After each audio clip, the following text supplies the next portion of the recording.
Welcome to part 3 of our run through Super Mario Bros. Wonder. In the previous stream we covered quite a lot of ground. We finished all of World 2 with the green check mark, all of World 3 with a green check mark, even though we didn't really see the notification for that since the last thing we completed was just re-entering the final location. And we also cleared as much as we have been able to uncover so far in the Petal Isles. We might have missed some things along the way. We haven't, for instance, seen Captain Toad in quite some time. And the Petal Isles, as you'll notice, doesn't have a checkmark on it because I assume that certainly Bowser's Castle would be within this region, or at least some other stage that has to be unlocked on the way there that we have not yet encountered. Possibly even an airship. We don't know yet. We have seen one airship there, of course, already. But in the special world, we have done 4 of the initial stages so far, as well as the semi-final test with an extra Piranha Plant musical number. Welcome back. And today we're going to begin World 4, which we haven't looked at all. And we're going to begin with a character change as well, because so far I've just been randomizing to select one of the set from Mario to Toadette, but at this point we have played with everybody except for Mario or Peach. We didn't really play as Yellow Toad, but I don't think Yellow Toad is really that functionally different from Blue Toad, expression-wise. I mean, I guess the picture here makes them look different, but I don't know if there's really too much of a cosmetic variation between them. So we will go with one of Mario or Peach, whichever one comes up first. Look, it's Yellow Toad. That's okay. Poor Yellow Toad. And Blue Toad. We gave him some airtime. And the randomizer is going to suggest otherwise. I'm just trying to see who's it's going to draw first between Mario and Peach. And it looks like they're really saving them for last. Here it is, Peach. Okay. It was probably a much more efficient way to do that, but that's okay. Let's proceed, and let's get into the first level of the day. Rather, just first stop for today, where I'm sure as an introduction to this zone, we're going to be given a Wonder Flower.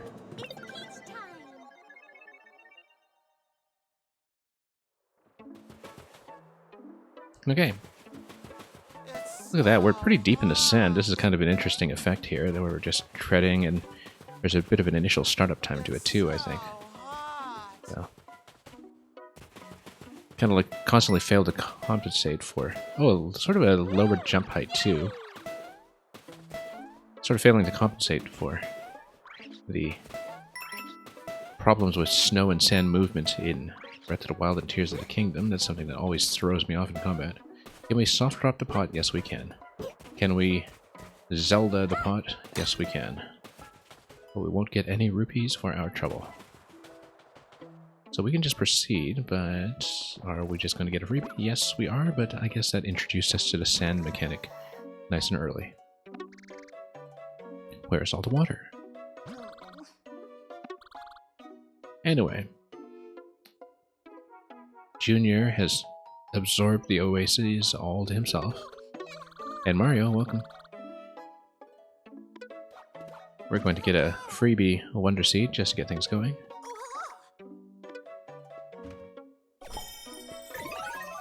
And just to designate that the color here in this zone is going to be yellow.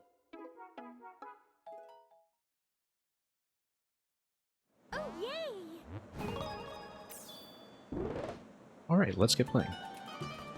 I know a lot of the voices were recast in this game, including Mario and Luigi. I wonder if that was true of Peach as well. It certainly does sound like it. I know that for the longest time, Peach's voice was actually one of the localization writers, or managers, Leslie Swan, although that might not have been the case for quite a long time now.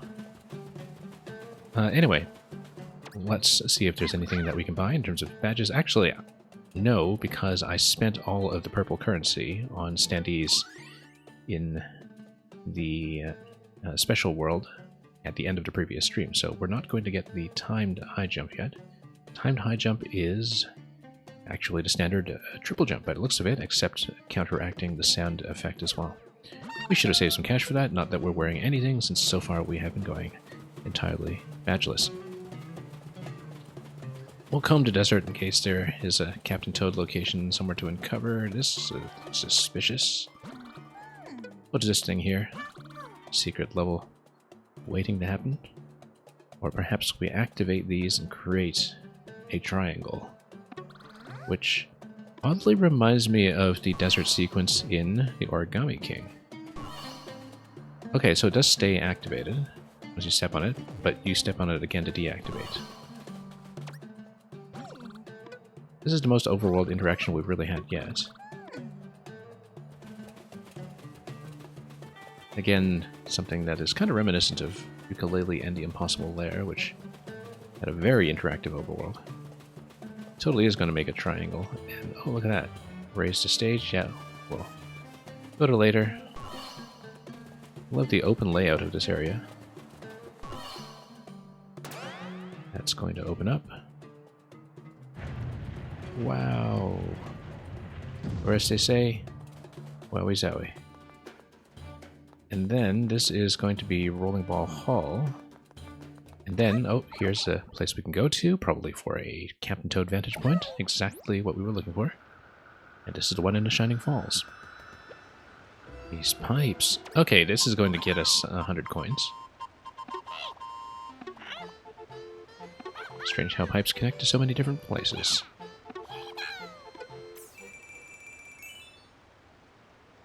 Okay.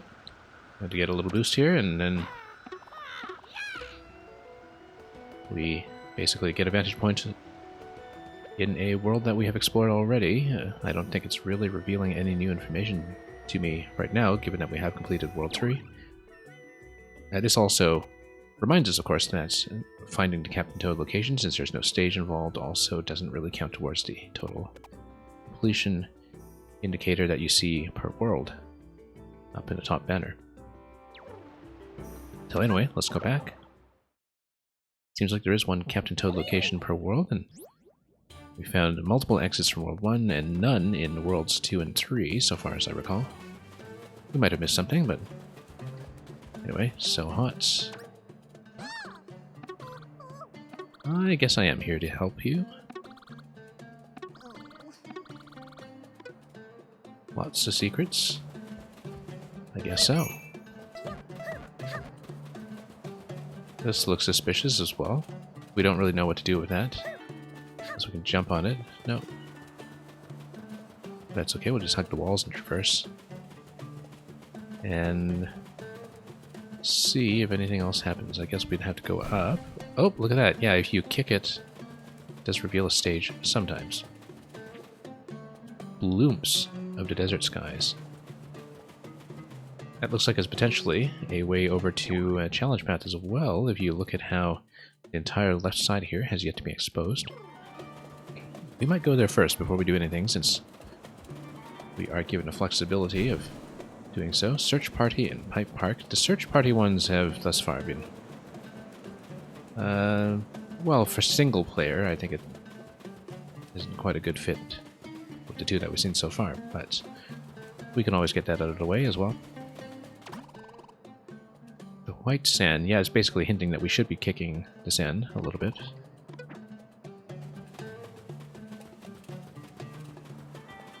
This teardrop, this waterfall, I mean, there obviously was something there, Ninja Jump Party. Yeah, and as we reveal things on the map... Oh, they actually haven't been revealed on the map when we haven't visited them yet, so maybe we should do that just to mark the locations, but... we'll walk around and... look at that. It's quite a lot that doesn't really appear until you get close to it. Well, I think we should maybe prioritize the things that we are uncovering on the map as we go, because that way we don't need to fuss around with completion later.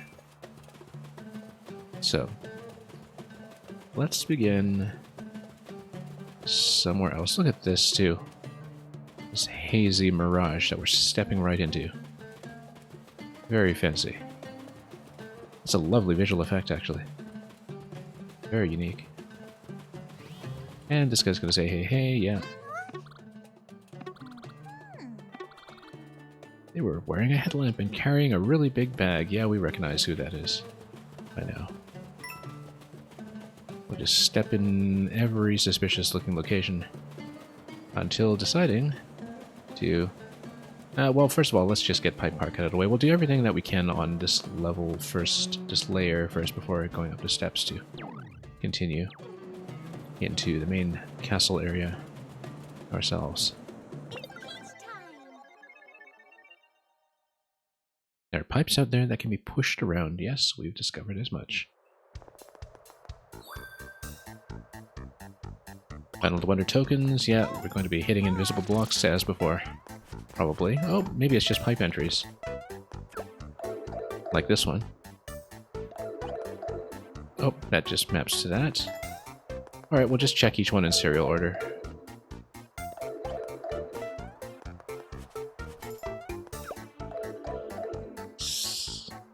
And, oh, here we are. Except this is not available to me yet until we have gone somewhere else, perhaps. Oh, there we go. Look at how zoomed in we are now as Little Peach. Oh, this actually gives you a much better chance to appreciate some of the character art as well. At this zoom level, when you're so close to the foreground.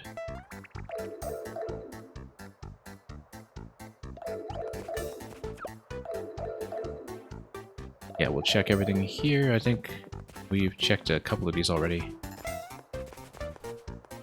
We will, of course, check the top as well. Every single one.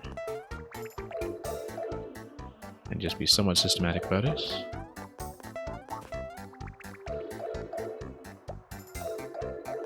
That was, interestingly enough, coin 2. Indicating to me that possibly there's something we've missed in even closer proximity. Oh. Now, do the entrances actually match up as a two-way? Yes, they do. I was just checking, because we hadn't actually confirmed that for a fact. We had seen that, and what about the last one here? Nothing?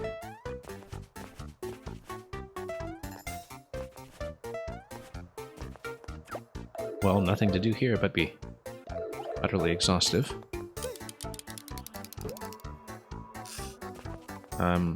Okay. How do we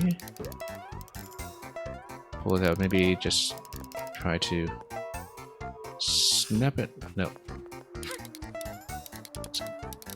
Or we just go... No, we can't go down this way. Just a minute here. Or we hold it while we... So walk back towards it? No. How do we latch this onto something then? Oh. I see. We just try to snap it quite a bit further. Maybe with a... Whoops, no, you can't wall jump while you're doing this. But if we proceed stepwise, we'll just jump like that. Okay, that does it.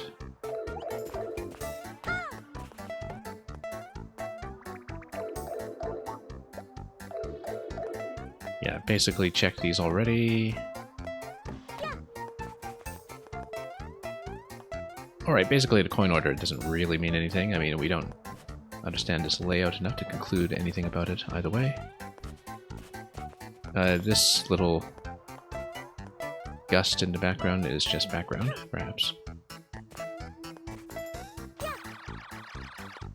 That's interesting. It looks like that pipe can be entered. We might need to do something else too. Oh, I see. Wait a minute. How come there's a little bit of an extra twirl when you seem to catch yourself in some kind of effect up top? Let's see. When the gust comes into the foreground, perhaps? Obviously, some of this can be doable with edges as well, potentially, or maybe there's... Oh no, that's just a spin from the ground. I see.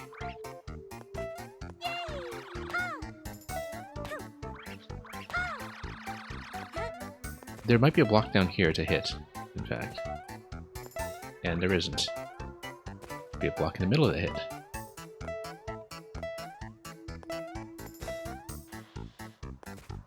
Or maybe just something else that connects to that pipe from another side.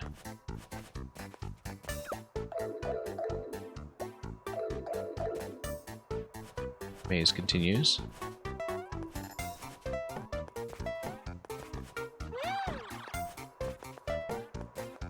Well, something is going on here with the gust in the back, perhaps. There's also this big pipe on the right as well, which might be important.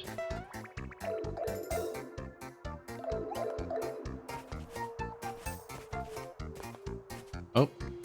Yeah, one thing that we should have remembered about a tip as well is the possibility that some of these pipes could be pushed. Oh. We'll just check everything individually until something sticks. Or perhaps, if you raise this, then you have an opportunity to jump over to the left. Yep, exactly it. That's coin 3, technically. Let's raise the camera here quite a bit as well. Yeah, definitely a lot of camera concealment going on here. In every respect. Doesn't really tell me what this whole area to the right is for, though. I think it's just maybe a diversion. But how could that be true? Well, let's check it thoroughly. Unless, perhaps we can just push the big pipe to the right. It is a pipe wall. Yeah. Well, okay. That was clever. Nowhere to go up here, though, by the looks of it.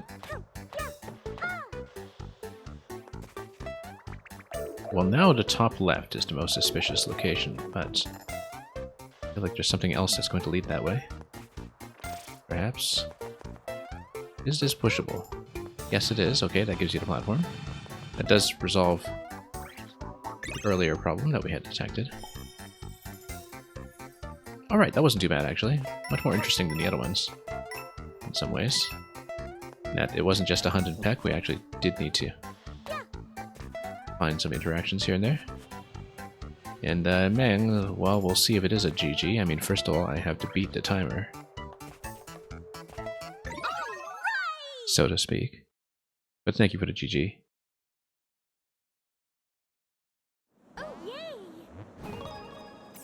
Okay, so much for that. Again, we'll try to uncover everything we can first, just to make sure we mark locations on the map. So we'll do everything that's invisible on this level. And then we'll come around to this passage because it looks very much like it's potentially going to be the special route. Also, this looks suspicious. Oh, maybe not. Maybe not. Everything looks suspicious, so it was worth checking. Alright, let's go to the Ninja Jump Party first. Literally a ninja speedrun. Jump in time with a rhythm.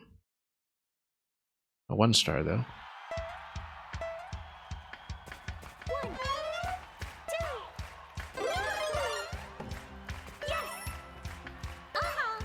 And that just gives you a combo for this. This is totally throwing me off because they're counting 1, 2, 3 instead of 2, 3, 4 when they're clearly on beats 2, 3, and 4. 2, 3, 4, jump 2, 3, 4. You should be jumping on the downbeat, not on the 4. It's not difficult. Obviously, we're going to mess around down here as well. Oh, I guess we can't really do anything there. Not without badges, anyway. That actually truly annoys me.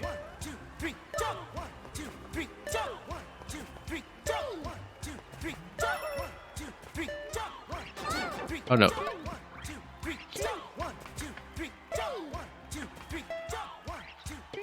Probably nothing for just killing everything, but the top left looks suspicious. I mean, I know that the only thing to collect here... Oh no, there are 3 10 coins as well. Absolutely worth checking that.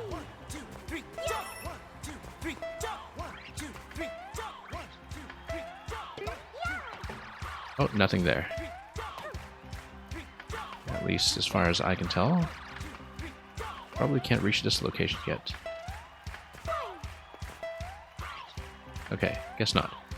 Let's get the Wonder Flower, and then that will send us through some new interaction to the right.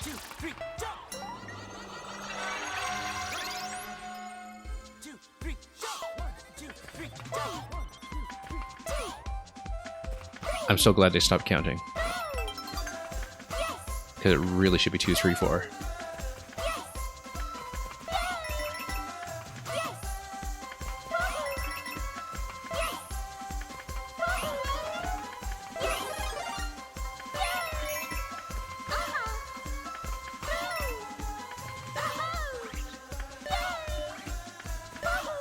Look at that Piranha Disco Ball, that's fancy.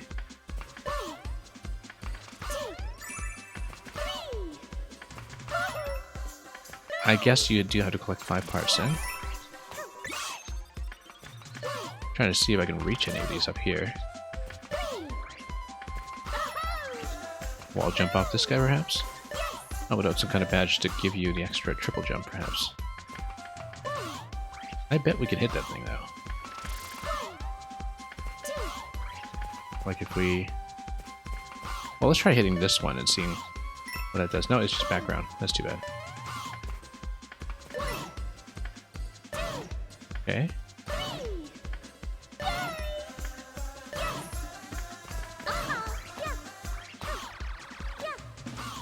Okay, that doesn't seem to do anything though.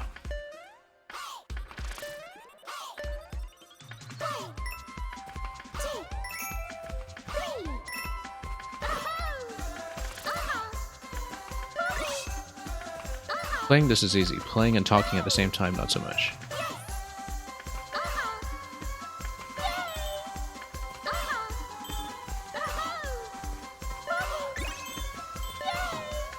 Okay.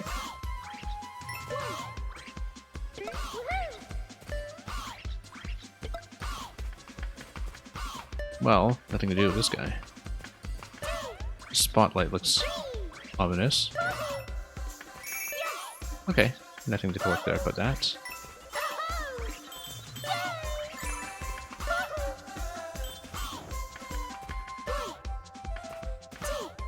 Now it sounds like it's on beat 4. Did that change on me? It did.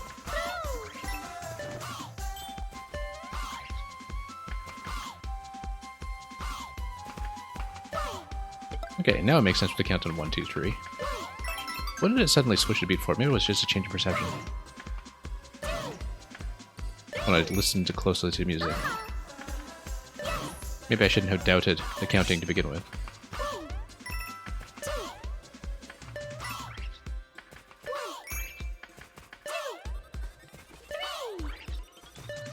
You know who I really want to see play this level?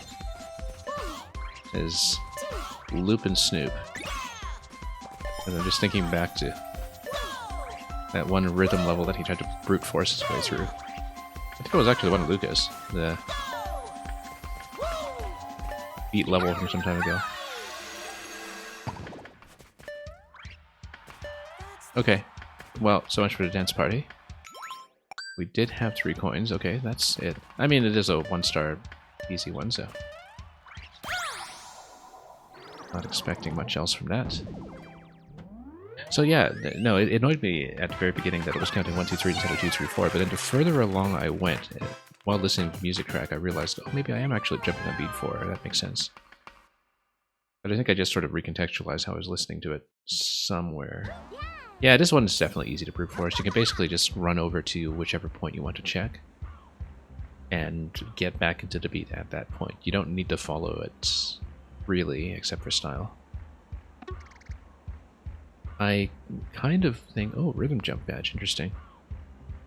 That I kind of wish this one had a hard mode, and it would really feel like a Rayman Legends level.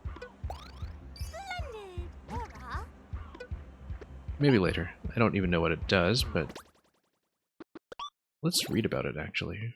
Rhythm jump. Which one is rhythm jump? Earn coins by jumping in time with a beat. Okay. This would be a fun one streaming-wise. It would kind of be like playing Cadence of Hyrule or something. but we're not going to do it right now. That would be a fun thing to do, though, post-game wise, is just to play levels with the rhythm jump edge.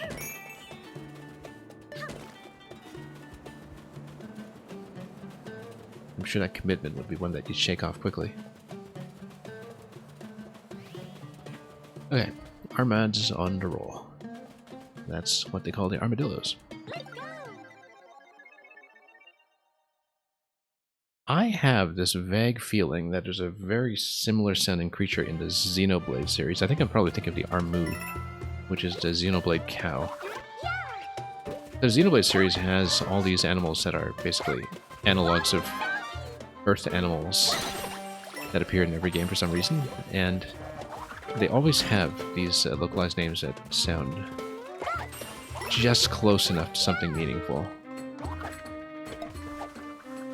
I think it was the cow that was the Armu.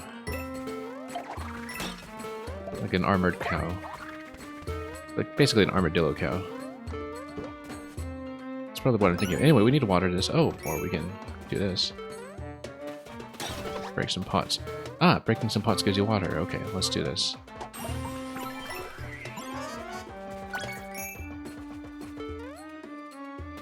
I'm also listening pretty carefully to the variant on the Wonder theme that is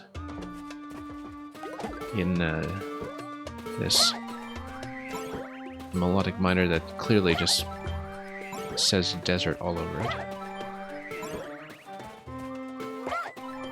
Not even desert, not even a melodic minor, it's kind of like a Phrygian with a flat 2. Anyway.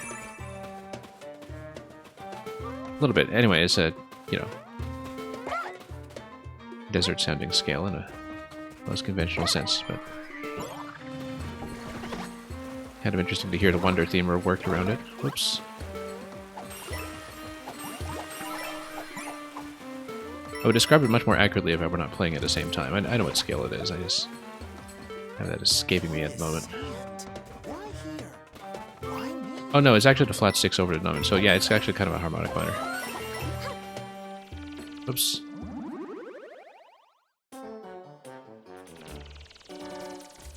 Okay.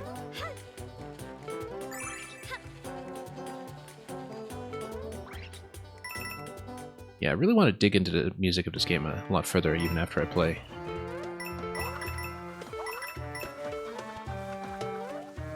Because it's something that I always listen for very carefully in a new Mario game, but of course here I've been commentating and focusing a lot on the level design at the same time, so I haven't really been given that the usual amount of attention.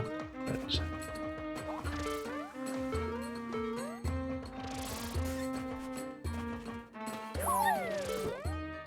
and what do we do with the Pokey here? Can you snipe it from the head? Yeah. Okay, that has water. We can see it. You can actually just toss the pot directly on, even if you're not the elephant. Because that does make sense. So just drop water pots that way. And also break their only source of sustenance. And yeah, we have the elephant. This is not even an issue. We don't need to wait for the armadillos to knock anything down.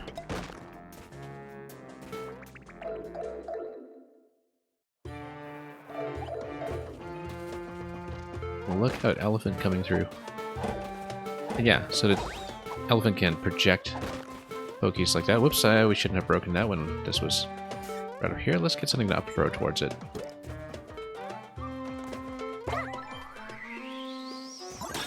Oh, I totally could have caught that a second time too. We already have 3 purples, so time for some wonder. So that's interesting that everything has been accelerated. Yeah.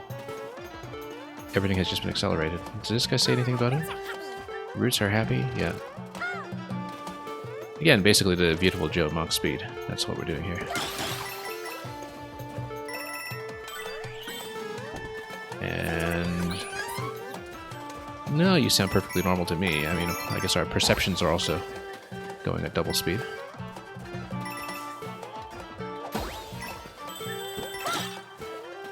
Okay, let's see what we get here. 1 up. It's funny because the music just kind of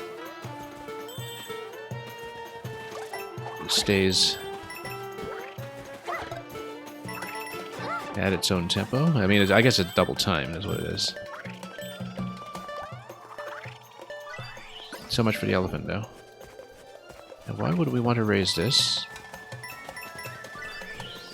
There's a particular purpose to it. I guess we can just collect more purple, which is beneficial given that we spent so much prior to this. Fix you. I can fix you. There we go. Back to normal. Yeah, back to normal. Life on the slow side. I guess you do. Well, nothing much to see here. We don't have the elephant for watering this plant, but we already have 3 purples, so won't be anything like that.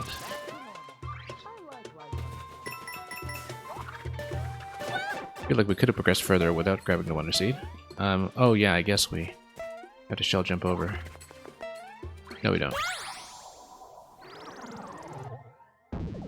Those pipes at the end do look suspicious, though, like we could have entered something, but that's okay.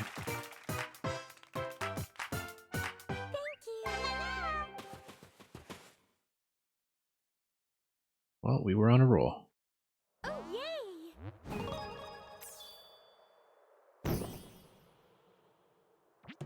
Yeah, always just doing a little bit of a check here for secret exits.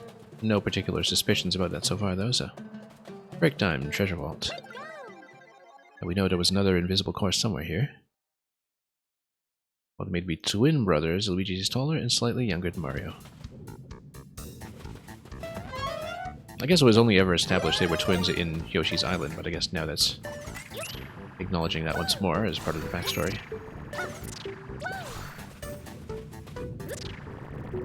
Because, I mean, it was always pretty clear that Luigi was the little brother, but simultaneous delivery was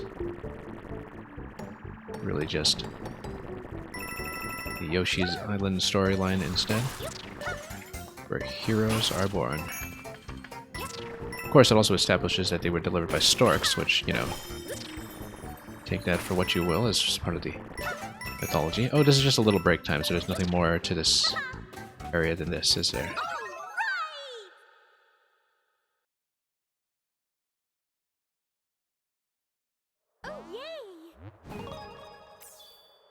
Okay, that was it. I mean, break time is just break time, just a chance to get a power-up and mess around a bit with some mechanics. The Desert Mystery, let's see it. There's a badge that will help you move quickly, even on sand. We don't care. Yet. Also, if you used a drill in sand, full speed. Which is nice. Yeah, you don't have that initial deceleration.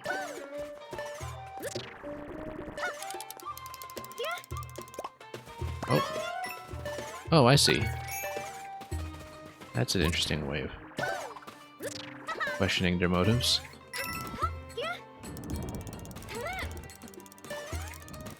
Yeah, you can't wall jump with this, obviously. We do need to just...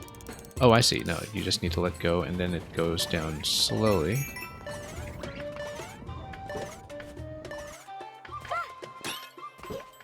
These mummies work the way the other tall guys did. No, actually, they just deflect. You kill them with the drill from underneath, but very possibly we want them for something. Do we want to deflect this guy? Doesn't matter because this is a pipe that is meant to be entered. And we'll pull this to lower everything, I'm sure. Simple enough.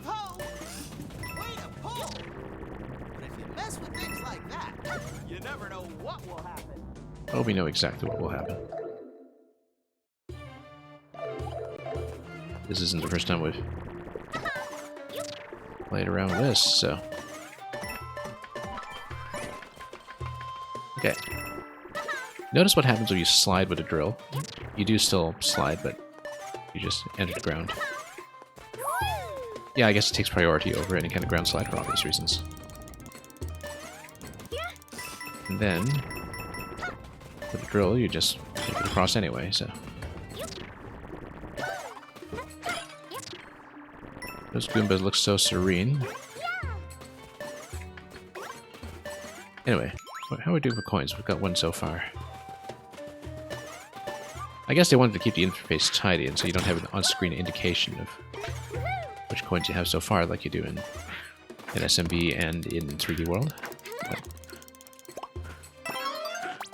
more drills. Yeah, you do kind of need to jump on them to get higher, I suppose. Okay, more coins.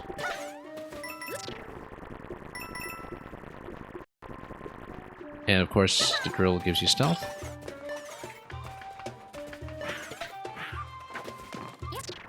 That's what you get for trying to dive into a drill.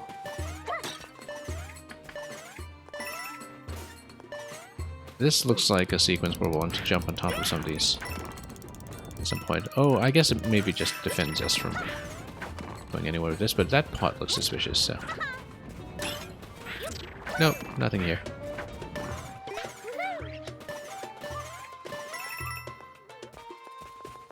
Seems like we've missed a lot, but... Oh, you can actually pull these. Interesting, okay. Just like you do in Luigi's Mansion, for that matter. With the mummies in that game.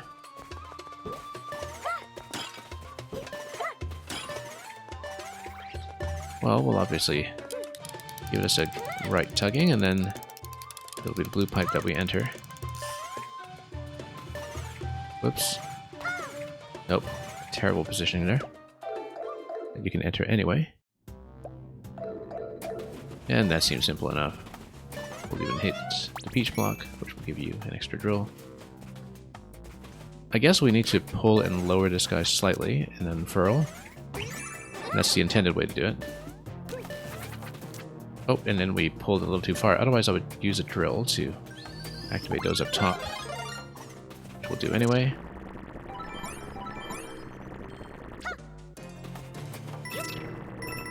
Yeah, so you could have dropped in from the drill anyway, but we'll show off the kind of more puzzly element to how to engage with the mummies, just giving them a little bit of a tug. Just very friendly. Not too much of a tug, or that's it for our short-lived friendship. This is an obvious Wonderflower location. Once you tug this, one purple coin left to go. Do we want to scout for it first? I don't know, but seems like you missed something. Well, first of all... Oh, that's just a Wonderflower. Okay, what does this do then?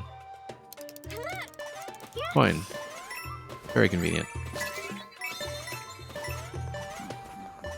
It's gonna wake him up. What's going on? I remember this part from Tears of the Kingdom, too. Oh, okay. Well, I mean, we can just drill our way over, maybe. I guess... There probably was a way to just drop over to the right side if we saw the interaction coming, actually. Intruder! Intruder! Oh, Who goes there? we totally could have drilled over that one, too, actually.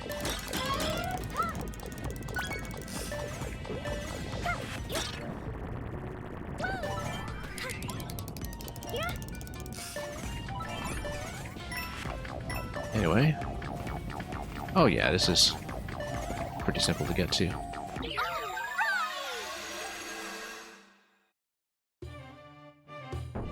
No problems. Yeah, drill's quite a lot of fun in these conditions, actually, because it's such an advantage over the regular traversal that we get on sand.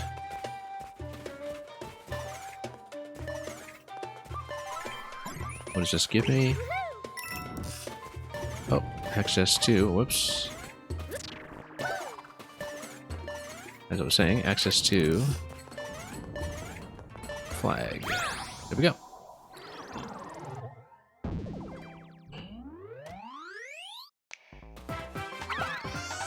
The yellow looks really good on the upland houses at the end of the stage. Just something about it seems to fit the architecture. Oh, yay!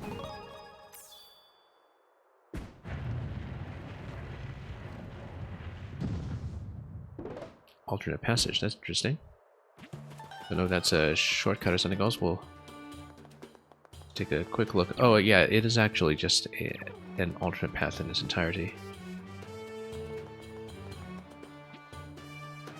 Because this is a fairly open area when it comes to choosing courses.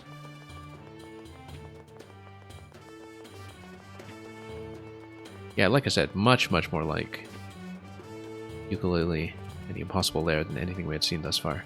That little one tucked to the back there, I guess we'll do it. We'll do everything on ground level first, like I said, including the one gating off the left side. Race to stage.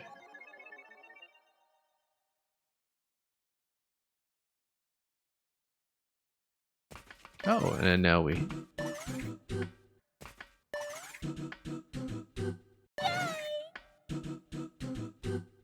Oh, just the first phrase then.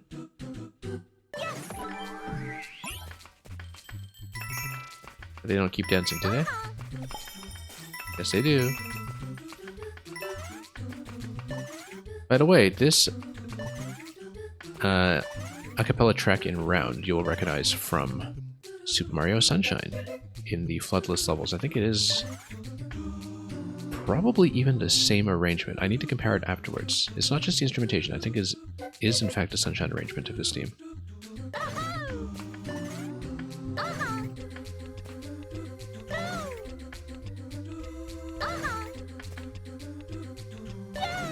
Anyway, enough of that.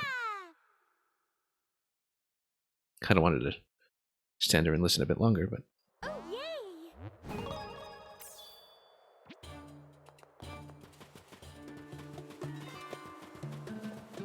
Enough of that.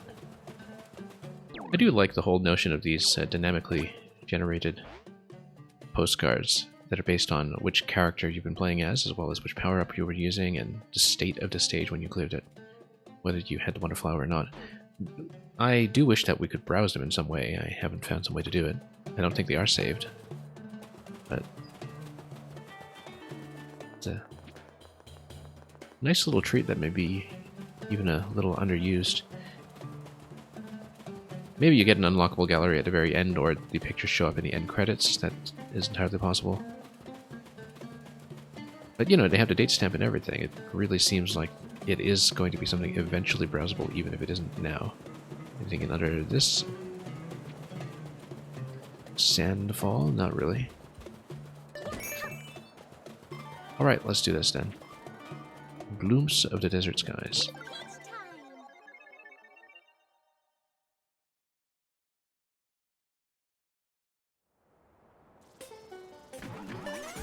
Ah, okay, that's what I do. I know I've been saying this a lot, but I want these ones to Maker too. As well, rather. Just to avoid confusion.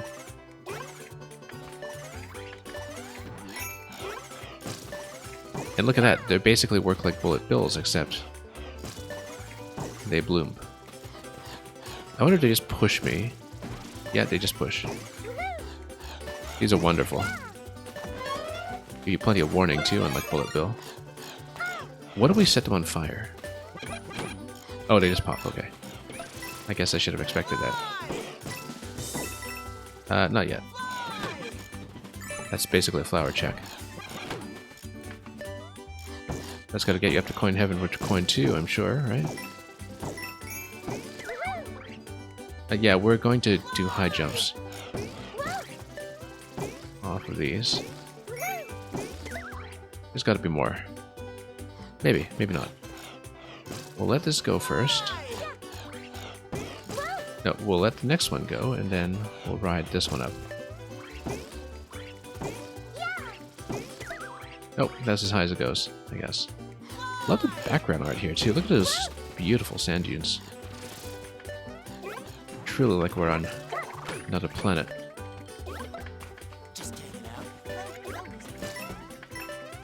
No reason at all.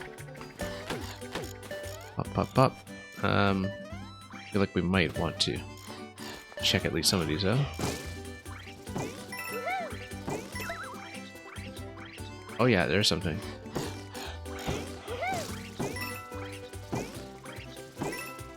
There we go.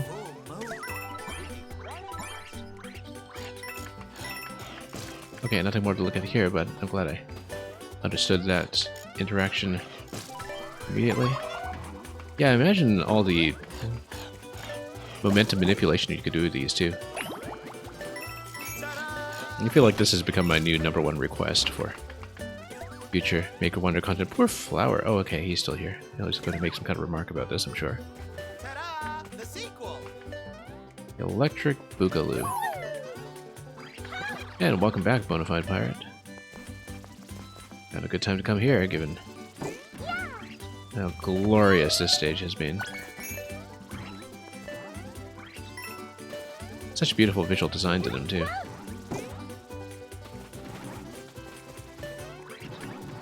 Incredibly interactive. Wonder if they bumped big guys? Yes, they do, and look at their expression. And of course, we are now ourselves a balloon. It makes perfect sense. We're invulnerable. Oh, star. Yeah, we can take it. Does it cut right through? Yes, it does. Bum, bum, bum.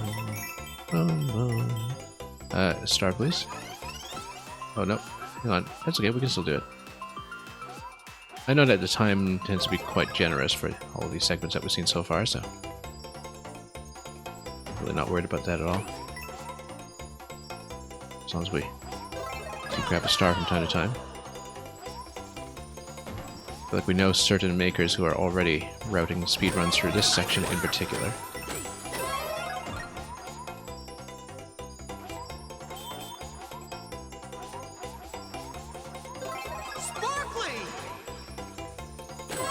Really taking our time with it, just grabbing the stars along the way, but I am on the lookout for purple coins because I think we only have 2.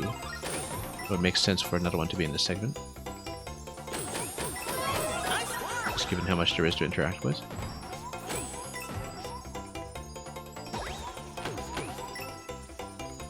Well, grab this. Yeah, really just scanning what we can. I guess there is no purple coin here.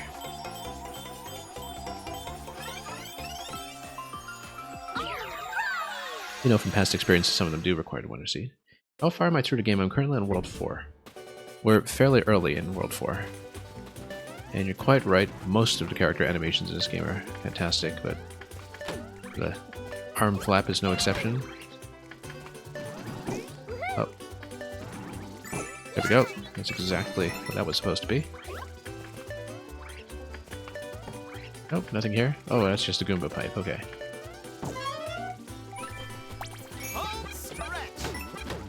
Oh. Got bonked by that. Certainly, this is going to be a bounce to get to the flag. Exactly as expected.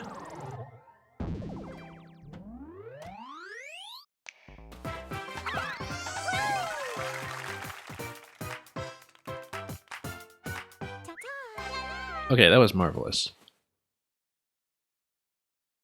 Even by the standards of this game so far.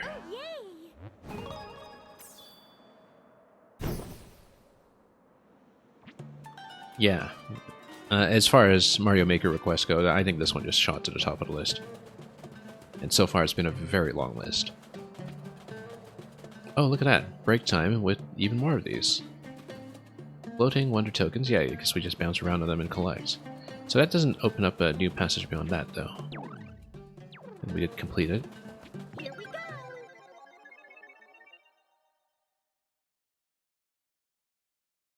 Bloops burst when struck from below. Yes, that we did realize.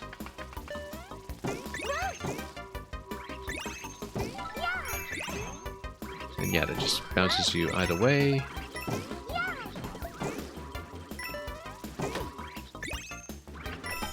Simple enough.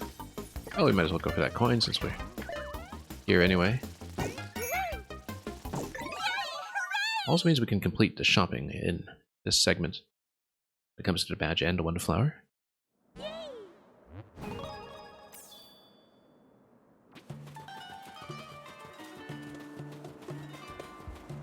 A new maker that makes use of all the additions? Well, I'm not going to beg for that much. I'm sure we'll get those one-tile spikes that we saw in the artwork for one particular level in the last stream. That at least is somewhat assured. Did we even touch this? No, we haven't. Rolling Ball Hall. Let's do it.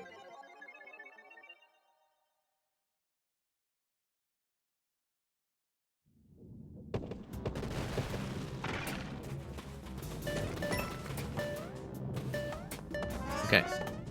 Elephant. Elephant can surely roll this. Yes, it can. That's what the tip sheet was trying to tell me. I have at no point actually tried to spin jump on these things. And yeah, they don't actually protect your feet. I guess that's not a passage we can go up then if it's just a ball drop. But we'll try it anyway. Oh, of course it is. Can we go further? No, guess not, but how about this way? Nope, just coins.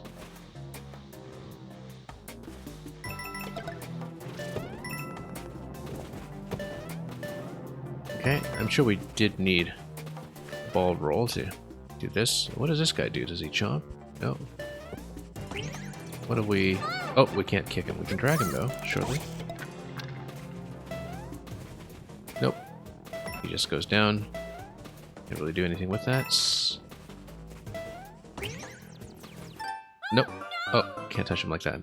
Oh, I thought we could just stun him. Okay, never mind. Still learning it. Luca, welcome.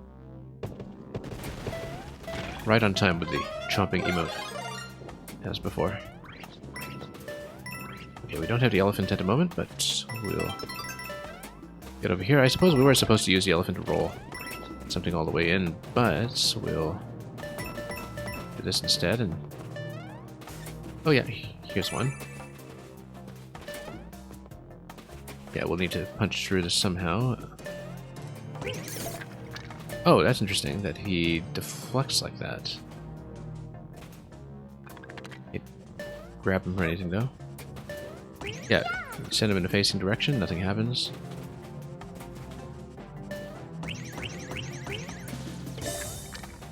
Nope, hang on. If you grab the handle and you snap it, then perhaps you send him through. Yes. Has a little projectile, and it's a reusable projectile.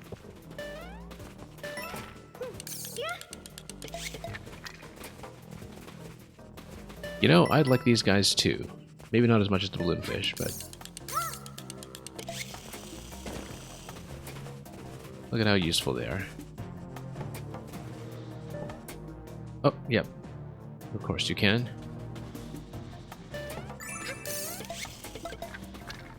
Look at Peach's glowing eyes here, too. Are you telling me I can't go up here to hit those question blocks that were so prominently placed up top? I guess we need to break those with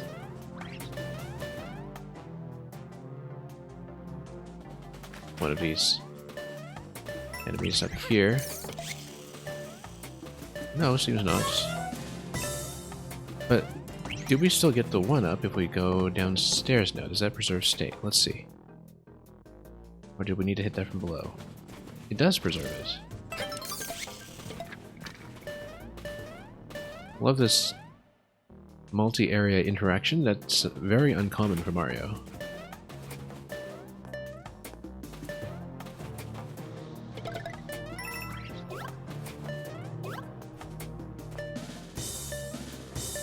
Well, this looks awfully suspicious. But nope, just decoration apparently. Let's see if it weighs it down or something like that. Nope, guess not. We'd need the elephant to poke it.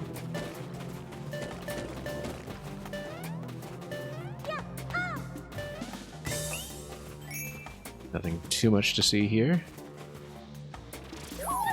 That does look suspicious, though, that whole area. I really think that maybe we had to push this and then... Unless this is just a pit for decoration. I'm not completely clear.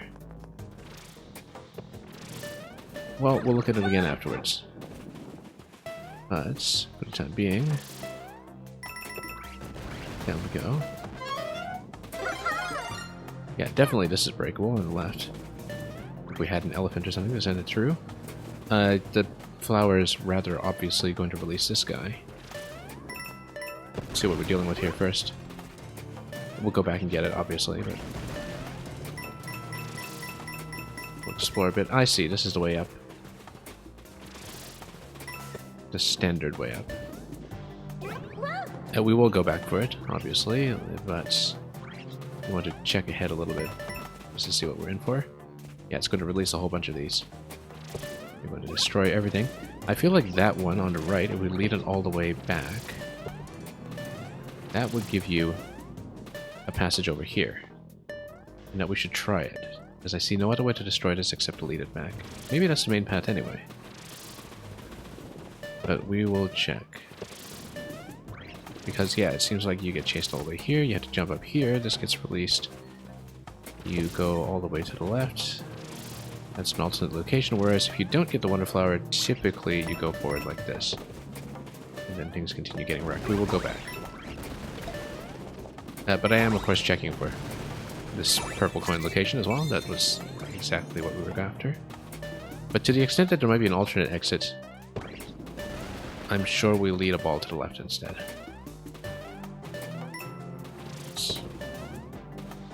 So let's do it. Wonder Flower.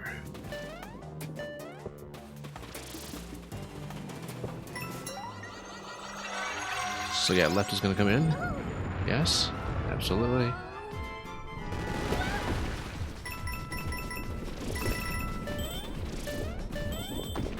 Then...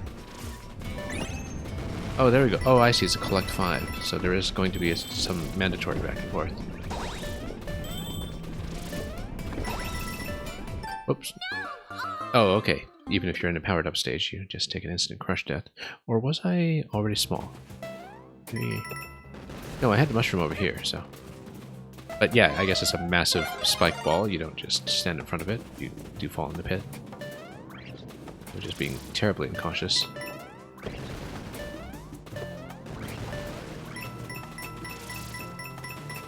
And of course, I don't need to reobtain Purple Coin 3, which, again, is something I disagree with, but we've already griped about that enough already. So, oops, not quite perfect here.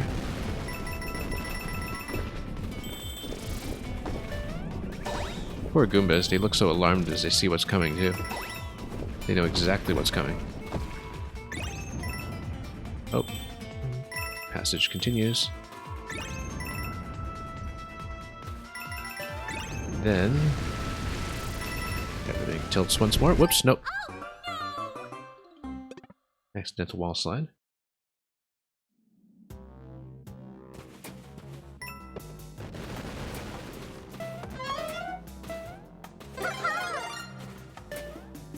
Just so you can damage boost to go behind it, you say? Yeah, that's... whoops. Obviously something to prevent, but anyway, it doesn't matter if we're small then. I mean, it might even help our maneuverability, so as long as we don't slam into a Goomba or something. Yeah, I'm pretty sure it just loops around to give you a shot at coin 3 if you had missed it. But... we'll do the whole thing. Yeah, it probably loops around the lower level and comes back up.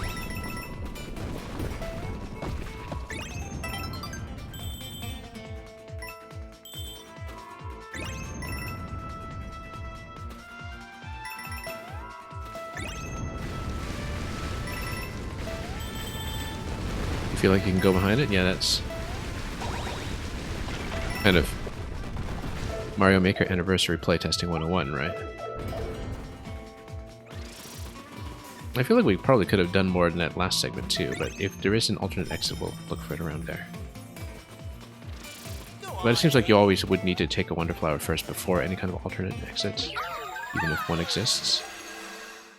Because you do need to exit the Wonder Flower state whenever possible. So, can we go back this way? No, seems not. But perhaps we can wrap around the location that has been blown open up top. We will go back and check.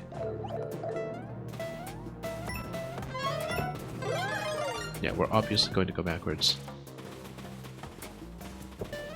See if things have remained open.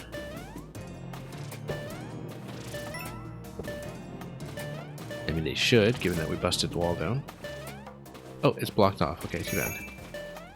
But a couple of coins here to say thanks for checking. Whoops. Too busy focusing on the spike balls here, and we just went face first into a Goomba, which is not something that happens too often.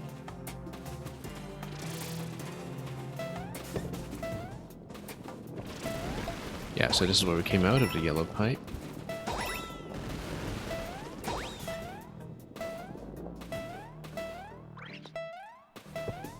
And that's it. Maybe we should have checked the top location, but that's okay. We'll verify that there wasn't a missable exit. And continue. Well, that's one way to get the ball rolling.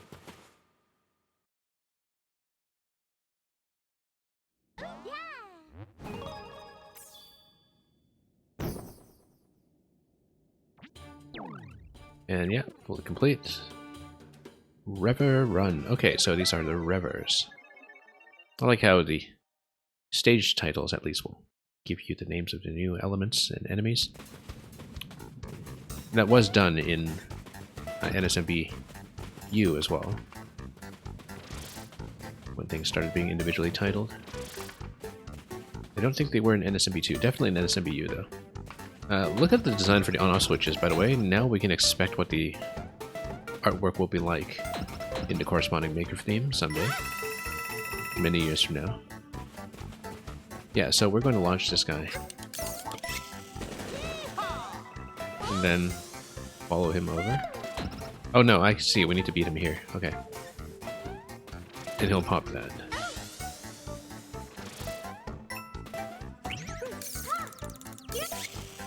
Okay. There we go.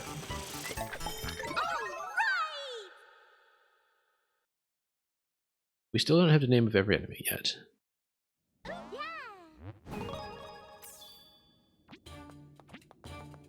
Well, I guess that's one way to tell me, Luca, that like the last few games, the names do not appear in the end credits, which is too bad. So hot.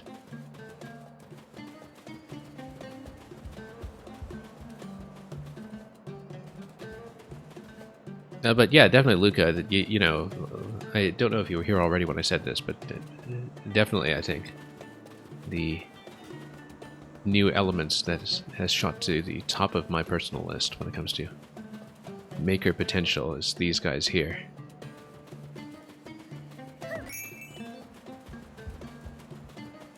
There is so much you can do with that. Especially with them coming out of blaster equivalents as well. I mean, there's just so much for that to potentially interact with. Anyway, did we miss something? I don't think we did. At least nothing is gray on this level. There might be something invisible, but if it is invisible, we don't see it. So we will continue, first of all, by buying up the shop.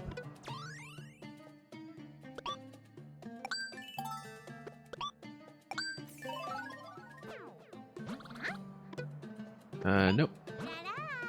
It does annoy me a little bit that pressing the B button there doesn't give you the no answer the way that you would usually expect from a Nintendo interface. I always have to scroll down manually to say no thanks. You can also do an armadillo jump. Oh, with the armadillo exterior. Yeah. I should have tried that, actually. We didn't really think about that. I mean, I did try it with the snail shells as well, but didn't quite work out. This also looks like on-off switching. Color switch dungeon, exactly. And he's telling me something about the bridge. We'll pay. That's cheap.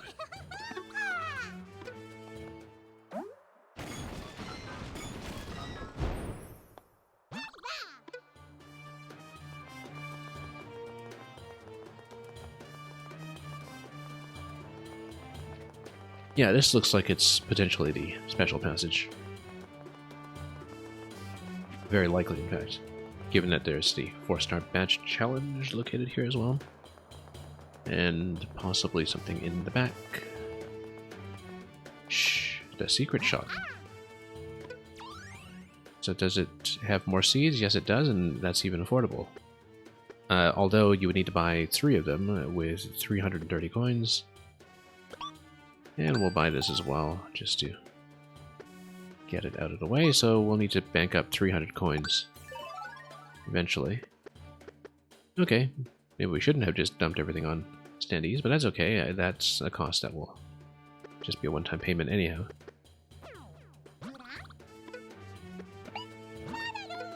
I'm pretty sure we haven't missed any other secret shops so far because we did see the world completion checkmark in 1 through 3. Naturally, we will do this one first. That makes me wonder if we can somehow traverse up to the top here. I have been to the Toad Pipe over to World 3, if that's what you're asking.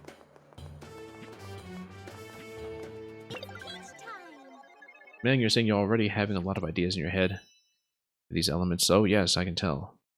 Especially with a lot of the momentum manipulation that is possible. And interaction between enemies as well. Crouch and charge up power to jump higher than usual. Yep, this is just SMP2.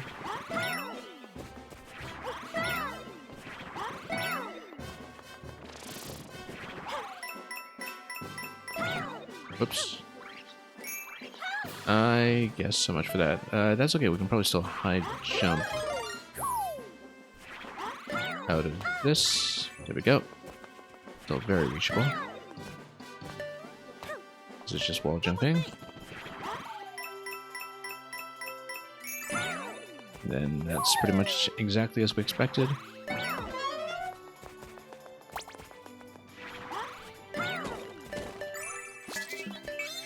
Alright, simple enough.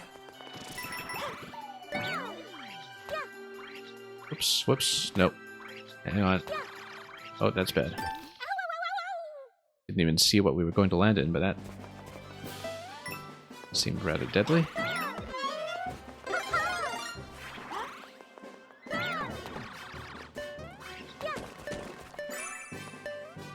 Anyway. Oh, notice how we did have to collect that fresh, which is nice. That seems unusual. But I guess that's because we rarely take a death to see what that does, but... Oh yes, okay, so we are here. This is... Wait a minute. Yeah, coin 3.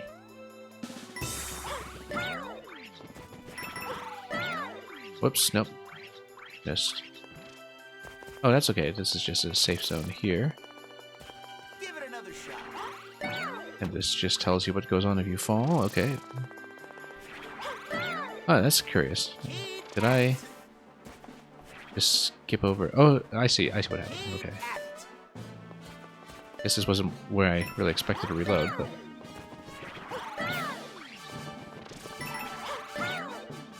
Oh, nope. We'll try it again. We are going for the flag, so we'll have to do it anyway. Somehow you can get a little bit of forward momentum going into the crouch jump as well.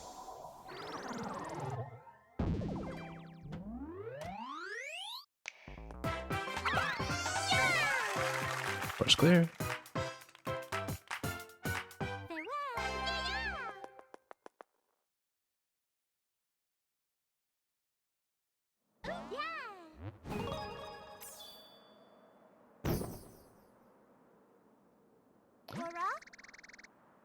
We do not want to do that just yet, but that doesn't seem to open up this area yet.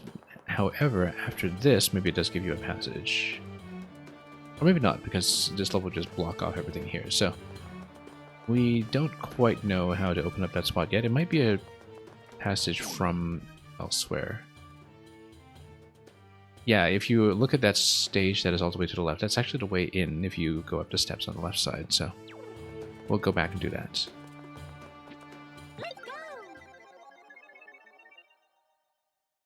still early on in this world. We haven't found a special passage yet. Anyway. Love how Delfino Plaza is making a comeback here. But of course, as a Maker player, we've heard plenty of it. This is actually the second Sunshine track that we've encountered in this world after the a cappella arrangement of the Super Mario Bros. Theme from the Floodless levels. I'm pretty sure it is the same arrangement.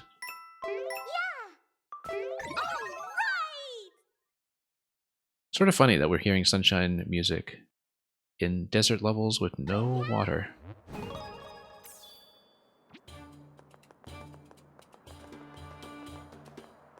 But I guess there's a lot of sunshine, so maybe that makes sense. We will wrap all the way around to that other level just to open up the passage since we know that it exists. Oh yes, we missed one here. I should have kind of taken a look at the haze and mirage here to uncover that.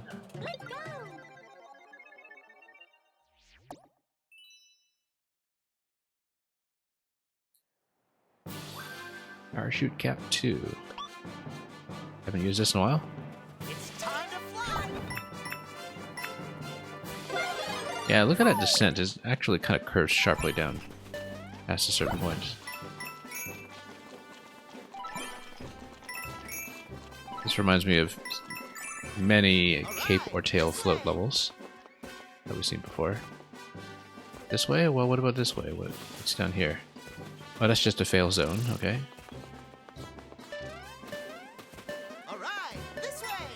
Alright, let's head over. All these plants. Oops, okay, so much for that, but we still have the cap. Hang in there, okay? We don't lose it or anything, so... Whoops, yeah, no, I'm not thinking about how it curves down. However, after a wall jump, it is still usable on any jump, so we should take advantage of that for wall jump purposes and keep it in mind. Yeah, and so you do have to reobtain all the coins. How come... I don't know if that just started being the case here in World 4. Anyway, I approve. Or if I misunderstood something about how the save system worked previously when it did fail in other locations. So you...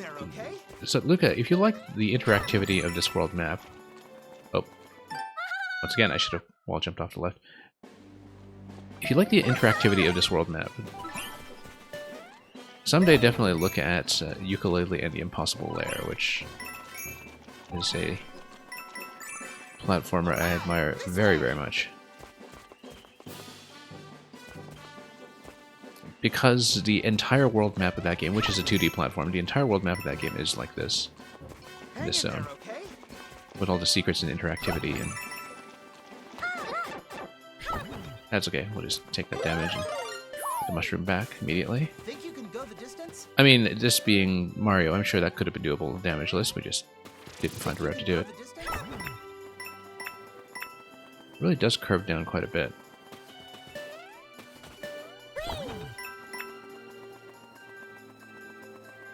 Yeah, we can do better than that.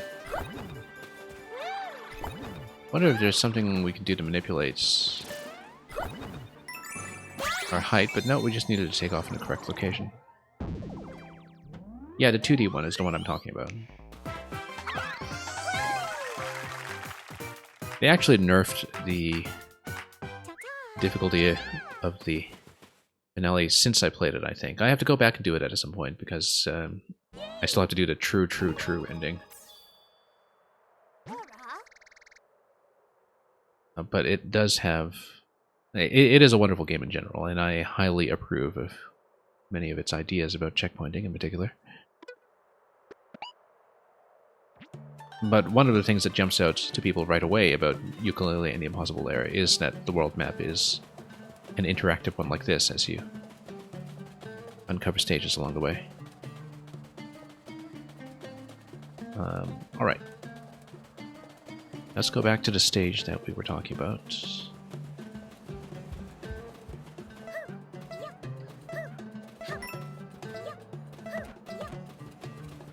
It was actually one of the first things I ever streamed on this channel, was completing the final level of Yooka-Laylee in the Impossible Lair. That was one of my first streams.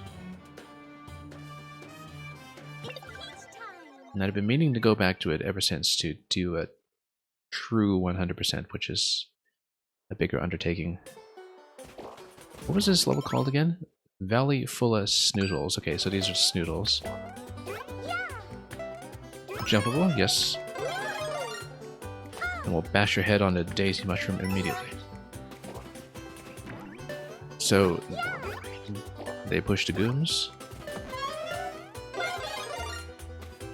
Enemies pushing each other all over the place. In the same game where players lose collision, they seem to be making up for that deficit. Anyway, that looks like one of the more obvious pipes, but... Okay. Simple.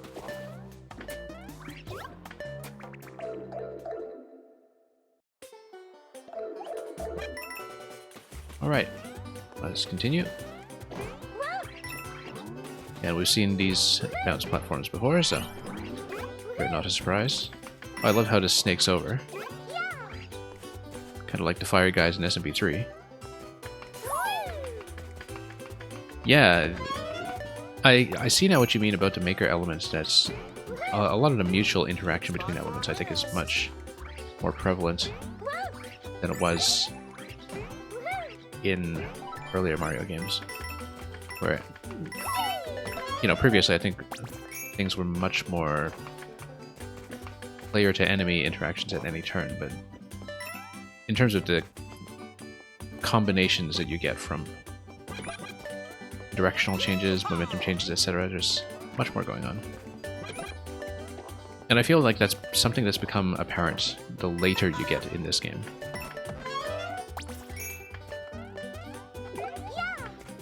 And maybe something that isn't really even as obvious a change from previous games in the series, unless you're very acutely aware of what a major element of Maker that is. That's, you know, you're not just mixing and matching existing elements in an isolated sense, but you're taking advantage of collisions and the kind of interactions along the way.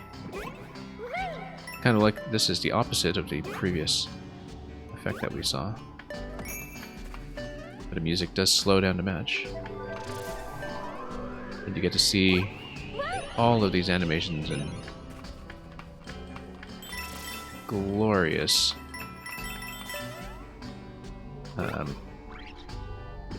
well, however many frames per second we would be talking about.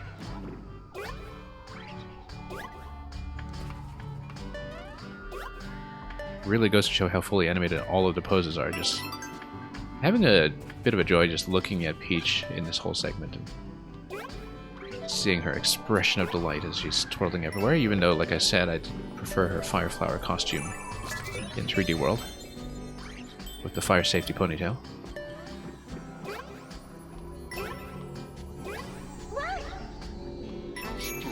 Just a bit more.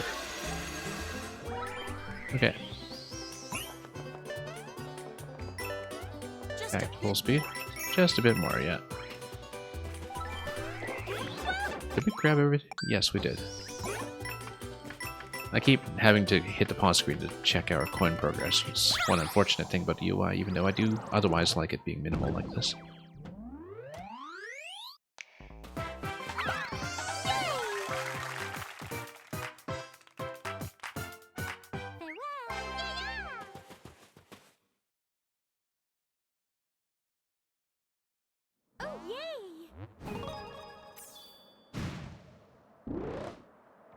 Did we see everything there? Yes, we did. We busted that open. We'll of course do everything we can before we proceed to Castle Gate in the center. Particularly because over here on the top side, Shava Mansion, that seems like that's going to unlock a much further passage that will hopefully give us some substantial amount of content to play with before we get to the special world entrance. Anyway, here's another KO arena. This time we'll get to take us on the mummies.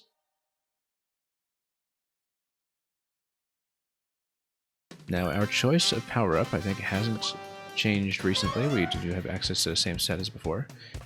We did the last one as drill.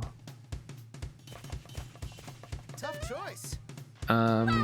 Drill is probably best for desert, but we haven't done one in elephant form for a while. I think we...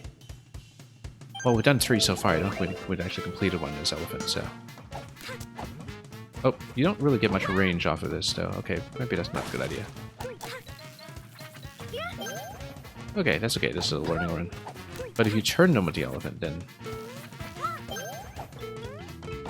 then you can get a nice quick grab. Whoops. Alright, so much for that. Yeah, so the benefit of the elephant is getting to turn them on command. We spent way too much time on that. That's okay, we're still learning the map, and it's expected. Also 4 rooms here, so we want to see what the time benchmark is going to be anyway, so let's just complete everything we can for the time being. The watermelon guys. Hot stew reload. Oops.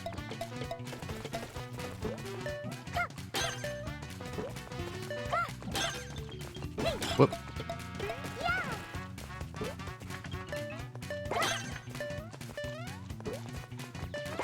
First time I've really seen this watermelon interaction since Yoshi's Island, I think. Yeah, we spent way too long on this one. I'm also thinking about which item would potentially help with this one, and... Probably bubble, to be honest. We haven't actually even seen these guys yet. Oh, from Wrecking Crew. I mean, these are basically the Wrecking Crew snakes, right? What do you think about it? I think they are a newish enemy, but they immediately make me think of the Wrecking Crew snakes. Whoops.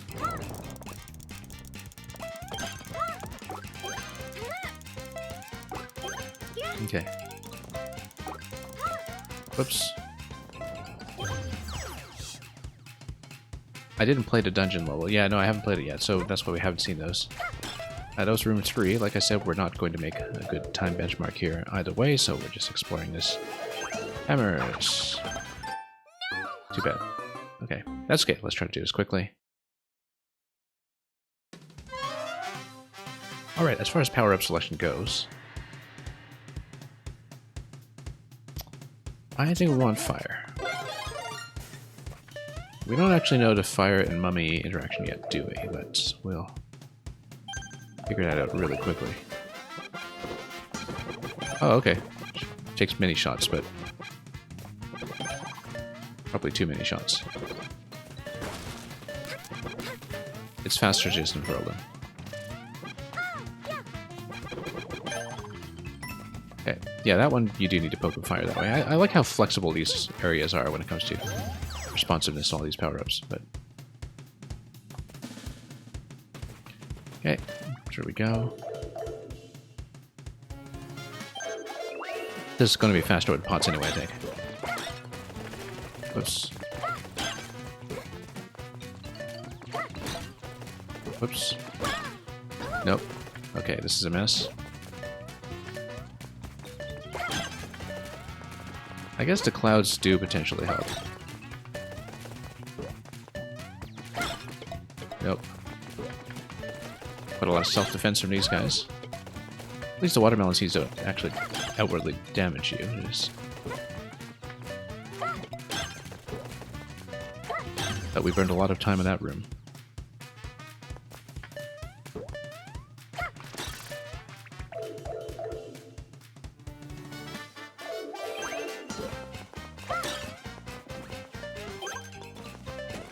Oh, no, didn't see that.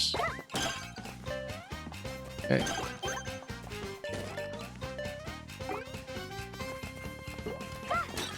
Oops. Oh, come on. Just missing every shot here.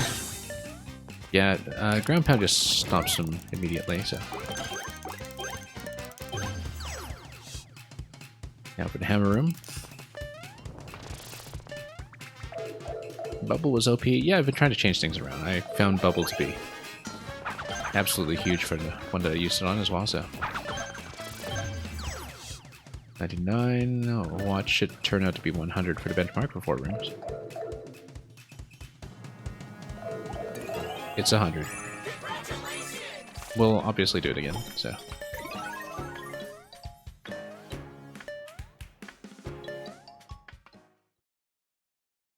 Yeah, because Bubble just lets you jump around so much in terms of repositioning.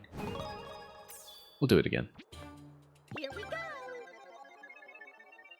I feel like we actually do want to go elephant, potentially.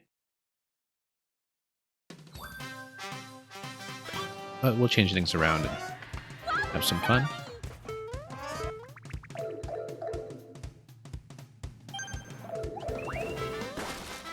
Yeah, because the thing about elephant, like I said before, is that we can, in fact, reverse where necessary. Whoops. Unless, of course, this happens.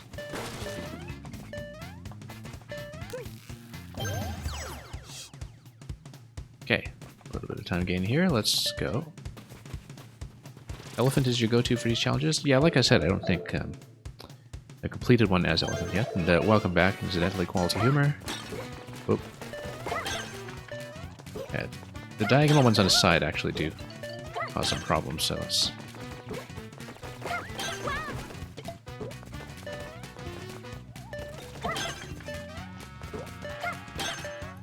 Not even using the clouds, but slight improvement here, I think. Anyway, let's play some Wrecking Crew. I lose the power-up so soon that everything is, afterwards is just kind of functionally equivalent anyway.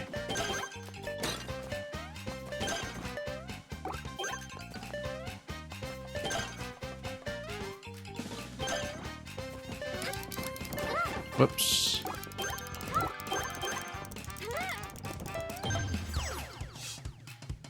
Okay, given that hammers are next, we better load up, just in case. Don't trust hammers when it comes to damage, so we'll go low. And we'll beat our previous time by about 25 seconds.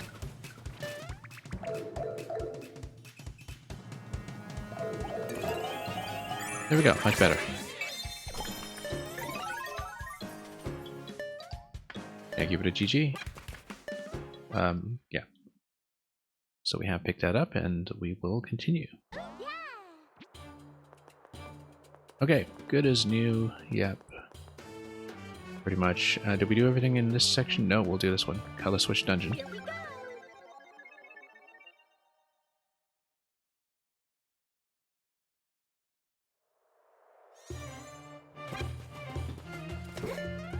Yeah, I mean, you have a whole bunch of breakable pots. Obviously, the thing to do is play Zelda with it. Notice the huge bump that you get from the pots as well when you have this collision while on the belt. Oh, I was trying something there. I mean, obviously I should hit the switch, but I'm just trying to do something a little different. Because I bet you could, you know, just kind of do an up throw over here instead, but that doesn't really give you more time, I don't think. Wall cling. That is just like in Guacamelee, which we just played about 2 weeks ago. Guacamelee 2, rather, has the... Well, both games actually do have the wall cling mechanic like that.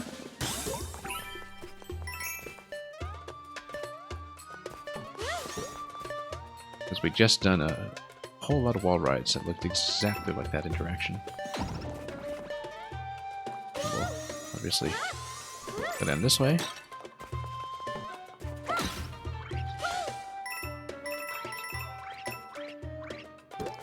Okay. Good luck with this part. Good luck with this part. Yeah, it doesn't seem like a big deal. Grab the key. And then what? Doing great. Oh, I guess we do need this state. However, you know what I'm going to try. Doing great. Good luck with this part. Oh, okay, no, you only get 3 objects to stack, so I guess not.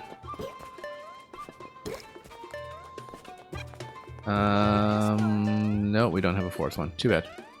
Good luck with this part. Well, I mean, I had to try it, right? You're doing great. What will they think of next? This little ledge up top, by the way, looks very suspicious to me as well. I guess that's just where we dropped in, though.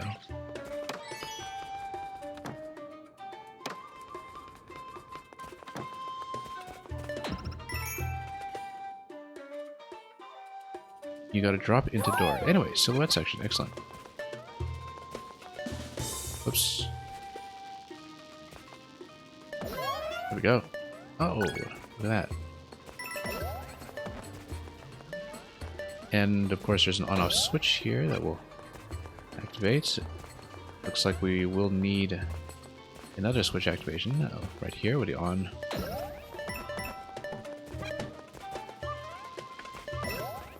And we'll just run over.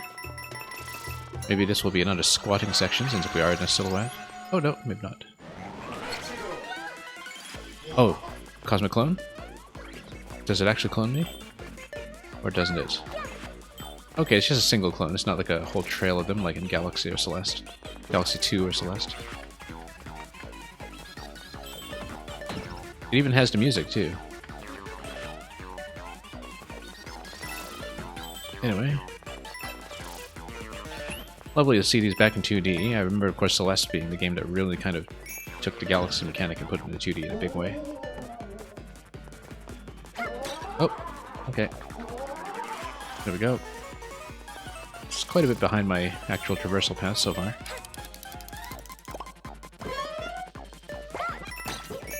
Whoops, nope, lost that right away. Should have seen that coming.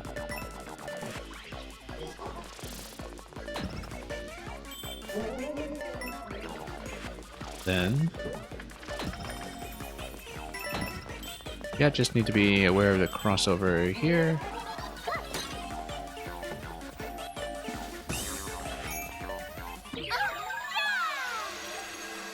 Just Mario though, no Peach clone. Yeah, too bad. Bowser Jr. only has so many disguises. That looks like something up there. But it isn't. Nor can I ground pound very well here. Oh, there we go. Lights out. Only 1 purple coin so far. I feel like we missed something, probably. But we can't really travel through much more. Oh, yes, we can.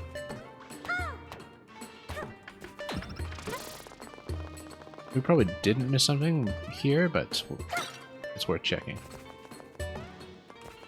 That's okay. We'll see. This was a fairly early Wonder Flower by the looks of it, so...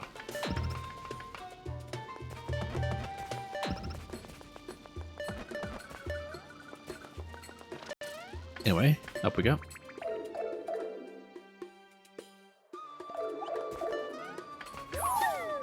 Naturally, we'll go up to the left first.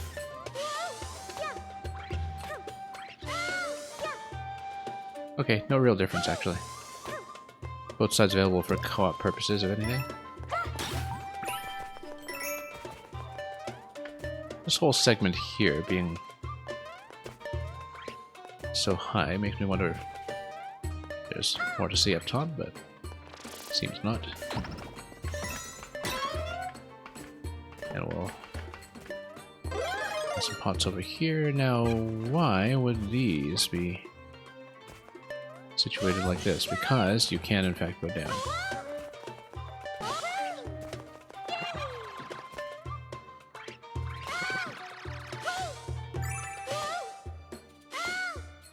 Any reason to go down? I guess you loop down below, but...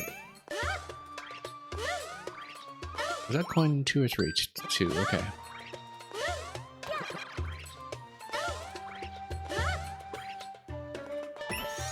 We didn't really need to do that, but...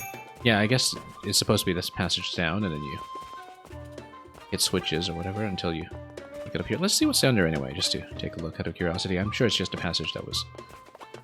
oh, I see. This way it gets over to the coin, but Which way you gonna go? bypassed that, so... We should actually check the top right again then, just to see if there was anything else. Hang on. There we go. Nope. Just trying to drop off of that immediately, and that didn't work too well. Yeah. Nope, she does switch over right away, so too bad.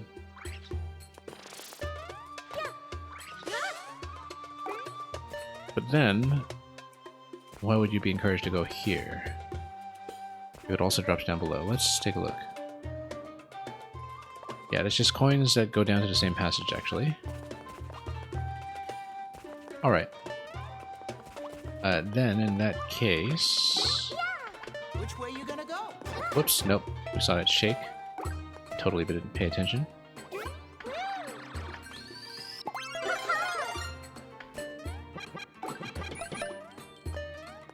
Now, let's do this. Yeah, because I guess you're supposed to loop around here once you have to... I don't need a key, the doors just match. But here, the passageway on the right seems significant. Or maybe just decorative. I feel like it might be worth checking. We can move up towards it. You know what? Let's get a pot.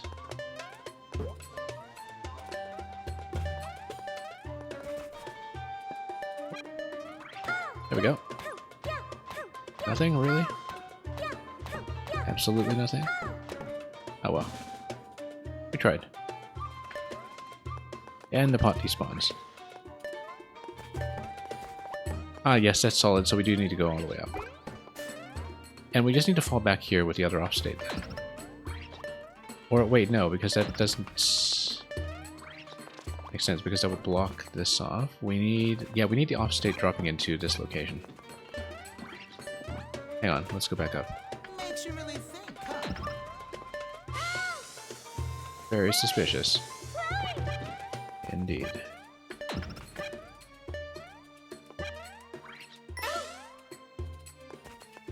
Well, then we just drop in this way.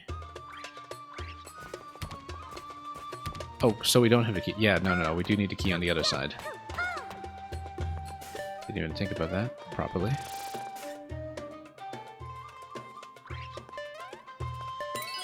Because we just didn't pick it up. Whoops. Okay, let's do it again then.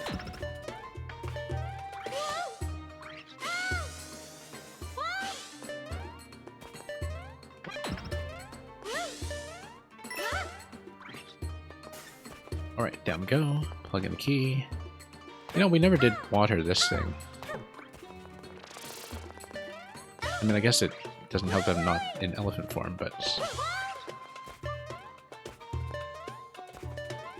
it does look like it has potential.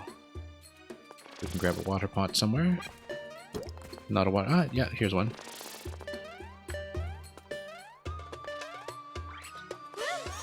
Oh no. Yeah, it drops like that. That's okay. It's still containing water, despite all that. There we go. Much better. Now we head all the way back up. On the other hand, we can just head back up this way.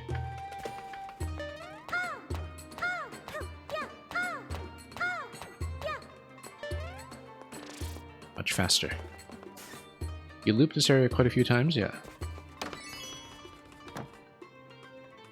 I did notice that the keys matched doors, I just didn't bother picking it up. Nice work. Okay, so this is gonna be Done. the flag area, obviously, so... Well done. oops, there we go.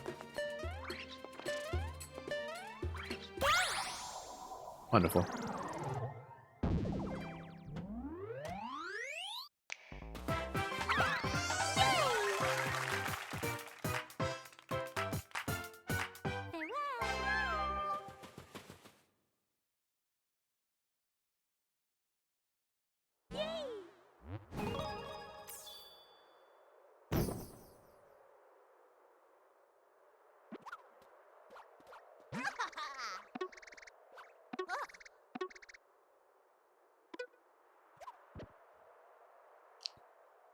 think we're kind of way ahead of that, but let's have lights out.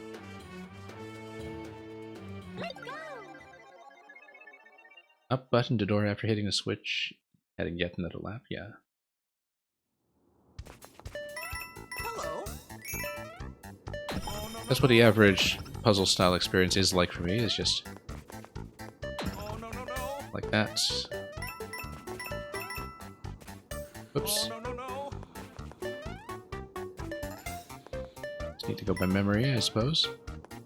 Hang on. Oh, no, no, no. What did we miss? Oh, because it's slightly to the left. Okay, yeah.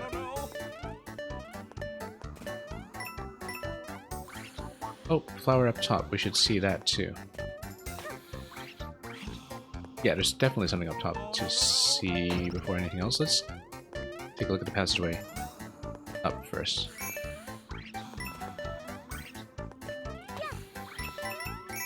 Whoa. Was I sleeping with my eyes open again? Yes, you were. Wonder if we can reach him without touching the flower, though. Let's see if we can do something to that effect.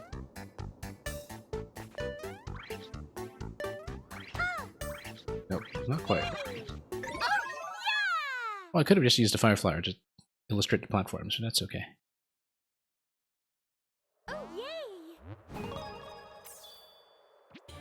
Okay, next. Did we explore over here? I don't think we had. There's got to be something. Here's another one. Finally, catching up on the Toad locations. How'd you get here?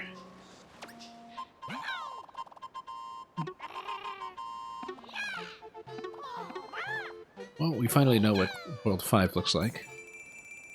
Also, we have to remember that once we get 300 purple coins, we have 2 additional Wonder Flowers to purchase. But yeah, we don't have the map yet, but we have at this point revealed the names of Worlds 1 through 6. Metal Isle Special, I don't know if there's going to be anything beyond that. Because the fact that we have access to so much with the Special World already makes me wonder if there's going to be much in the way of post-game, but we'll worry about that when we get to it.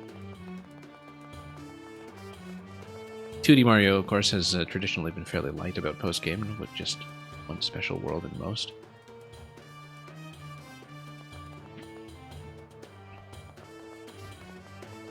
Which is too bad in some ways, because 3D World has one of the most extensive and interesting post-games I can remember. Secrets of Shovel Mansion. And you never know with Nintendo just how early the end credits are going to hit relative to the rest of the game.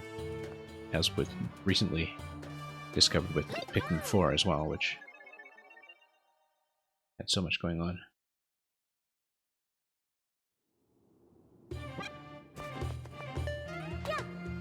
Okay.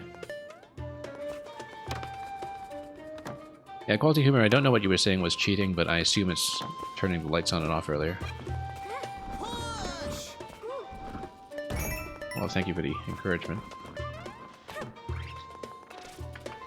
Yeah, I mean, the last time around New Super Luigi U was just such a fantastic concept.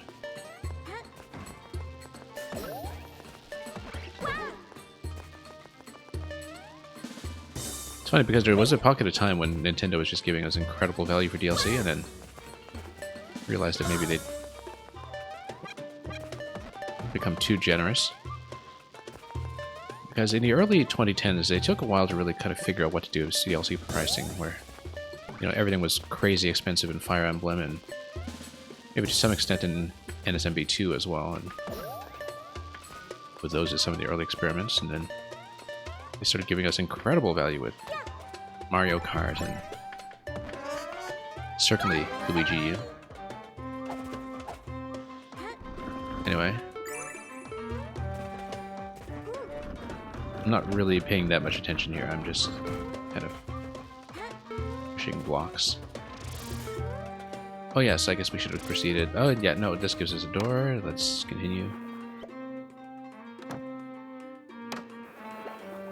Yeah, I mean, Quality Humor, we've already been to the stage in I can't see the map here, can I?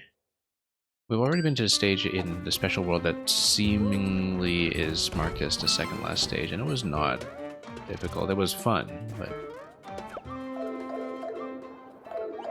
pretty standard fare as far as special worlds go.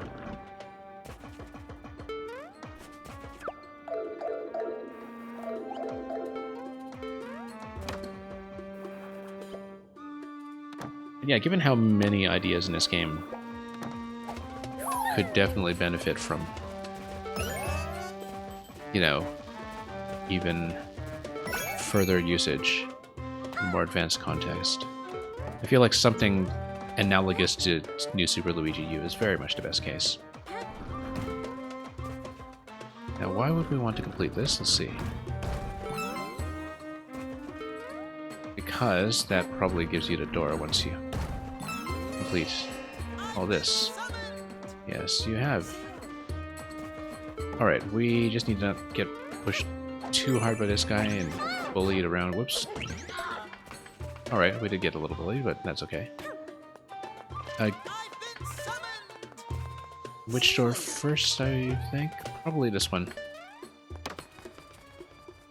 Since it was the less obvious and therefore more optional one.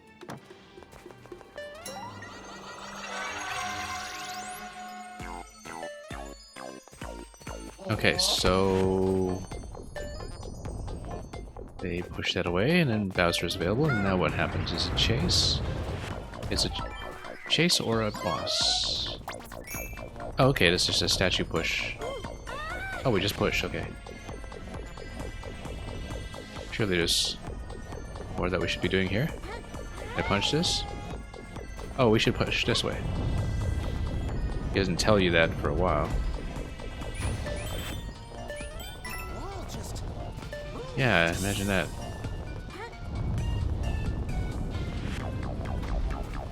Whoop.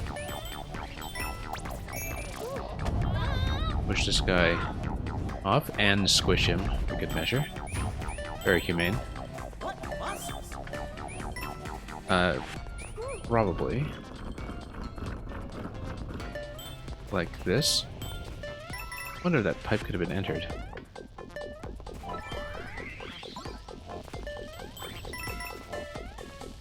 Like I do want to be on the lookout for coin 3 here. Well, we might have missed a spot. Risen, Fallen, welcome. Thank you so much for joining us and bringing in your party. We'll give you a proper shout out in a moment. We're a little busy pushing right now. So we're still missing coin 3, but this might not be the last segment. Usually when the wonder segments are isolated like this, you don't necessarily see the purple coin right in there. But yeah, thank you so much for joining us, Risen Fallen. Let me just pause and acknowledge the raid. Now that people have had a chance to get through whatever ad wall Twitch has slapped you with.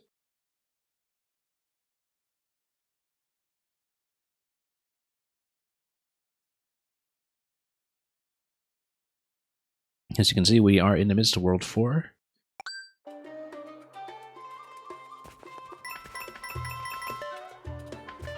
And I see that you've been playing Wonder over there as well, so I hope you had an excellent run so far, regardless of how far you've been able to get in the game. But yeah, we've cleared 100% in 1, 2, and 3 so far. And we've got 4 going on over here today. And we're making steady progress. Yeah, it seems like we need to drop a left side, which is up top.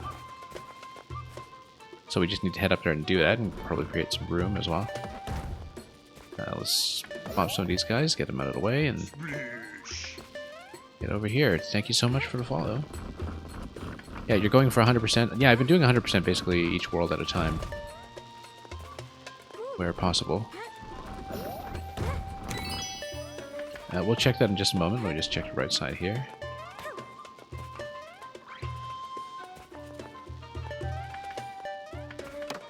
But yeah, I usually prefer to be fairly thorough, even with my first time out, so... we needed to probably drop him here. Just let's get rid of them first and then bust those blocks just to see if there's anything special going on. Doesn't really seem like it. Oh yeah, of course there is. Yeah, we'll push it into this slot and then see what happens. Clearly something to be activated. Secret exit, perhaps, given that we're near the end? Who knows? Looks like it. Once again, we get to see Peach in her full close-up glory.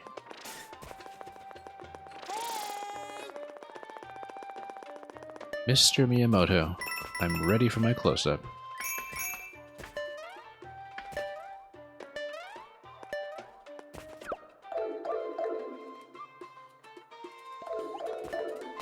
I guess this level is, in its own way, a bit of a Sunset Boulevard, so... Anyway.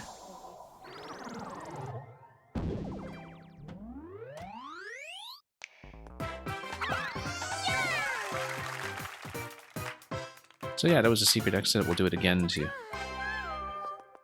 the standard exit, and that must be the special path.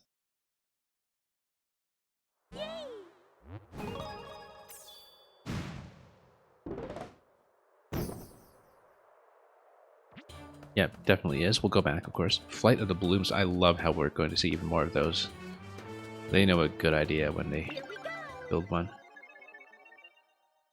Yeah, Stun Seed, hope you've been having a good time watching the Wonder streams as well, and perhaps playing the game if you've been doing so.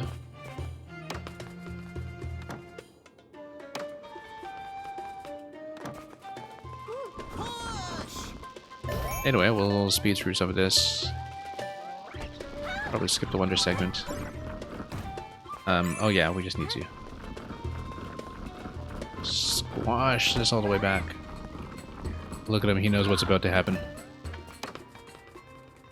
That he's powerless to stop it. Actually, yeah, this gives you this look at the foreground pipe right away in case there's any doubt. Oh, no, I guess it's a different segment though, right? Yeah. But it kind of gives you a sense right away this early in the level that you should be on the lookout for that sort of thing. This room didn't really even register with me the first time we came in, but...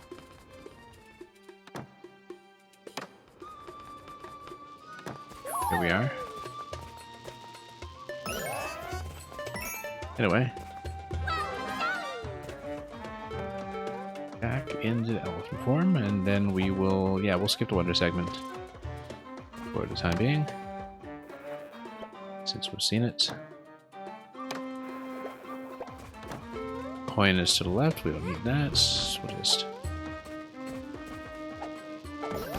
Oh, you actually can poke the sparks with the elephant's trunk. Or so it seemed. I guess we did something right there. Oh, probably just with the block activation, to be honest. Yeah.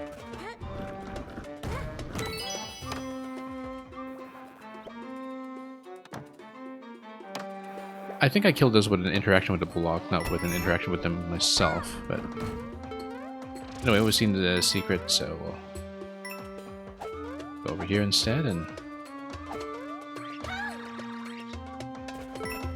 Ah, okay. So, if we have this, that's going to be about as good as we'll have it, I think, and... What's the flower on the other side going to say? If anything. Not much. He's just hanging out. Oh yeah, no, because he was acknowledging us passing by to the secret exit at the end.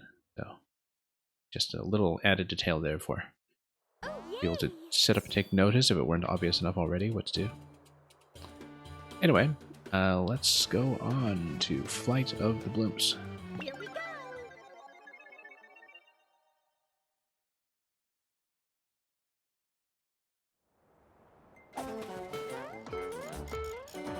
Well, given how much we love the Blooms so far, I'm looking forward to whatever we're doing with them this time. Especially in elephant form. Oh, they're quick. Yeah, once they get inflated, then that's fine. Let's see.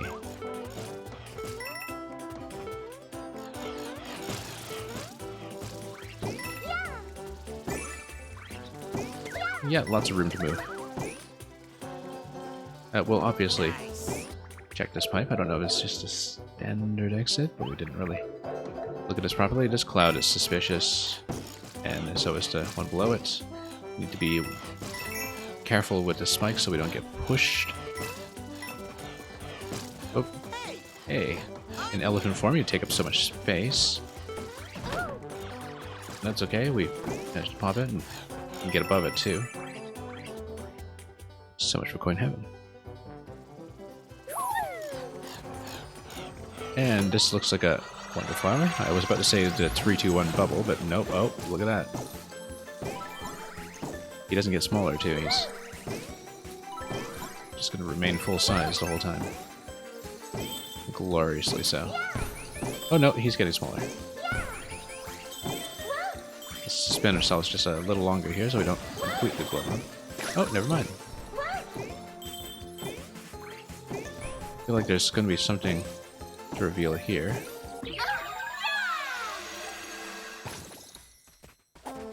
Elephant trunks will pop in. Yeah, I think Stency was referring to the Sparks earlier. Sparks returning from Super Mario World. This is not pushable. The pipe does seem to continue further upwards. It's absolutely real. And spectacular.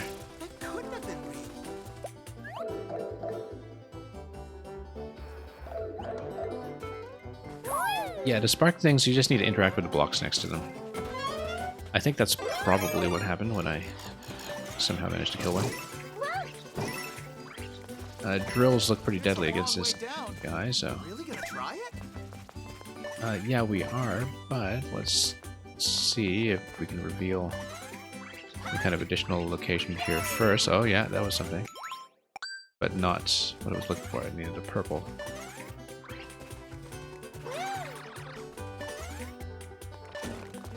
Okay. There we go.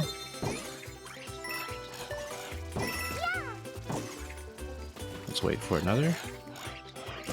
Oh yeah, this looks like it's just a flag interaction, so we'll just let it fly and pick it up.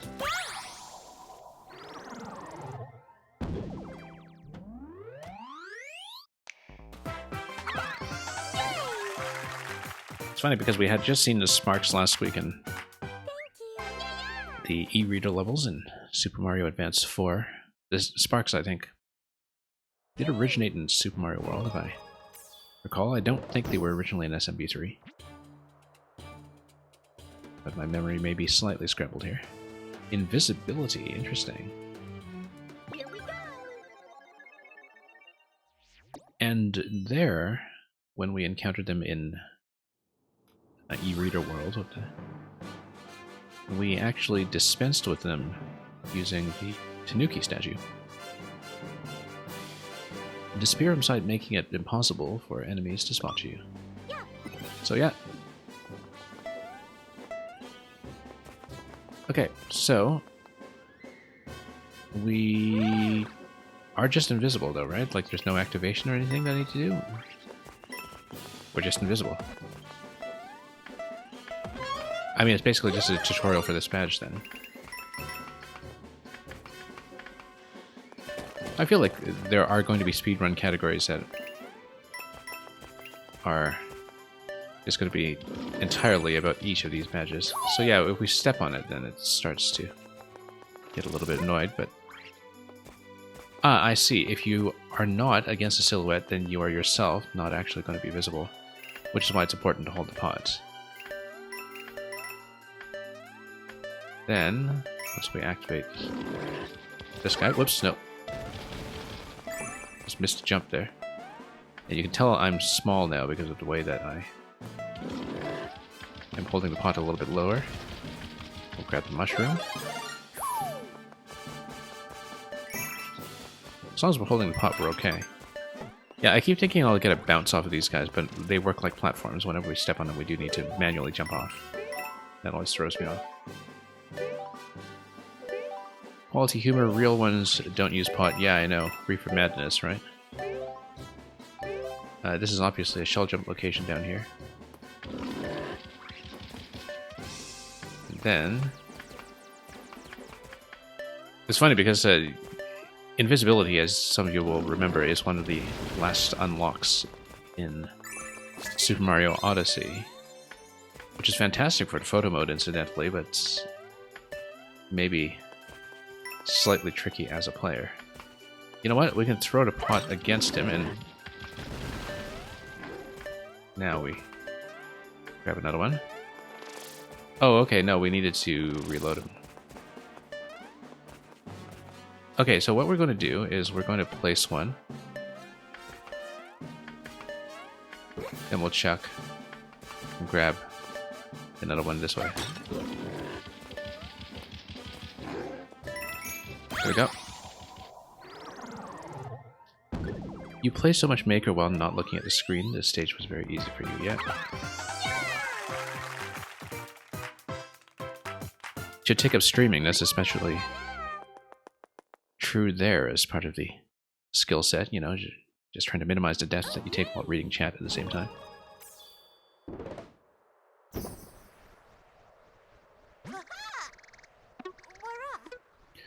So, you know what would be hilarious?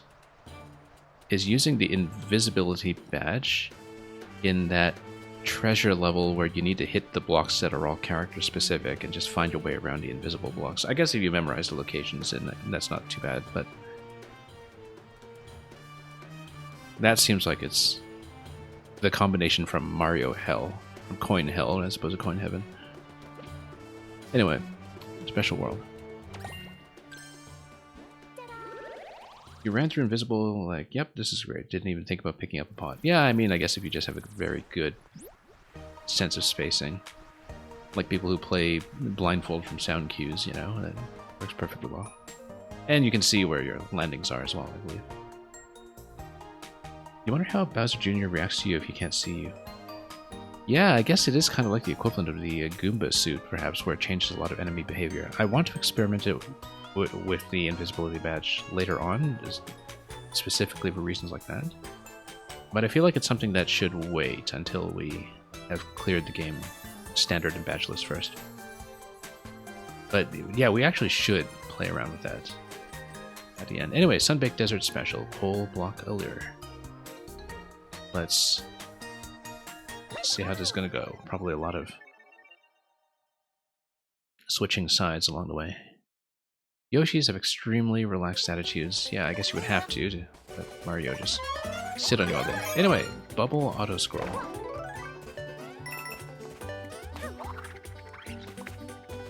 And with revealing a lot of these locations along the way.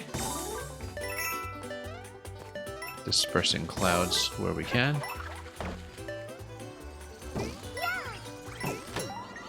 Oh, look at that, Wonderflower.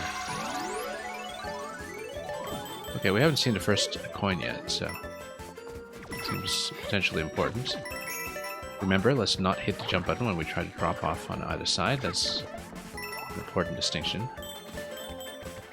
Whoa, no, missed that. Almost. Okay, no, we just need to switch between them as they go. I didn't know that. And yeah, Luca, I think you had suggested the block badge before as well. Definitely noted.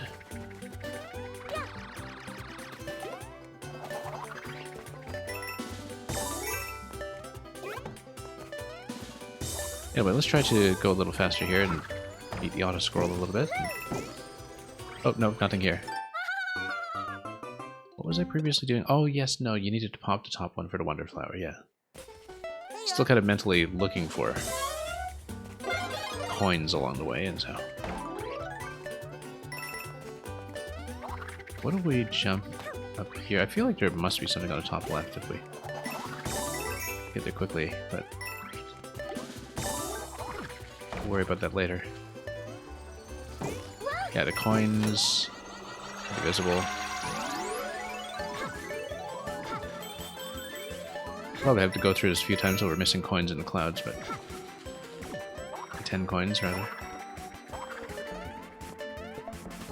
Nothing up the top. Oh, rather luckily didn't get hit.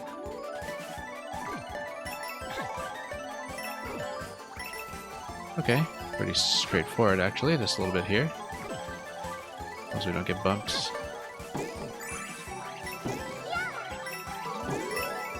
Okay, that was coin 2, so we had missed something. It must have been early. I suspect it was very early. Whoop, I should have seen that coming. Because the drill is going to be so useful here, right? Yeah, I'm still getting used to the controls for this because my instinct is to just try to hit the jump button to drop off below, and that's a very bad idea.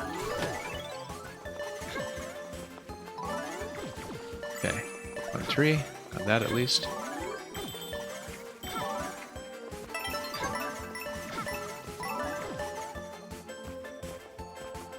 I have my suspicions about where to find coin 1, but I have to get a lot more done first.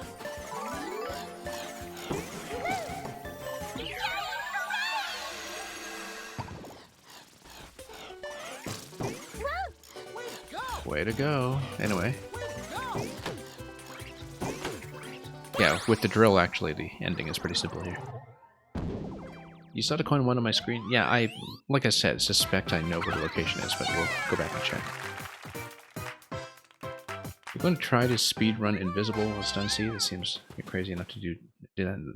Yeah, I mean, that would be a lot of fun. I mean, especially for the spectator, right? Because they can see all of the crazy moves that you're pulling off along the way.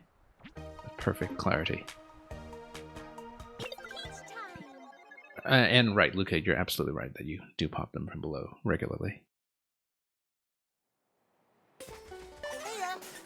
Yeah, because I thought it was going to be top left here, but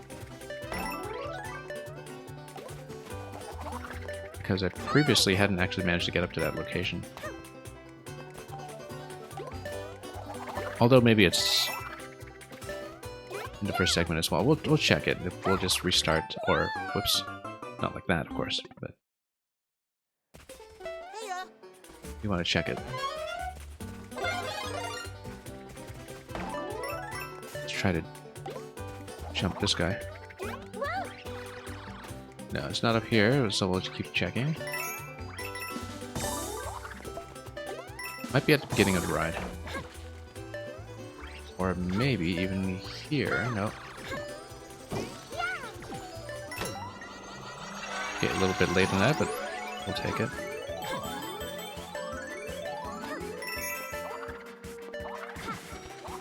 Coin 1, you say? Not up top, I think we had checked that. Coin 2 is already in this segment, though. So I feel like we missed it. Unless it's inside one of the...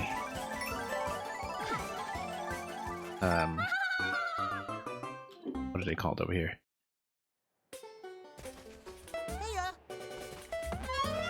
We'll see. We'll scan around carefully and we'll see if we can locate it. Possibly we need to be faster here. We also didn't really check the area on this side.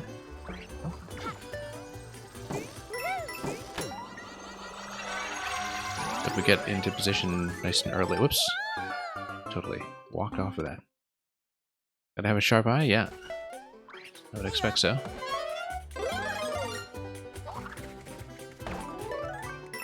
We'll definitely keep that in mind as we... Whoops. Look around for it. I mean, we've been pretty good about finding everything so far, so... No, I'll get it eventually, but... How much of an experience will it be along the way? Whoa, totally missed that time. Very sneaky coin, yeah. Gotta play it with the invisible badge too, just to add a few style points. Now, the thing about the invisible badge is that you would actually still get the indications for the combos, like the enemy stopping and so on, wouldn't you? And that's something that could be interesting. Yeah, so we did check the top left. I feel like it could very well be contained within one of these enemies here. We had checked that corner. We had checked the top left, I'm pretty sure. Try to get a little bit further ahead on the auto scroll and see see if that affects anything. Whoops. Completely missed. I've been too busy kind of looking around the screen. You got it by accident? Yeah.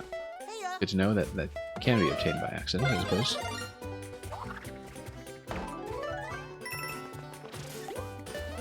We'll see. I feel like having it concealed by clouds is probably a given. No, that was not the sound I was looking for. That was just a one-up.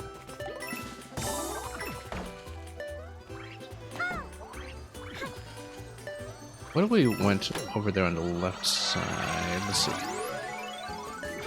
Stun Seed, you were also an accident? Yeah. I mean, one comes to be accepted eventually, I guess. Especially if your Mario skills are sufficient. You get legitimized into the family. I'm looking at each of these fish individually to see if one of them would be maybe holding a coin on the inside. No, this is already coin 2, so we missed it. We should start over then. Yeah, definitely start over, I think. Look at that convenient restart button.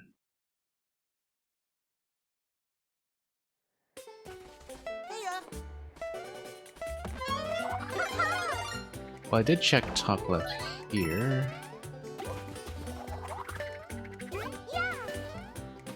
And there didn't really seem to be anything.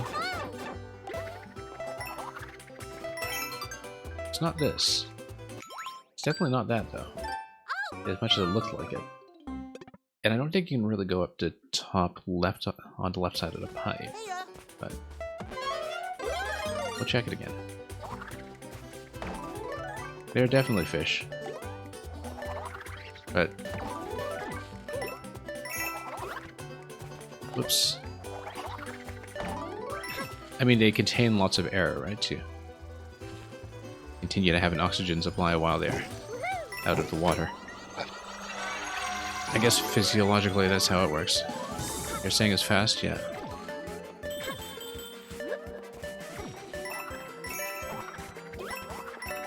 Oh, it's on the tail here. Yep, got it. Alright, let's finish the course.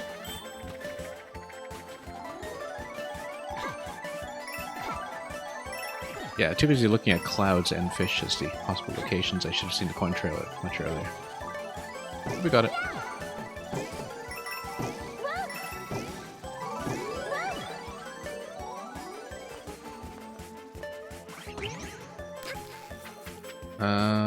Yeah, let's... Oh, you know what? Why don't I just climb below this guy? Like a sensible princess.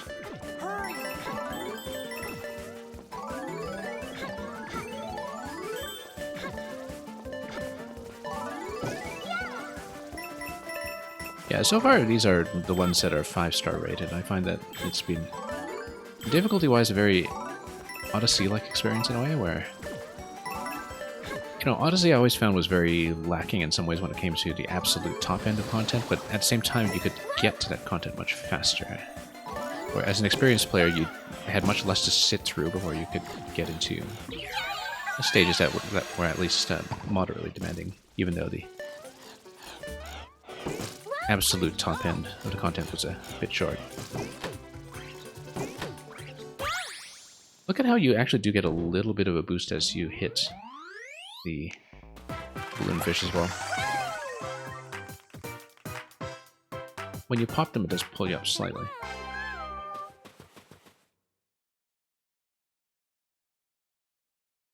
Oh, yay! Anyway, that's another special down. We need to save our coins because we have been saving up for the other Wonder Seeds in a previous world. So yeah, that's going to be 5 out of 7 down. Or, no, 6 out of... Wait, I can't count. Right, because we did one in the center, okay. 5 out of 7 of the surrounding ones down. Plus the one in the middle. Then 2 more to go before we can unlock the final stage here. Alright, let's go back to the Sunbaked Desert and cash in at the secret shop.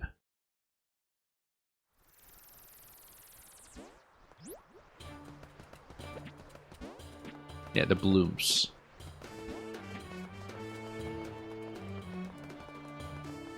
As seen in Bloop's Tower Defense. Okay, let's go to the secret shop.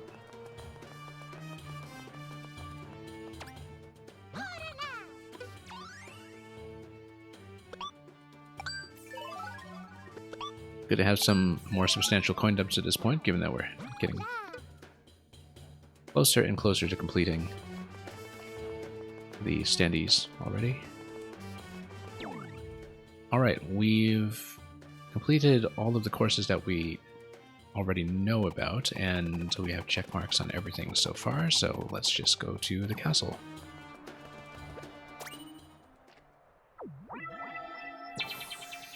I guess World 3 did have the airship. It did seem a bit strange that World 3 didn't have a castle to call its own, but here's Sunbaked Desert Palace.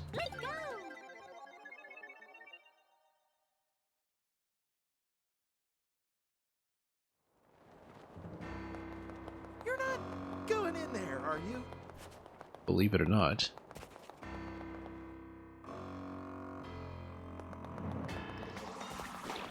Okay.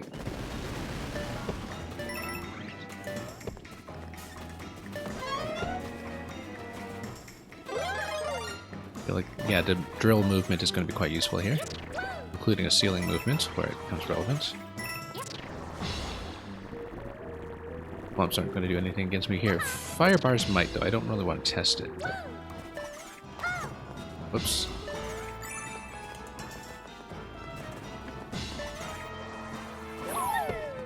This looks suspicious, but I'm not going to try it just yet until we have mapped things out. I feel like, can we up this my head? Not really. I was hoping we could. We'll check out the pipe and then we'll go up in the center.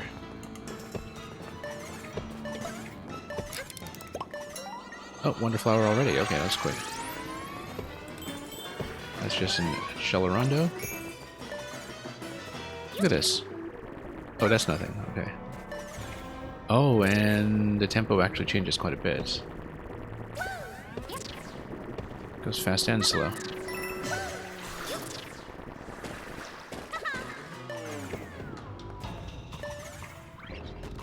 We just need to watch the alternation carefully.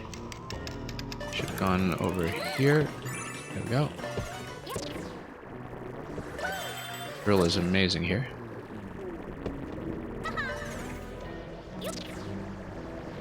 Fire bar doesn't touch you at all. Great. Drill plus invisible badge. Now that would be the way to play. Oh, nothing here but a little coin. I guess it isn't a game that's really going to have too many rewards to choose from. Is when it comes to anything power-up dependent, where usually Nintendo doesn't like to make those requirements too strict, I think. But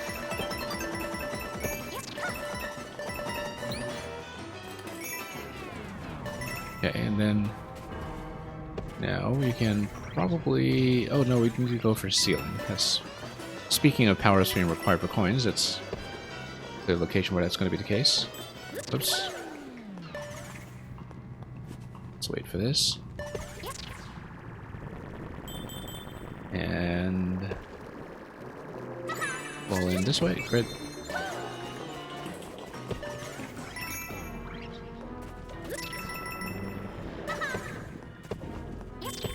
Yeah, this platform completely supports this spike wall. Let's go up.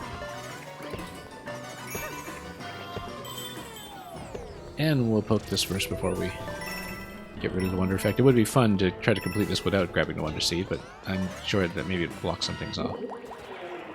Oh, no, no, no.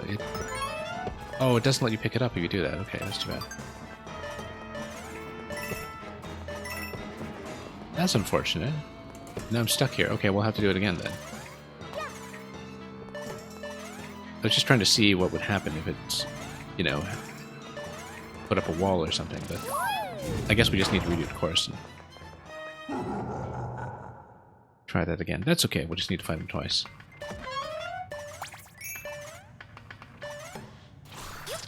We'll see how helpful the drill will be here, too. This pool party was way more fun before I showed up. Well, I mean, it's not like anybody else is here. Besides, that's no way to talk to your mother. Pretty soon a big bad wonder is going to happen. We'll see how elaborate that is. Okay. Can't quite reach, but with a wall jump, maybe we can. Oh. Actually, you know, we're going to try the wall jump drill thing. Oh. Doesn't seem like I can drill into the ceiling yet, though. No. Okay, that's fine. We'll actually play this then.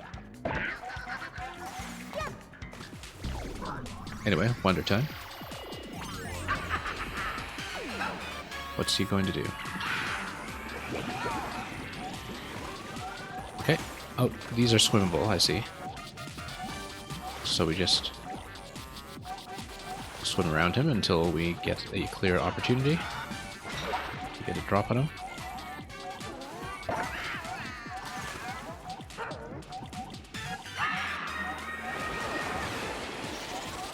And then we're going to have an inversion.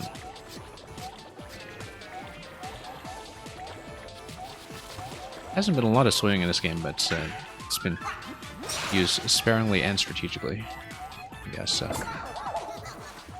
that'll be a pretty quick fight. Except there's more. So yeah, now we still need to maintain position here. We just need to wait for him to do his business. Whoops. Nope.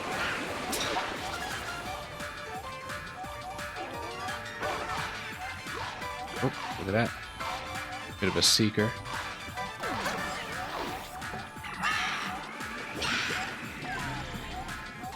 Okay, do we have much of an opportunity here? Yes, we do.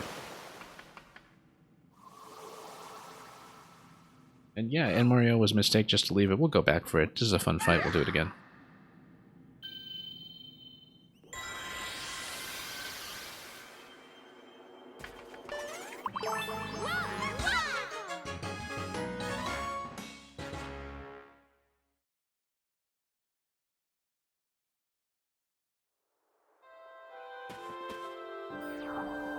Anyway, so much for this castle until, of course, we revisit it for a single collectible.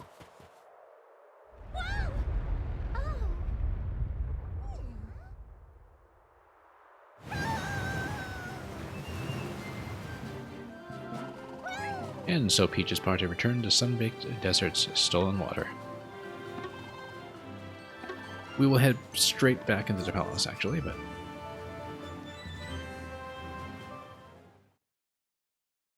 we'll continue from there.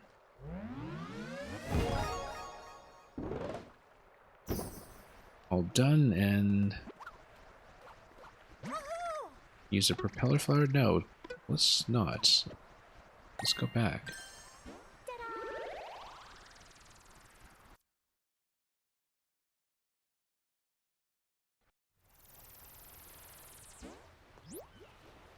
Okay, we're going back. I guess we have to disperse part of the Calamity Piranha first, but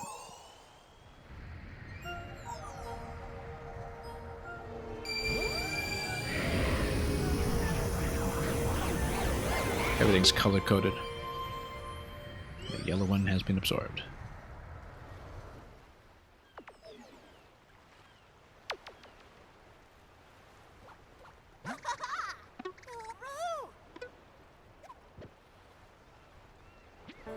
Alright, let's go back.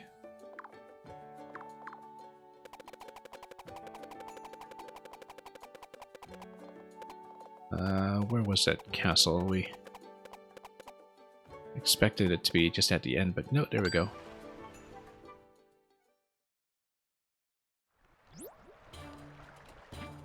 Here we go. This time we'll actually pick up the Wonder Seed.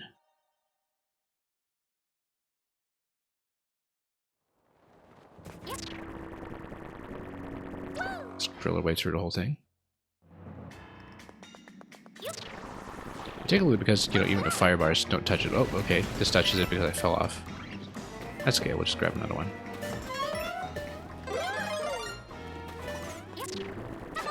Oh, whoops. Oh yeah, I guess you can't really go through the base of that. Alright, that's fine. We'll scrap the other one. We're maybe a little overconfident about our ability to just drill through everything, but obviously with the base of our bar being in the floor, that was not the wisest maneuver.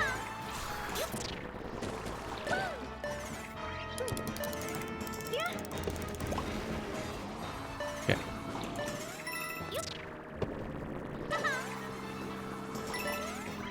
Oh, whoops, no, that's okay. Elephant, sure, but we'll probably need to drill right, but that's okay, now we'll lose it anyway.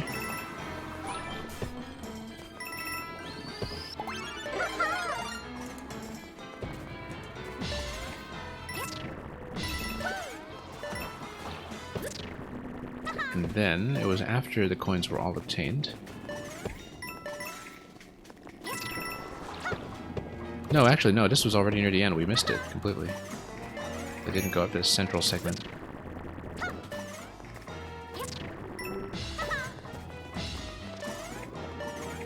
Yeah, because this was already a segment where we had a speed change. Nope, no, lost the drill. Okay, so much for that. That's okay, let's go back and find where the flower was. Whoops. A bit incautious. All over. Yeah, I thought it was up here, actually, that we pulled the chain and then... Hang on. That positioning. That's okay. We'll be small.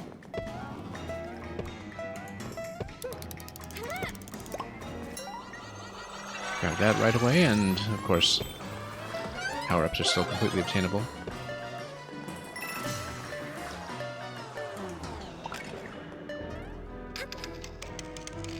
That's okay, we'll skip. Just make it to the flower.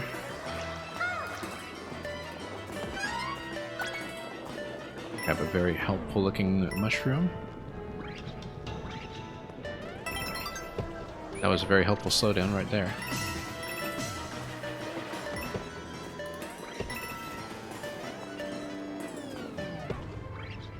Notice that we can skim across the sand just fine when we have the Wonder Flower effect.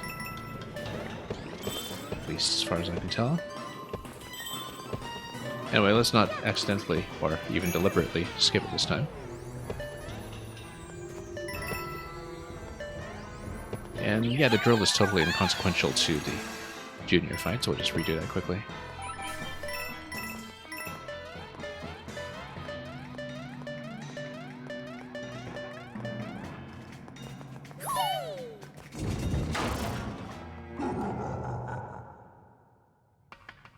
Okay, pretty simple as long as we swim.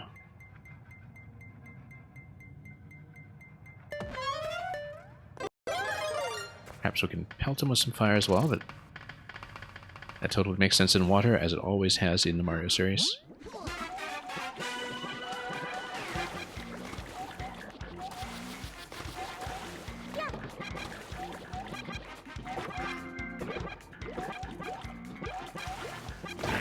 Here we go. Snipe him from range. Phase 2.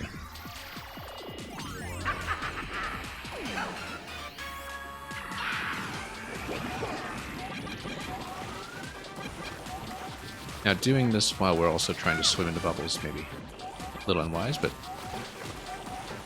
yeah, I'd rather just crowd him.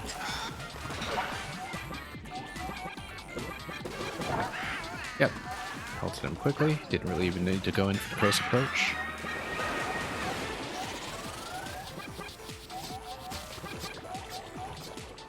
And this is a fairly gentle swim.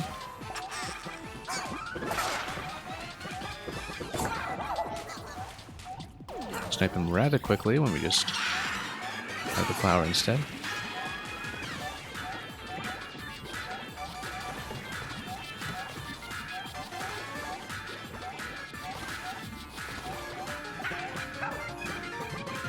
Nope, couldn't really pelt him there in that form, but we'll wait for him to get out, and then there we go, that was quick.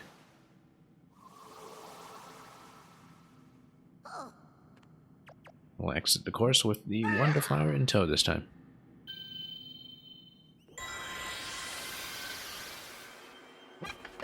It's actually the first time we've redone a palace. The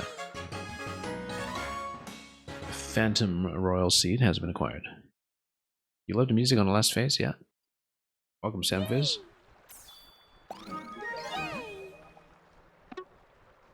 Okay. That's another one clear. Let's go back to the Petal Isles and we'll enter World 5 because we have cleared everything I can in the Petal Isles up to this point. So, let's see if we can find where we are in the circuit. Here we go.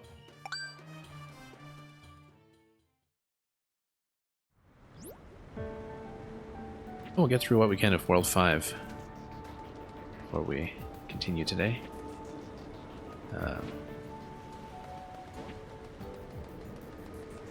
Let's see. Oh yeah, so it was actually over here. There we go. I think we had seen pretty much everything we wanted to up to this point. Unless there are other secret shops that abound. But we will have a character switch. And Mario is actually the last one we haven't played as in the standard set, so we'll probably switch to him for this section.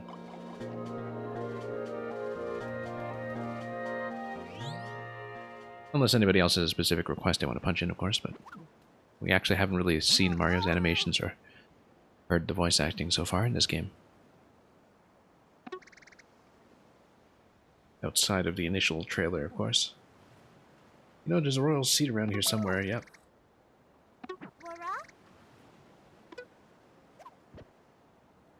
Luca is going to cash in for Mario. Let's do it. It's a me. It's a me. It's a me, like I was saying. Okay. So, we'll need to restore this eventually. We'll look around for any secret Captain Toad entrances, but we do need to go through the Loyal Complex house first. The new Mario voice does a great job, carries over that infectious joy, yeah. You can kind of hear that already. Nobody's home. Welcome to the Fungi Mines, where it's fun to mine and the happy ring of our pickaxes sounds like a party. I've heard both fungi and fungi very commonly. In fact, somebody I know who actually does have a great deal of fluency in Latin and was a scholar who specialized in mycology, so the study of mushrooms, actually. Called the fungi all the time, so I wonder how much of it is a Latin thing and how much of it is just regional. But I'll be using the two interchangeably. Welcome to the Fungi or Fungi Mines, where it's fun to mine, and the happy ring of our pickaxes sounds like a party. Yeah, Bandit Otter, you're absolutely correct. It's pronounced exactly the way you specified.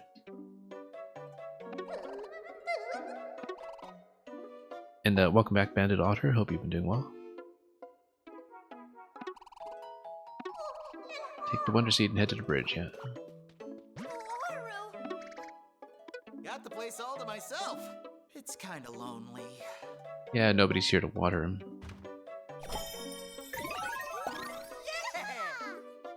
Anyway, let's continue.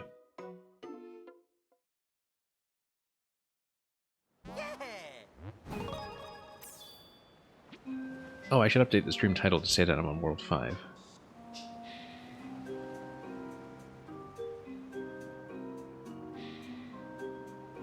And you're saying I'm using the drill head. Well, I mean, we've been drilling it.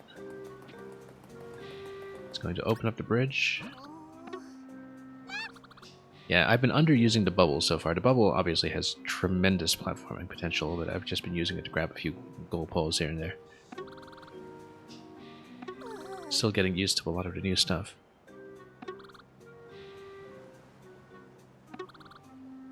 It's real dangerous down there.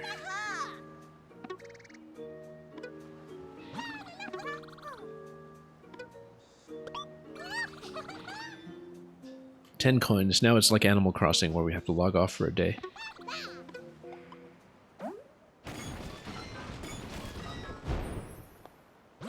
Yeah, in Mario I hear people say fungi commonly enough. In fact, that is a pun that is used in one of the recent Paper Mario games. I think it's probably Color Splash. Because there's a bit of a supporting Toad squad in that game that refers to themselves as the fun guys or something.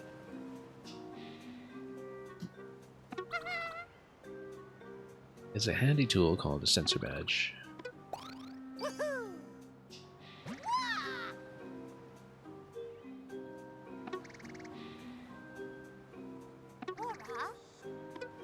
No.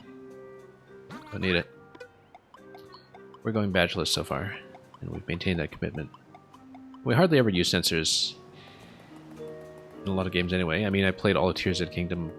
Actually, on my Tears of the Kingdom file, which I haven't touched in a few weeks, I still... No, I only picked up the sensor on my last stream, about 400 hours into the game. And by then we'd of course completed all shrines already. And then, you know, Pikmin I always... well, in Pikmin 4 I saved a treasure sensor for last because we never needed it. We had enough situational awareness to just find everything ourselves or use the dog to get it. Up shroom, down shroom. Haley's Toxic Pond. Look at this. Oh, it just goes down and down. It must be in the deepest area beyond the 3 ruins. For some reason, this area reminds me of Metroid Prime. Actually, specifically Metroid Prime 3, although it's true of the other ones as well. Beware of the rifts. Yeah, so... Oh, look at that pickaxe symbol that's down there. I guess we'll eventually make our way down and find the special location along the way. It does make sense to try to walk through some of these just to see if we can uncover toad pipes or anything. Light switch mansion. Oh, that sounds promising. So yeah, we'll uncover more on the map as we go, and we'll do the hidden ones first just to mark them. Make sure they're taken care of. Also, here's a shop. Google always explaining the joke, yeah.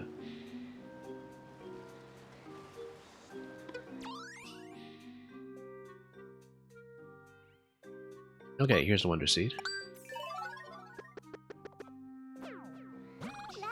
Come back again sometime.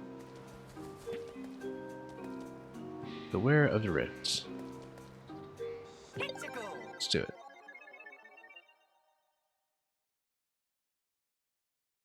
Star pulls in coins. I actually hadn't really been paid attention to that. Oh, I guess maybe this had some time pressure, unless it's oh no, it's not really time pressure, it's just a regular pattern that snakes around a little bit, and that location doesn't really touch anything. Oop. Wow, the Koopa shell just disappeared into the endless void. I love this effect, incidentally. It's also something that's very Kirby-like in some ways. Like many things in this game. This one's crawling around like it's an enemy.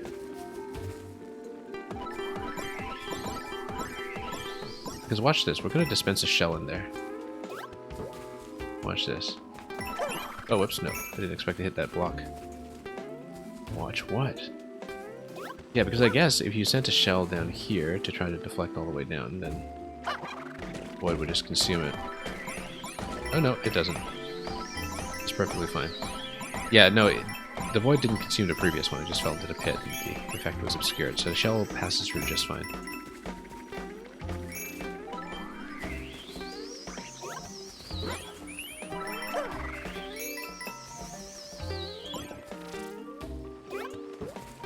Anyway, we haven't really uncovered that much so far. Look, I probably missed a coin already, but we'll see how true that is. Maybe in that earlier section. Whoops, nope. Nope. Love that. Let's try to grab another shell. Must have been my imagination. It is your imagination. Just another flower, probably. Nobody that significant.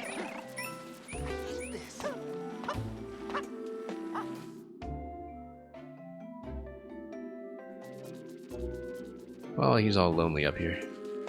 Where did you come from? I'm so happy you're here. It's scary being alone. Stay with me. Okay. Here we go. And that's coin 2 already, so we definitely missed something earlier. It must have been with the invisible blocks, but Did you hear something just now? nope, didn't hear anybody at all. Not a soul. Oh, that was a mistake.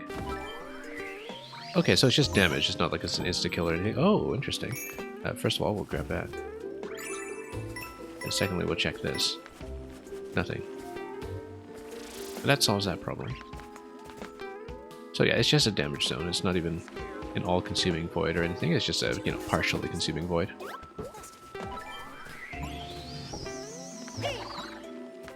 Oh, oh, whoops. Missed it. Okay.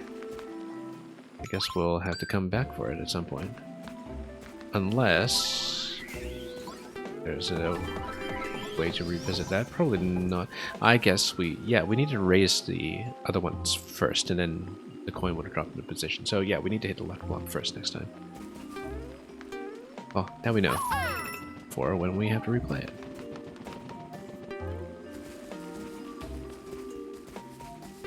Definitely something below here. Looks like it's something that is opened up by the Wonder Flower, though, because that is state dependent. We have every reason to believe that. Like a checkpoint and die? No, I'll just replay it, whatever. It's not a big deal, we're still learning. Oh wow, you basically got a Donkey Kong POW here.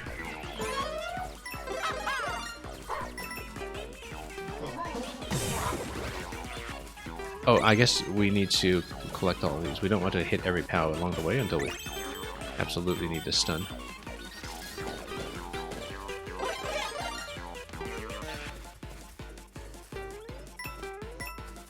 Anyway, let's head up here. We'll raise that, and then here there's going to be an area activation.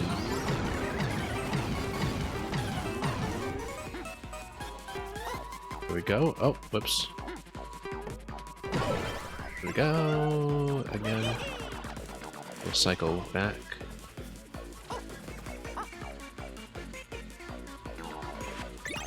Then, let's see where that's going to land. Right over there. That's easy. Not that we get points for the flower, but we'll take it.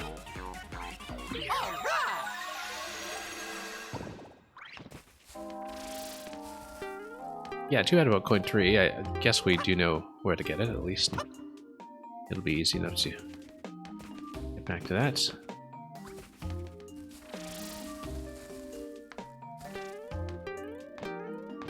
The cavern music, incidentally, is structurally something that bears some likeness to the one in Yoshi's Island as well.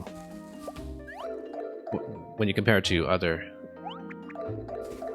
underground themes used in Mario and adjacent series, that's actually a relatively obvious location, so there we go. Let's redo it.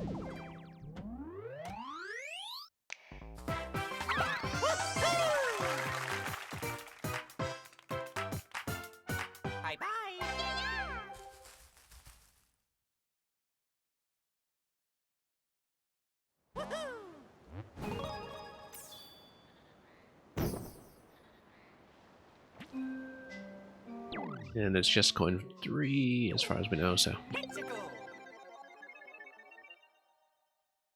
back we go.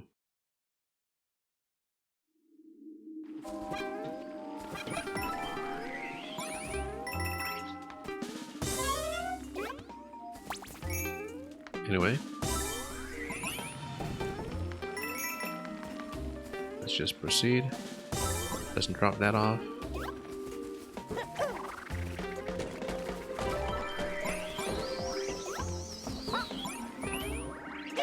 Then, oh, through that not quite the way I expected, but This world makes you hungry. Why? Because they remind you of the void in your stomach, or because of the mushrooms? Probably the mushrooms, but you know, thought I'd ask. Did you hear something just now? Okay, so this bit first, and then this one. Here we go.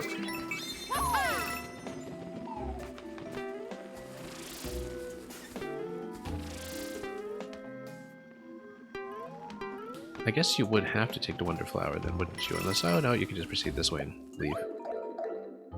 You are never required to take the Wonder Flower. You wouldn't be, because you wouldn't be able to get the day mode screenshot.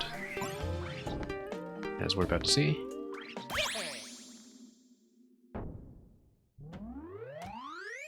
Mushrooms, and you also eat a lot of endangered turtle soup.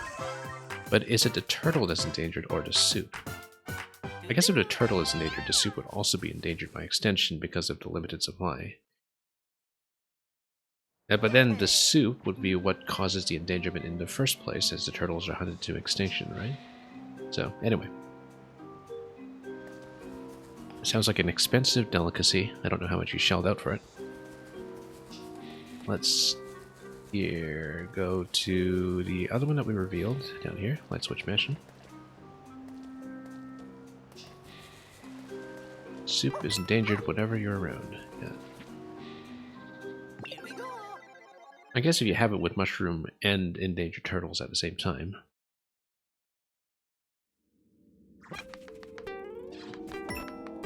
Anyway. Oh, okay. Unfortunately, ground pound doesn't reveal much. In fact, it doesn't reveal anything beyond what you normally have when you're standing. Lights on. And the boos are zapped. But if it's lights off, do the boos come back? We'll find out. Nope, they're dead. Okay.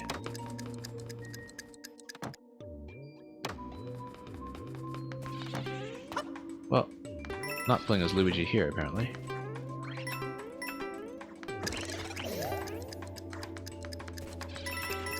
Then we'll just check the right side over here. This will be another fun one to play in invisible mode.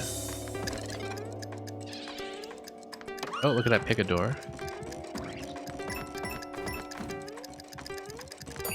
So that's going to be the horror show enemy of this game. Oh, and he even jumps and follows you, okay.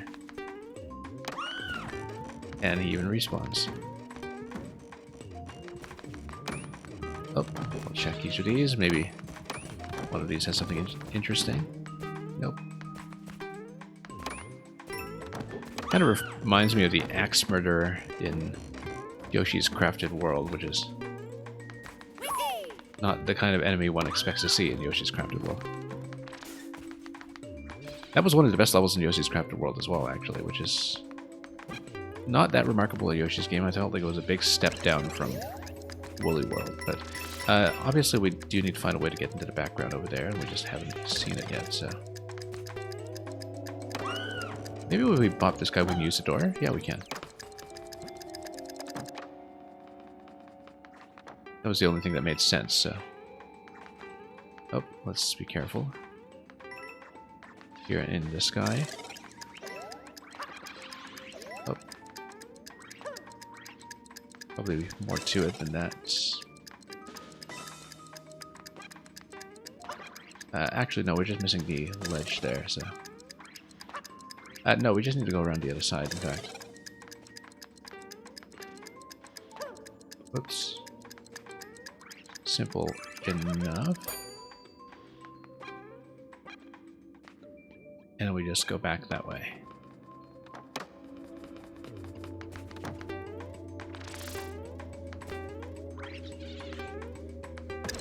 And yeah, Luca, that chomping emote has come in very handy all over this game, hasn't it?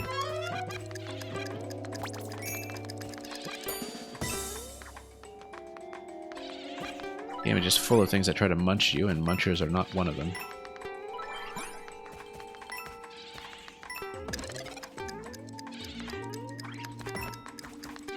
Okay, let's go over here.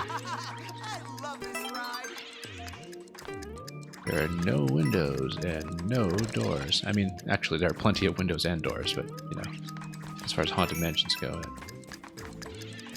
it seems relatively bad book. Anyway, let's go over here. We actually have hardly seen ghost houses or mansions as a concept in this game at all, actually. It's kind of interesting to see this very aesthetically distinctive take on them, with the color scheme from Luigi's Mansion, of course.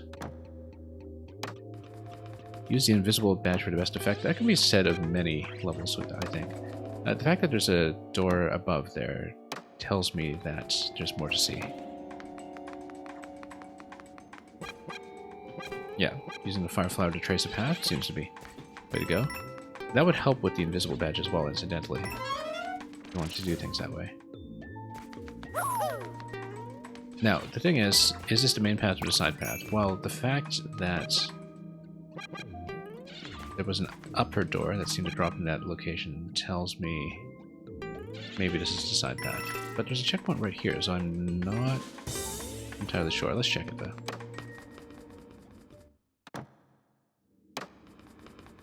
Oh, this seems like a potential bossy kind of segment. Oh no, Wonderflower. Okay, so we'll see what it is. Very suspicious. 64 seconds. Oh, Night at the Opera, okay.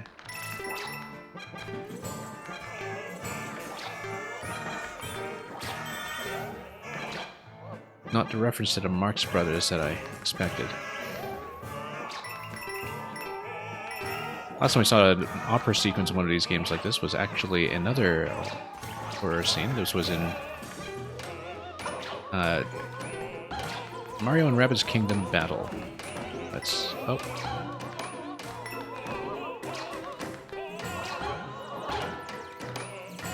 Well, this is another music level in Mario Maker that's waiting to happen relatively soon. And probably has already. Okay, let's get over here.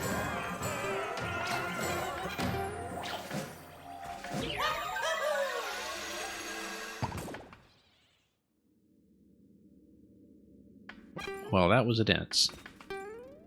Well, were you scared? We were delighted. Guess that's not mutually exclusive. Well, were you scared? Yeah, and that drops you, and I'm glad these doors let you reverse, so you don't just have to redo the level if things aren't quite panning out that way. Okay.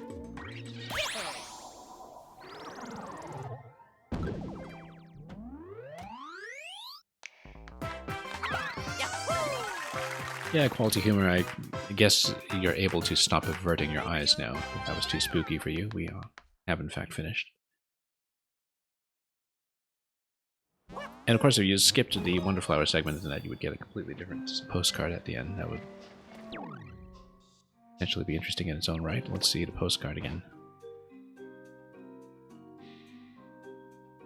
King Boo's not even looking at us here. We're just, you know, preparing to burst into song. It's like the little Boos are trying to eat the 8th notes. Which I guess would be tasty. Alright, let's finish more of this floor before we do anything else. Tumble House.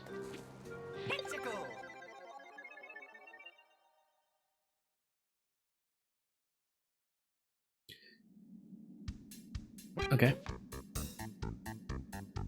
I feel like I played a Maker level that looks like this too, actually.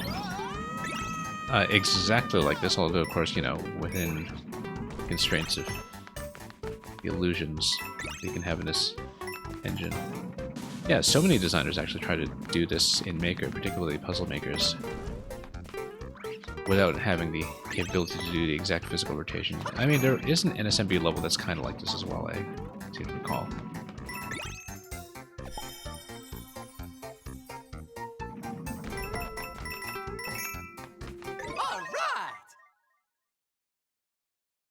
That's a quick little break time. And of course, a lot of the little bonus segments in 3D World were kind of like that as well. Like the ones where you rotate through a cylinder or something. The mystery houses. Tailies, Toxic Pond, and Upshroom, Downshroom. Well, let's do this one first. Nintendo has the ultimate editor. Yeah, imagine that, actually getting to poke around with your own engine.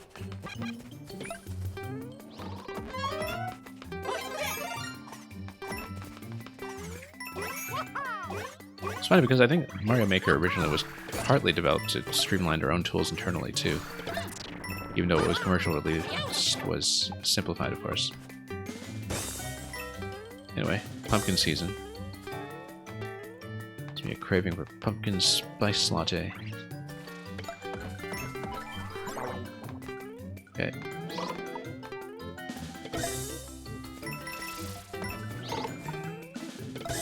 Oh, Mario block up there. That'll give us a drill for drilling pumpkins. Can I drill the plant? Yes, I can. Must be one of the few ways to kill it. Other than fire, of course. I want to be tall like the mushrooms.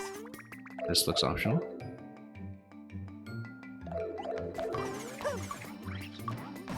We can't drill through the bounce platforms, obviously, so we'll go through this way.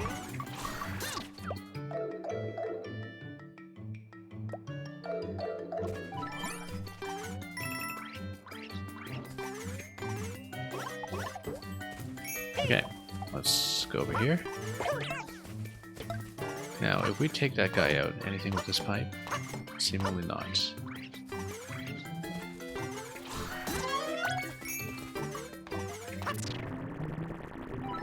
Yeah, it's actually fairly clear about whether the ceiling is drillable compared to some of the hard ceilings we saw in the junior fight earlier.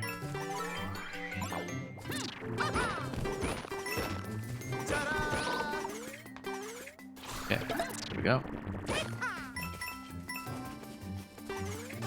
Nope. So much for that. This almost certainly activates, and then continue this way. Yeah, you could have drilled into that from above, but oh well.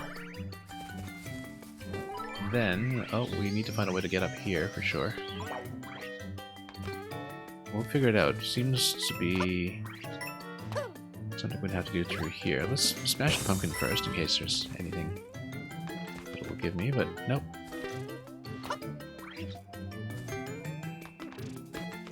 See what we can do. Not quite. What about from here? 10 coin. Yeah, we'll need something else here. Maybe stacking one of these. Whoop, no. Didn't expect that bounce. I feel like I am supposed to carry one of those and stack them and give myself just a tiny bit more height.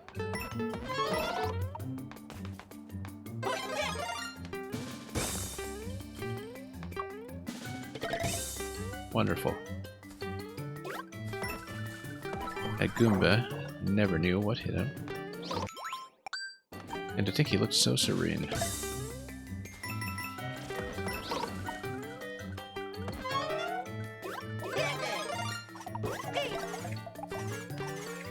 Okay, now...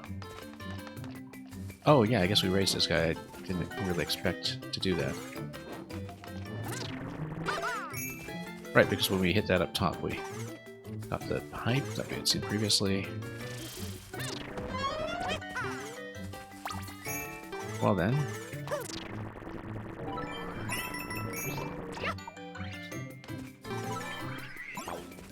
Yeah, there might be more drillable locations that are relevant to the traversal over there, so...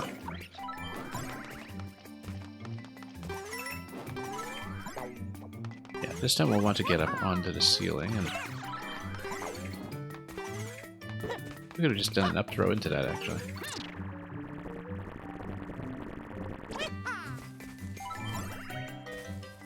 Yeah, I see. We needed to continue chaining these, probably.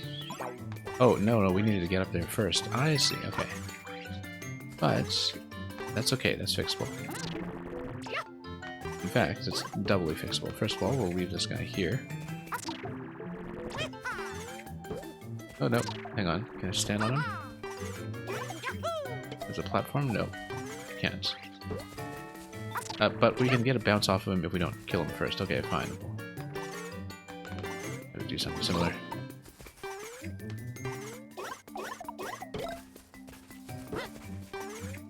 Place this over.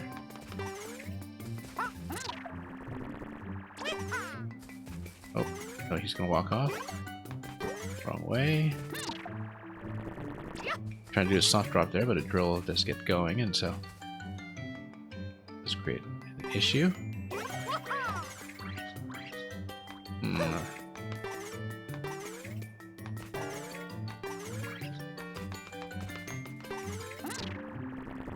So we go over here like this. I can just use the ascend command, right? No.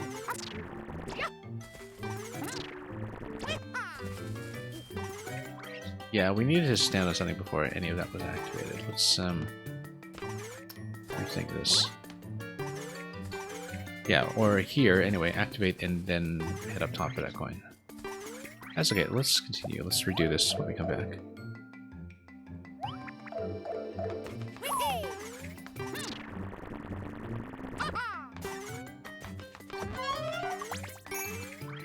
Obviously, the badge lets you just ascend the wall with a wall jump. Would have been fairly helpful there, but we're going badgeless and we're trying to do everything that way, so that's the consequence. Anyway, Wonder Pumpkin. Jack-o'-lanterns. Oh, look, it's another musical sequence.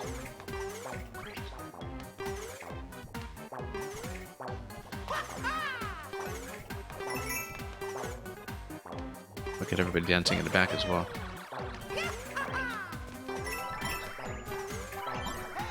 I wonder if they released this so shortly before Halloween.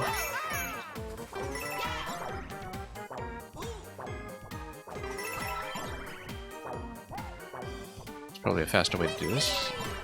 You just keep up with the pattern, but that's coin 3. Time to dance.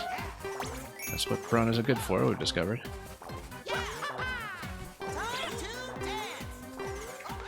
Now this doesn't seem to get me anything here, does it?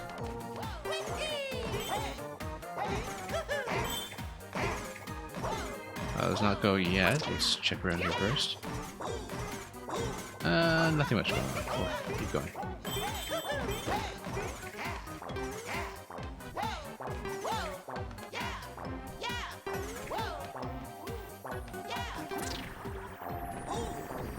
And we'll drop up the ceiling this way for the Wonder Seed.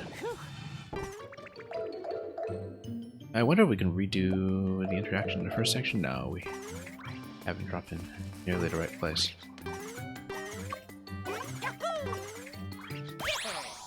Okay, we'll redo it for point 2, and we know what to do with it this time, so.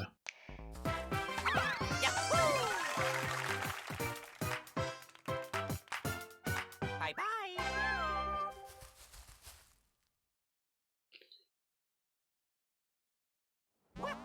In case anybody thought the musical sequences were a one-off thing, we've been seeing more and more of them as we went.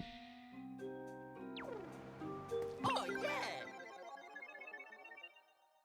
Let's do it again.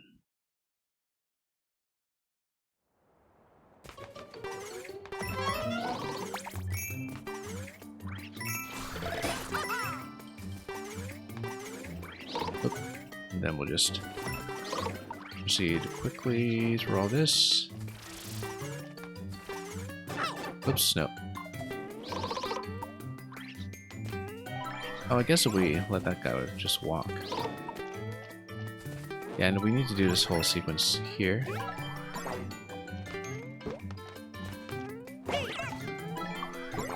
Then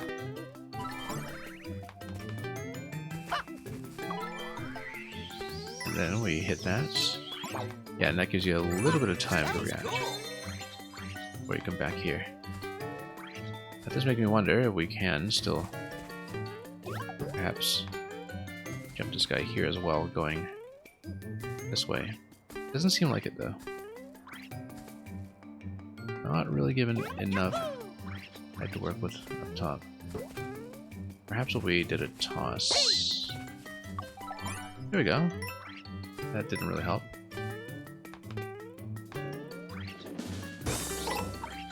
If we did a big climb up to Pumpkin and... Ah, yes, I see. Then we would drill in this location before demolishing the tower. Wasn't expecting company.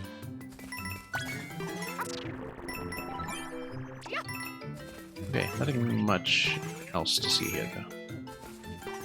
As far as I can tell.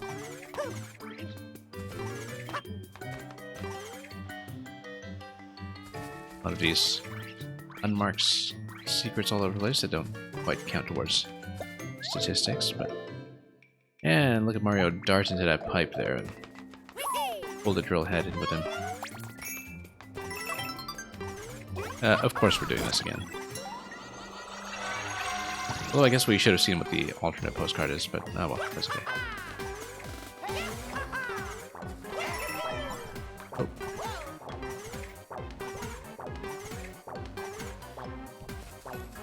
Anyway.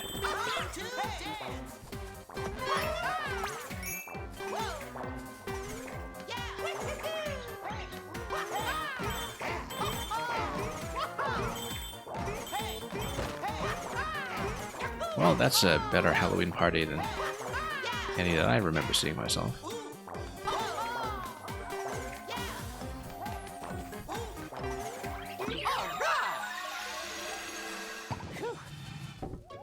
Okay, let's keep going.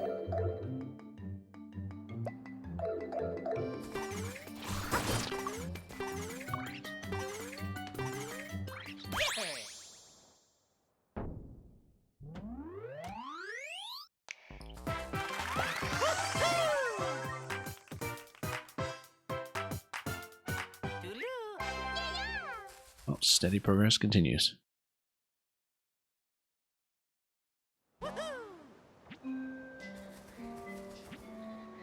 Gilly's Toxic Pond.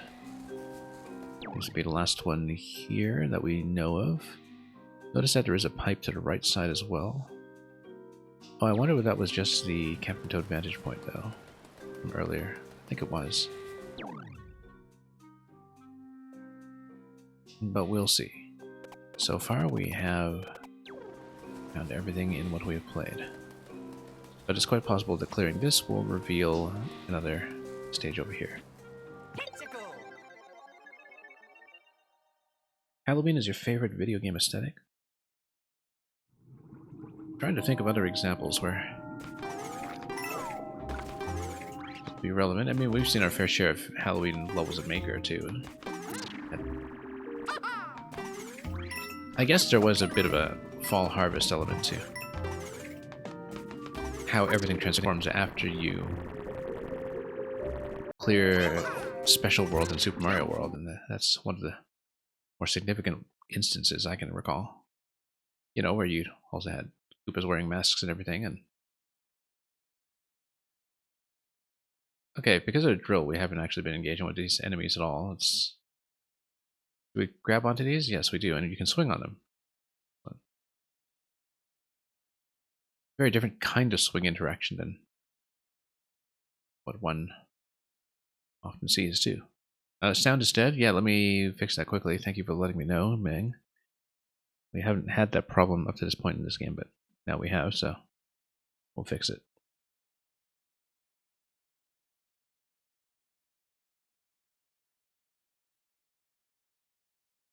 Nice to actually have some viewers present to notify me promptly about that, especially because we do need a complete sense of the atmosphere in content like this. Okay, let me just check the synchronization here. It's okay, it should be fine. Let me know if there continue to be issues.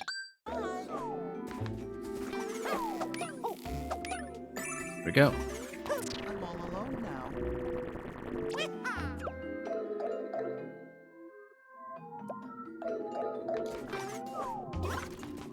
Look at this swamp too. Also, yeah, I guess you can drill into the mushroom floors. Even the elevated ones? Yes, of course. Without drilling all the way through. Yeah, as far as liquid artwork goes here, that's quite the swamp.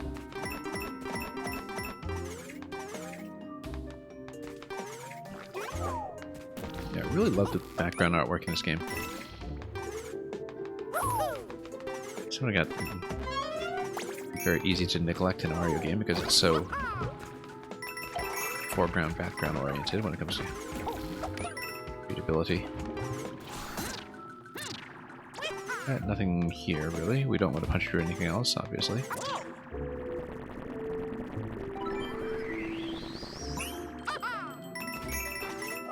Yeah, I love how these levels with low ceilings too are really built very carefully with the drill in mind.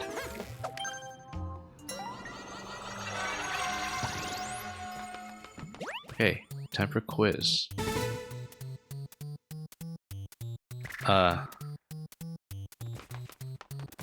We're going high on this one.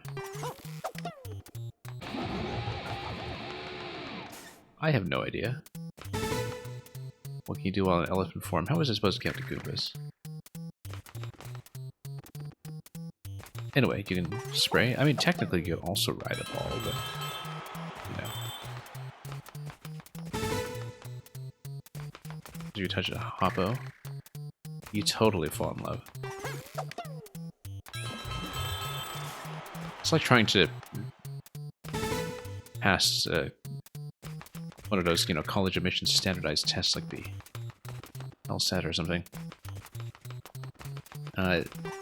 Dr. Bowser.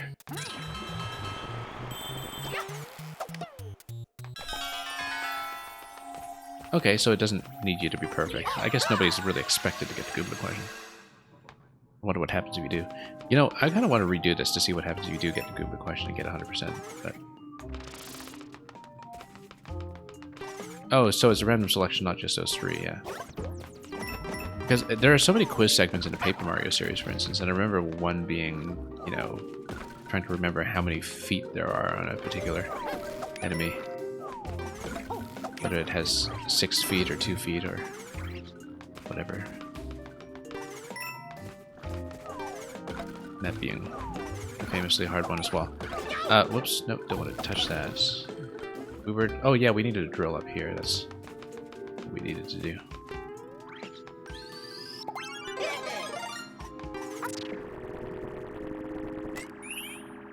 Getting the Goomba one first definitely worried me a little bit there, but luckily we had some wiggle room.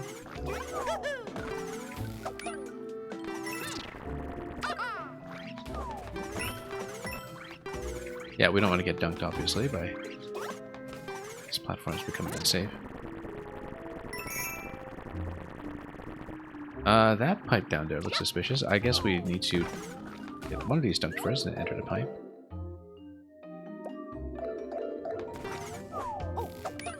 Well, that was fancy. It felt fantastic. Yeah, and again, as far as rope climbs go, this is a very different kind of trajectory than I'm accustomed to seeing when it comes to rope mechanics in video games. Just the responsiveness of it. Oh, we totally could have drilled up above too, if you look at that. There's a coin up there. If there's any sign of an alternate exit in this level, that would be the natural place to check. The coin seems to be a very conspicuous clue to something. We'll check if there is an alternate exit up, obviously, and then we'll continue.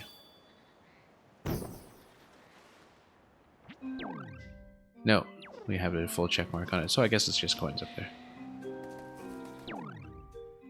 No, not at all. Trodden piranha plants. Oh, looks like we'll have another musical sequence. Possibly.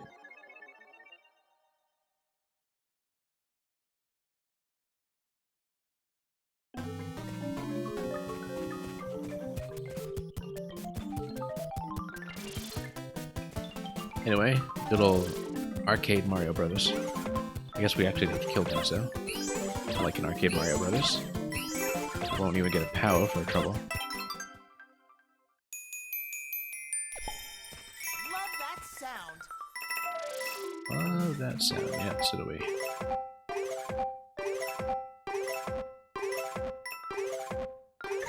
Wonderful! Yeah, when he says wonderful, you can definitely notice quite conspicuously the change in voice actor. Much more so with some of the other lines.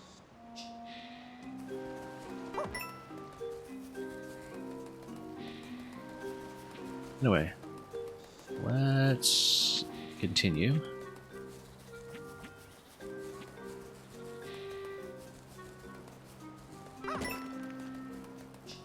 And I think we've basically cleared what we want on this floor. Like I was saying, oh no, the pickaxe in the corner, that's actually the Captain Toad location, isn't it? Or I don't remember exactly how those are designated in these maps. If it's designated at all. Maybe not. Maybe that's something else entirely we don't understand yet. Yeah, no, I think it was actually the pipe that you see on the map on the right side. That must have been Captain Toad's place, but I don't recall, so let's just continue and bust this one right open. We'll probably have time to finish World 5 today. We'll keep playing and see what our pace is like.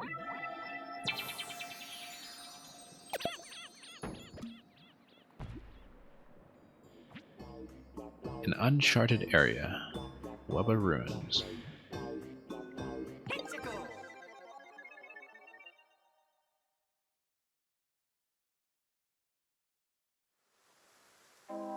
Okay.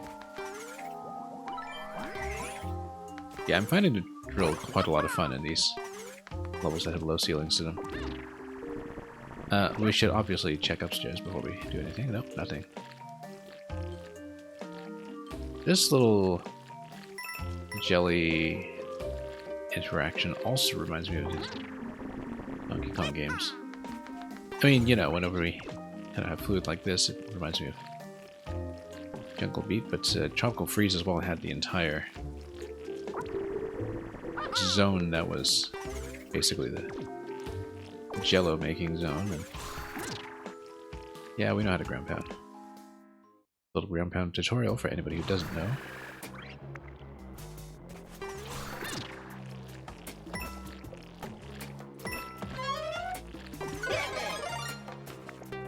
Then, yeah, we can skim on top, but if you ground pound, you cut through. That seems to be the interaction here. And then there's a little bit of slow swimming where you're somewhat suspended in position. I do like how it kind of has its own sense of viscosity that's different from standard water-based swimming mechanics. Hello. Hello to you too. How's the gum taste? Okay, so you can pound that. Oh, we're trying not to taste it.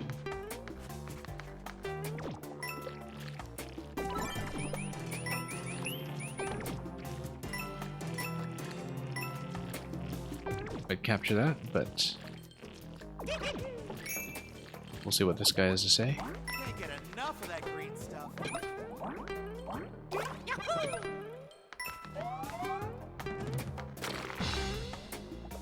Okay, so he's gonna cut through. That might be helpful.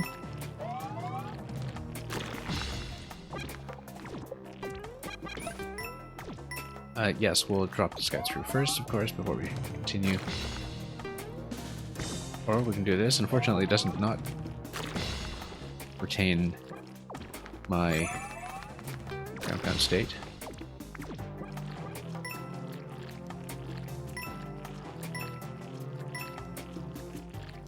Yeah, because when you hold down while you're inside the goo. Oh. Oh. Oh no, that's gonna be lost right there. That's too bad. I guess that's a miss. Didn't really think about accounting for this guy. Or for our lack of ability to catch up to the bubble once it was on its way down.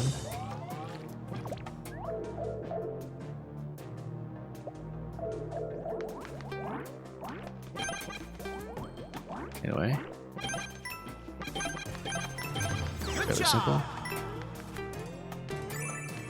This coin too, that kind of tells me that these that we missed could have potentially been a Wonder Flower, or maybe just a power-up. We'll see. But it won't be a 10 coin, which is what I was concerned about.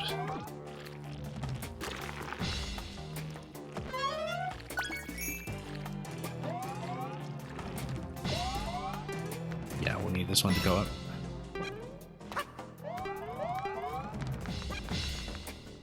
We can even get this from below, almost. Nope. Not quite.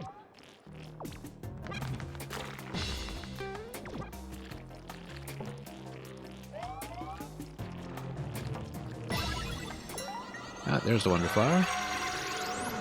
And it is possible to go up. No time limit. It is basically one continuous gooey wall climb. We should, of course, check this location.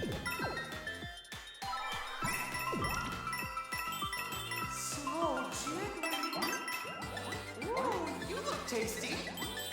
I wouldn't try it if I were you. You look tasty. Scanning around to see if there is any coin potential here, of course, Tasty. with the purples.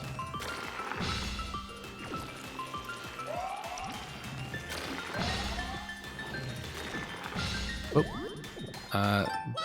that was not what I expected. I kind of lost my sense of orientation of which direction to press, but I guess it is left for anti-clockwise, right for clockwise.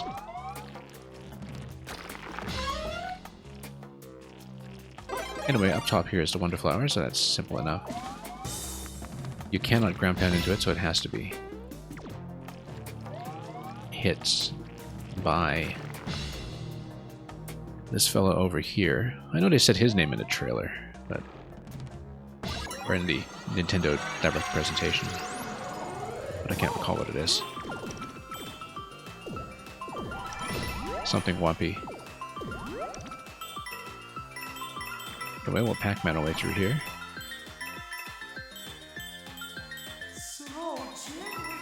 The conks, yeah, that's right.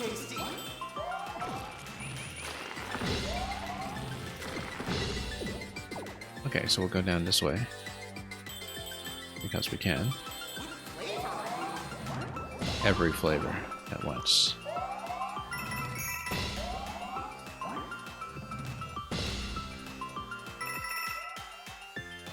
It's funny because this kind of wall running is also still reminiscent of Baby Mario. Oh, also we are able to take a hit. We just become small, I guess. We just have that reflected in the artwork with our small form. We do still need to grab the Wonder Flower in this form though, so let's not be too inaccurate just yet. And yeah, you can just swim fluidly through all of that, which is a central part of the mechanic. Can I come through here and talk to this guy? Slurp. We should grab the Wonder Flower, but I feel like... yeah, we don't want to lose it, obviously, like we did in the castle, but... it seemed like this was something specific to retaining the Wonder Flower, so I wasn't too concerned about just dropping out of this level prematurely.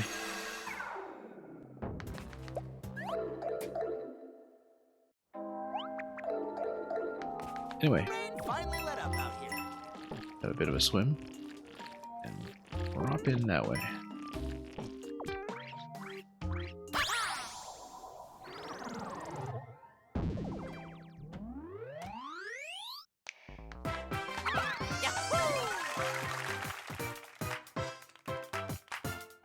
Bye-bye.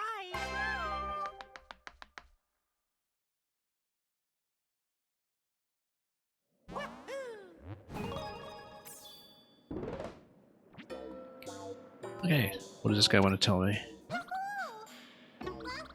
Oh, right, the fellow who was in the initial house.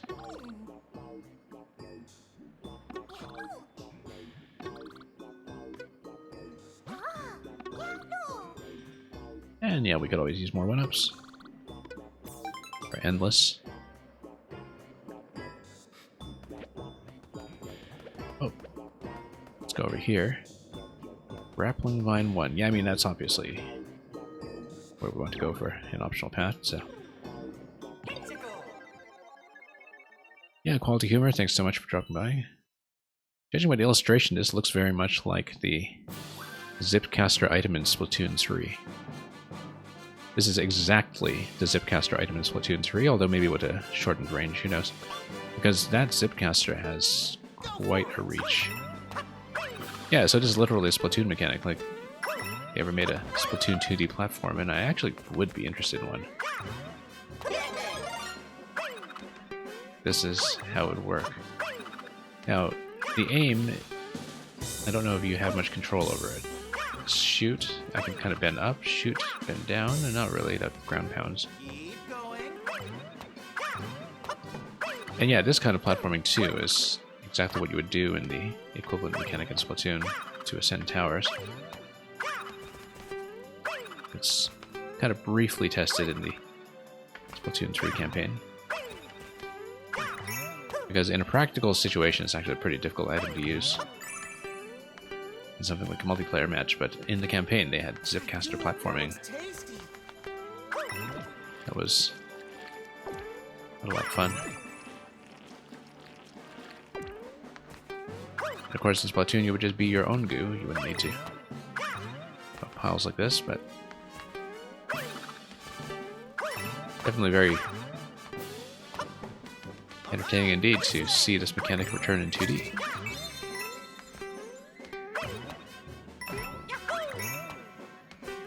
Okay. See ya. Oh, and you can just grab the top of the flagpole. That's wonderful. Very fancy.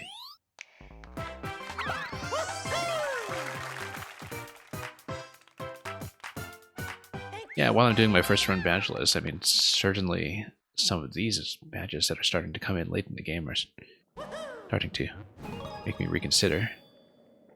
In some ways, that's just much too fun. I mean, it does kind of, you know, kill your twirl, though, because you would be using art midair. Not right now, but if there's a level 2 challenge for this eventually, that'd be wonderful. I don't know if there are going to be. I mean, it does say Grappling Vine 1, implying there is going to be a Grappling Vine 2, I hope. Maybe even a badge challenge world or something at the end of all this. Or just more of those as we get into World 6. Seems like we have everything here, but can't actually proceed on the map in this location. So let's go here instead. Another Uncharted area. Swaying Ruins. Uncharted 2.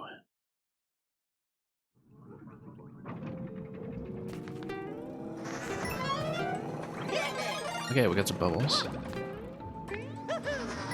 Oh, can't climb that. We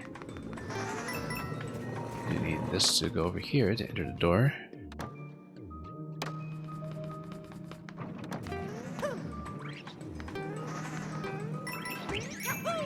Basically kind of like a ghost ship level in some ways. Just rocking back and forth.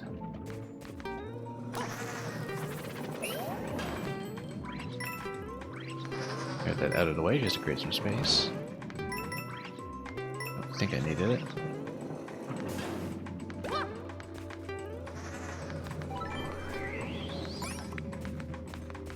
And yeah, we can do that. This can be a wall jump on the way over, and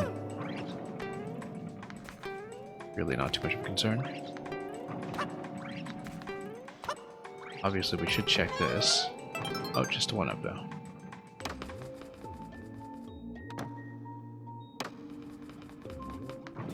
This guy's gonna slide back and forth eventually.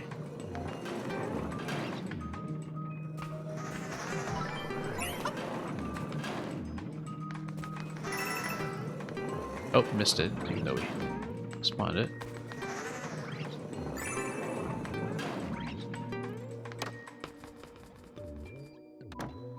Looks like I might have missed something in that segment already, but we did speed through it rather quickly.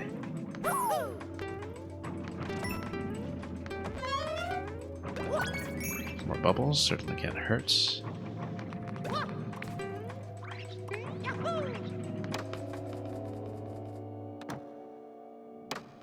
At least this bobbing is mechanically useful, yeah. Like some airships we know. We should obviously check this location.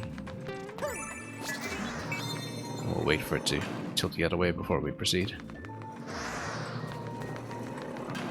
Whoops, nope. Totally poked that. He's having fun.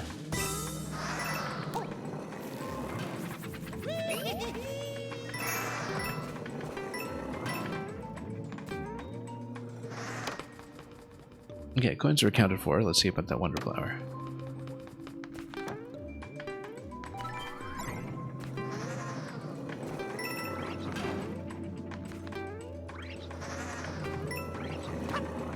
Well, it certainly seemed like something. Maybe we do need to do something to reveal it first.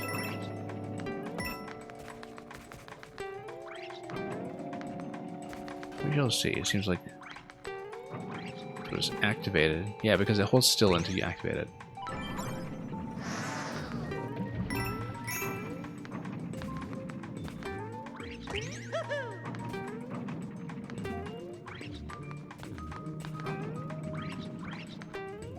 Okay, that guy's supposed to come down here and give me access to this door. So we'll do it. That looks like it's something potentially optional, which means especially important to get it done first. This is how baby thwomps are raised? Yeah, I guess if they don't have the strength to suspend themselves first. Oh, hang on. No. Oh, we'll just chase it down before it hits the bottom. Okay, everything is now goo and bouncy. Oh, there's a timer. I love the sliding animation of Mario just barely holding on with his foot.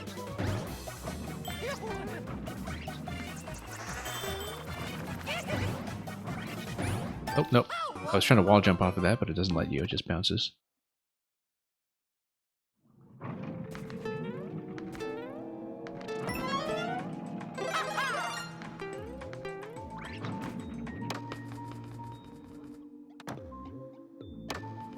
Well, if anybody's going to be an expert in thwomp physiology, it's definitely going to be Meg.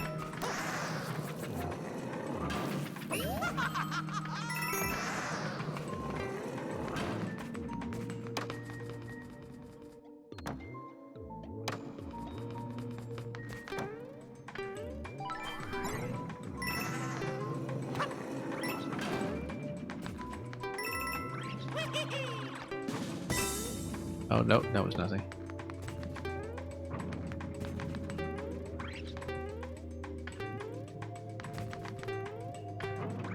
Oh, right, this just tilts. I'm gonna use the bubbles for platforming purposes as well, actually. Just not really in the habit yet of doing that in a pinch. No, this was just going through, right? So, let's continue.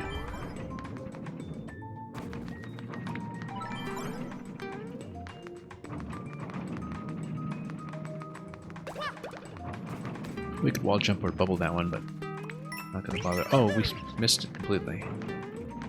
I wanted to seem new. Yeah, okay, actually that door was the Wonder Flower area. Got some of these entrances confused. There we go.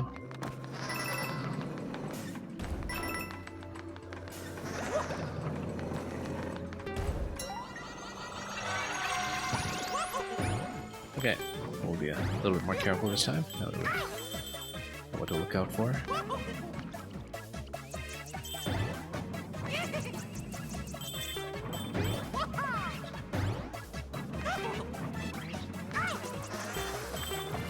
Okay.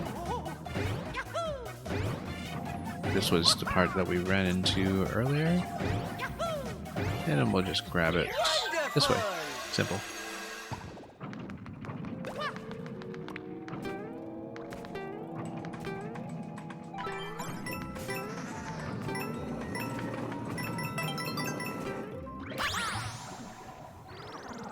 Okay, that's it.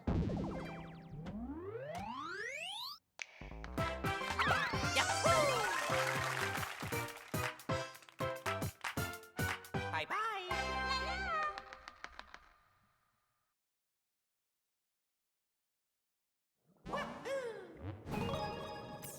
And he's got the pickaxe to the right. Obviously, we should check that before we proceed.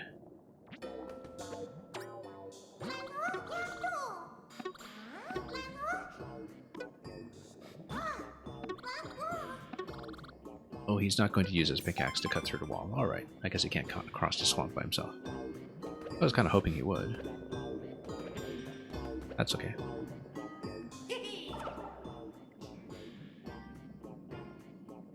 Deep down we go. Into another open area. Look at the staircases in the back. That looks potentially interesting. Fungi Funk.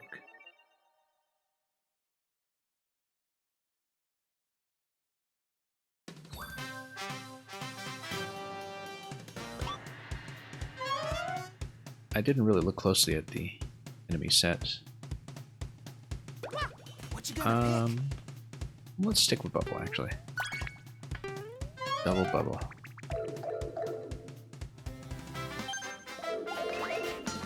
Okay, we just need to activate lights, don't we? Oh yeah, we just need to draw everybody into the trap first.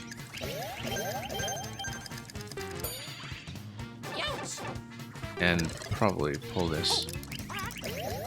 Oh, I see, and you can just move it. Only pay attention to that in the first place.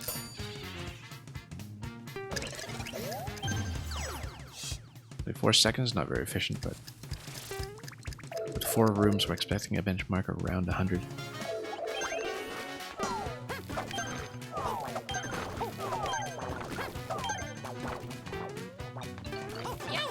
Whoops. Come on. Another raid. Thank you so much for the raid, Pokemaster Link. Glad to see you back. I'll give you a shout out once we're through this time segment, even though I don't expect to make the benchmark. Now let's reveal where the enemy is. What are... Oh, okay. Whoops. Didn't expect to slam into this guy. Yeah, actually, we should have just entered the doors to flip between them, but didn't really make much use of the bubble there, but that's okay.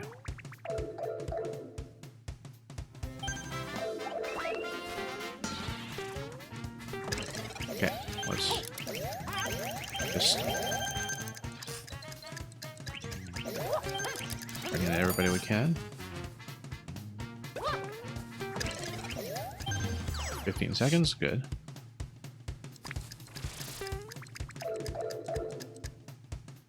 Yeah, Pokemaster Link, we're doing okay. Okay, occasionally using the twirl to reposition definitely does help with some of the timing on this one.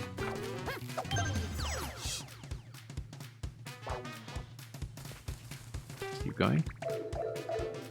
30 seconds, let's be careful with the door this time. I don't know if there's any randomization to it, but this looks like it's potentially an enemy to get rid of. Nope, maybe not.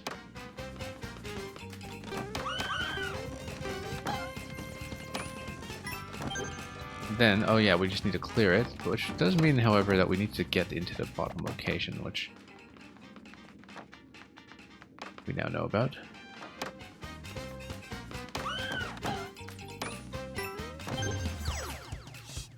And yeah, the stream has been great. I hope yours was fine as well. We finished all of World 4 today, and we're somewhat deep in World 5.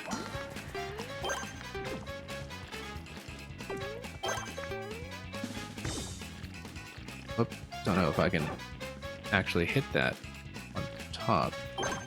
Yeah, we do need to jump on top for that. Just to float down this way. Come on. There we go. If it's 100 seconds for the benchmark, we're going to be a little bit short. Whoops.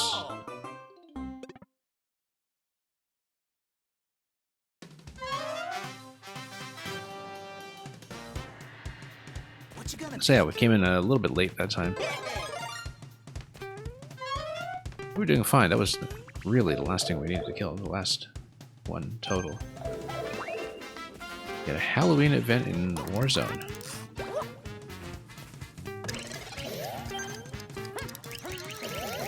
Yeah, we've been doing some relatively Halloween-y levels over here, so... 15 seconds. Then you also finish World 4 in Maker.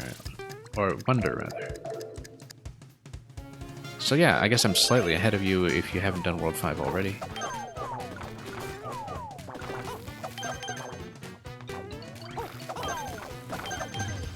Now that was very clean. Unusually clean.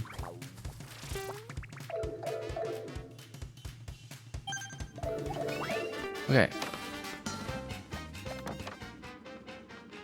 We know the optimal pathway this time, so let's just do it. It's the same as usual because that's just how this is going to work. Yeah, you kind of have to know this room by memory, I guess, to really do it efficiently, but still enough of a generous margin that it could have been doable first try if we were just a bit tidier. Okay, with the bubble, this bit is much, much easier. Much, much easier. Okay. 66 seconds, that's gotta beat the benchmark for sure. I don't even know what it is, but with 4 rooms I would expect it's closer to 100. Hopefully it's not just 70. Yeah, bubble is OP for those? Oh yes. One hit kills everywhere. So yeah, 90 was the benchmark here, and absolutely no problem this time. Because that way you just don't need to deal with the movement at all, right?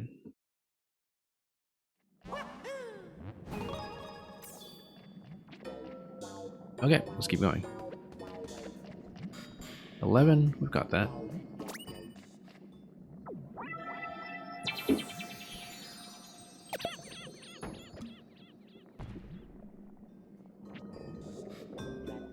Final uncharted area, Poison Ruins. Yeah, because I guess, looking at this, well, we'll see where the royal seat is located. Might be another battleship segment. We don't see a castle, and we know that the kind of storyline of this is that they're digging very deep, so might be something similar to the World 3 airship, where it's not a Bowser Jr. fight, but something completely different. Not in this level, but in whatever one comes after it. We still have to find the secret path as well. But that'll come soon, I'm sure.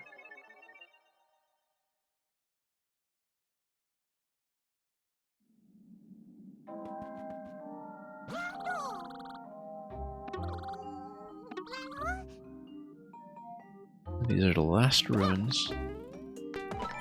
Well, we are unafraid. Even with all the Koopas coming down this way.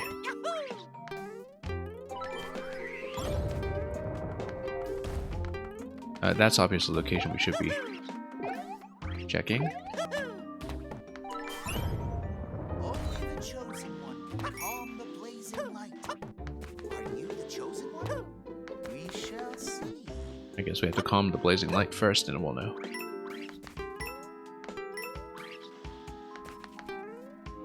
I should have been the one to calm the blazing light.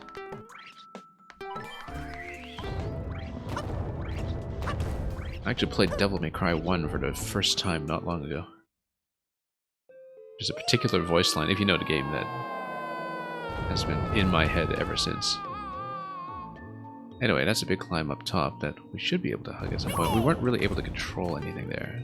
Maybe the Wonder Flower takes you back up.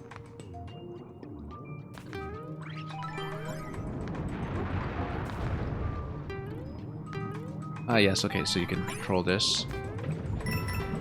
Somewhat. No, you don't control it, it's actually just rising poison the whole way.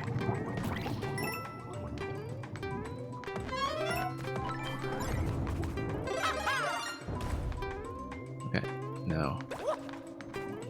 Let's see. Oh, whoops. No, that's okay. Up throw, we'll do it. No, up throw, up throw. Come on. Bubble would also have done it, but we're a little behind pace and we lost Bubble. Oh, okay. That's another way to do it too, if you want to unlock it on that side. Whoa. Oh yeah, that floats. Okay. Seemed a little blind for a moment, but not too concerned. Grab some of these and open it up. Yeah, and it kind of deliberately slows you down here until the platform is in position. Then, as we climb all the way up. The green bulb's on the other side though, and I dropped in. That did seem suspicious that I wasn't able to touch that. I guess that might have just been decorative, but it's hard to tell.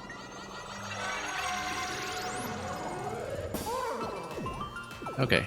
I'm guessing I probably still can't touch that, but...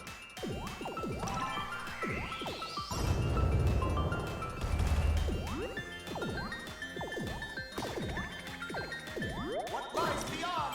I must know! Okay, secret exit is going to be somewhere here. I kind of want to check the lower location first, but no, we'll check upper. No, we want to check the lower location first. Suspect that is something or not. Nope, nothing.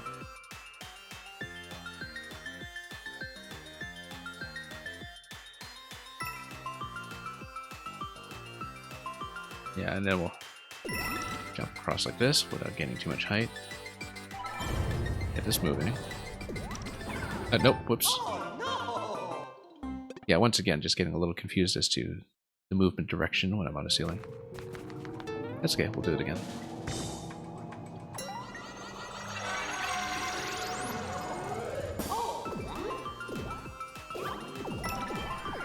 Yeah, because if you're on a ceiling, you know, instinctively, right, get a bit mixed up as to whether you press left or right.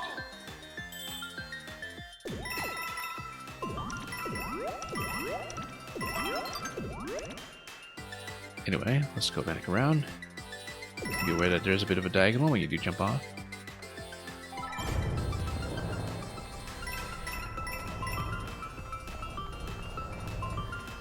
Yeah, we'll just not jump at all, we'll just ride it out.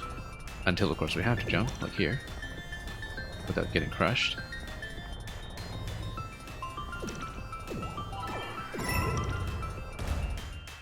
Okay, up we go.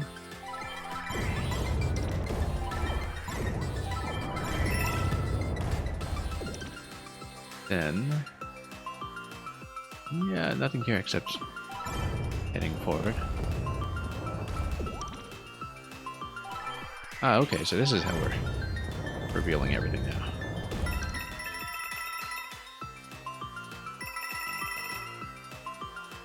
I guess we just activate things by stepping on them. Or stepping on... wait. Just a green... oh no, it's the passage over here. There we go.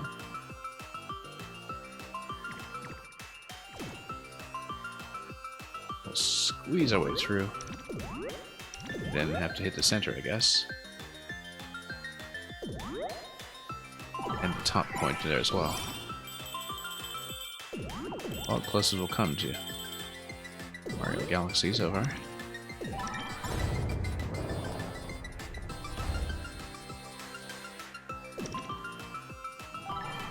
Oh, one big dial. Ooh, it's like a model of the solar system. Almost. Oh, whoops, here we go. Just trying to spin out of that too, that was not a good idea.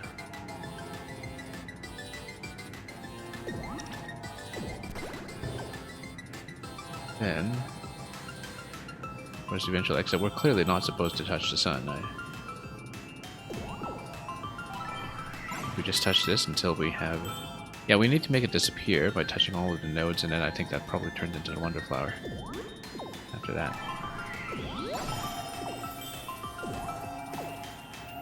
As expected. Whoops. Come on. There we go.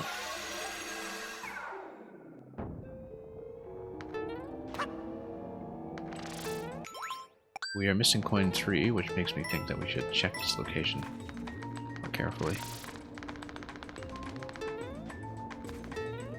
Because you never know. I can't really get on those though. However, you get on this. Let's ride it up.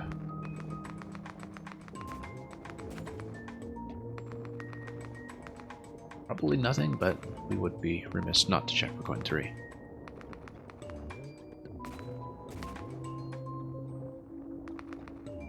Well, the opportunity still exists to jump around up here.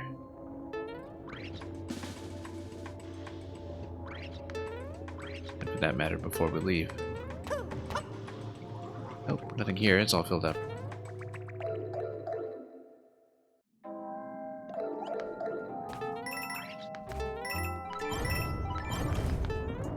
Okay, I guess no coin 3.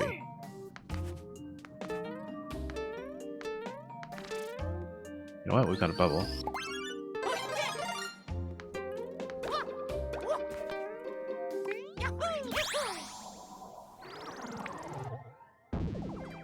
And it was the earlier flag too.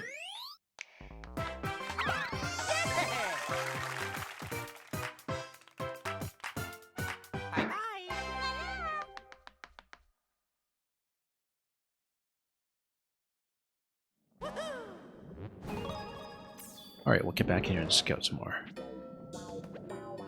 What have you got to tell me?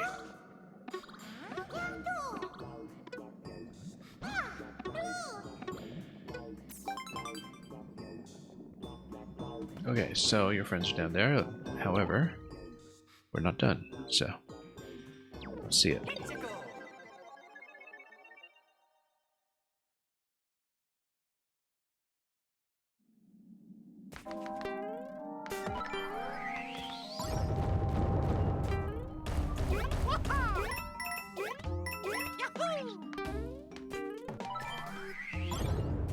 And raise everything we can as we go.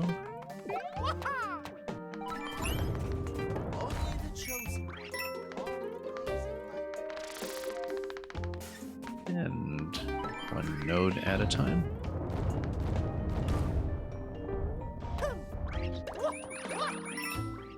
Yeah, that's strongly encouraged you to go down. Now, can we fall down the right side? Well, no, it's just pure cutscene, so can't interact with any of that. Oh, notice that there is a point that seems to allow you to cross back to the left. On your way down, you can see where that is, so.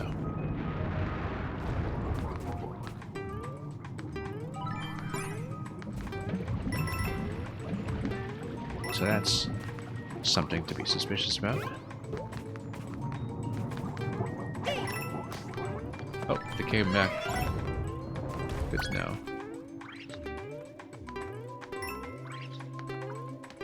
Yes, that's coin 1 or 2, I don't remember. But yeah, I guess it's one of those situations where we just want to go fast. I think we had been previously, had we, or... No, we mustn't have. That's a bubble, for sure. That's a bubble location.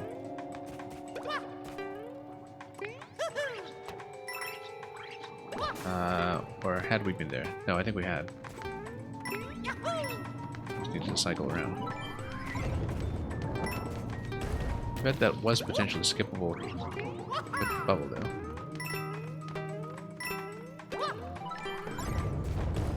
Yeah, it would just be relatively quick. It's already the end of this segment, but is there anything beyond? I guess with the drill you could check. Without the drill, which is back here. Still haven't seen coin 3, but let's go ahead without wonder for a moment. See what we can reveal. Leaving so soon. Yeah, that's a false flag operation, but we haven't seen coin 3. Can't really tell if it's going to be after that flight or before. Of course, clear. And no, not really, but we know that. Beaten it before. I wonder if he says anything else. No, but we still need that coin, so.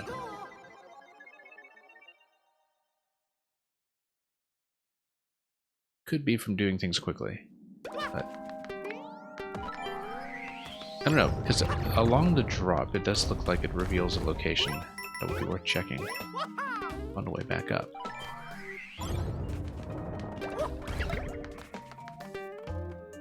We have to go back and see it.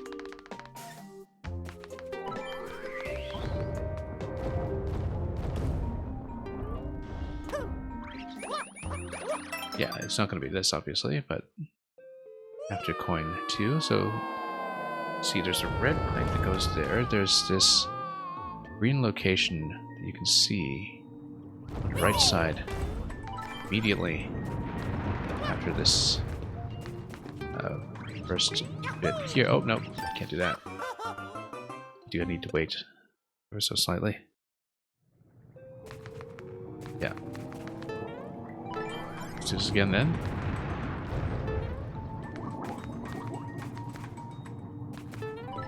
Hit this too. Platforms available, and then. Nope, hang on. That seemed like you can ride up the ceiling with the drill as well, and that might be potentially quite relevant. But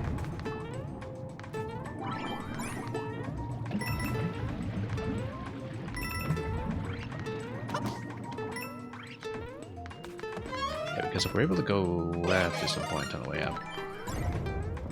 Oh, that was just decorative, or it was potentially somewhere to go.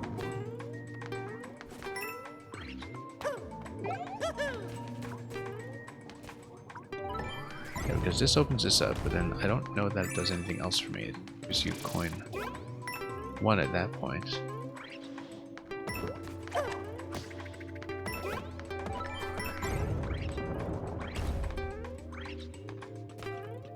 I mean, yeah, everything up here looks pretty suspicious. Except we know that we cross back over that way at the end here. Oops. Not watching this carefully.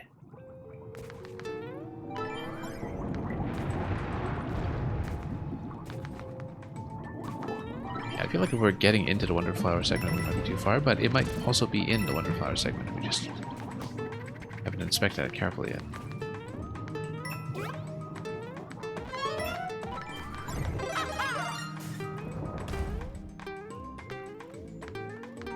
Okay.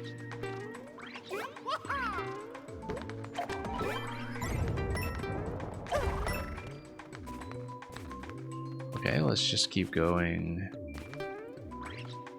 If we can.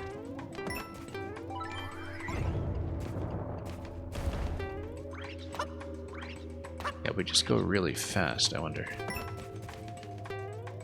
With the bubble, we can keep going.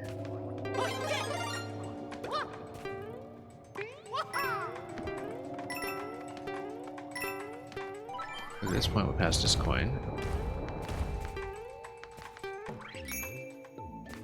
Nope, nothing to see here.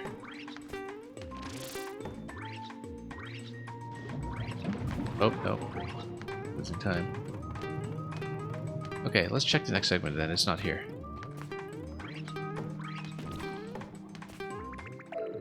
The artwork in this section was probably just a distraction.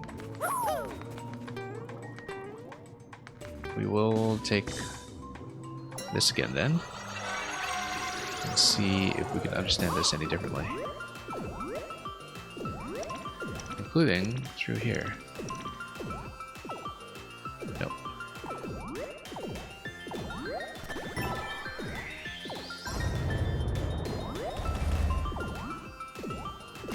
What lies beyond? I must know! Well, too bad because you aren't coming.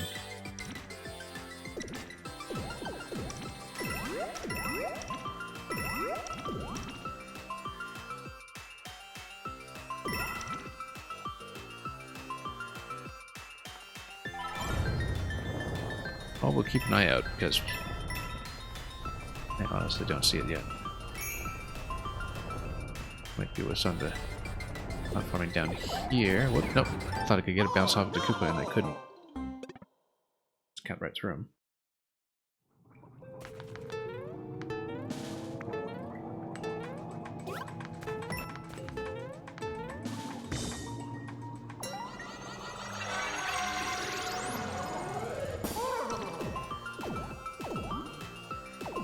Seems to be one of the more elaborate coin hunts we've done so far, so it could be that I'm missing something obvious, but... What lies beyond? I must know! We'll script through as quickly as we can.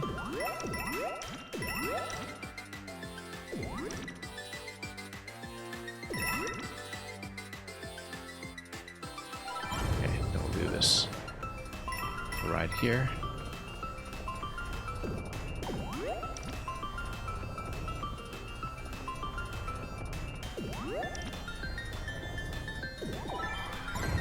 Yeah, because look at all this on. Ah, 10 coin there. So we just need to be quick. Okay, found it. Wonder how I missed it the first time, actually. It's a fairly conspicuous place to check. Oh, also. Yeah, this is the way back up.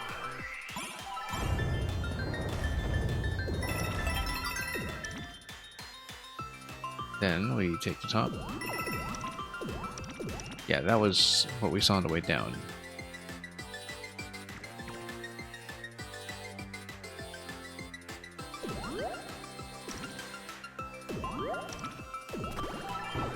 Anyway, pretty easy to complete this one. Just want to take that coin and go.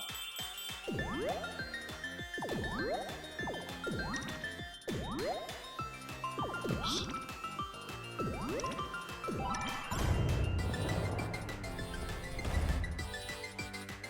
But wait, there's more. Yeah, so we did need to do the wonder segment to do this properly.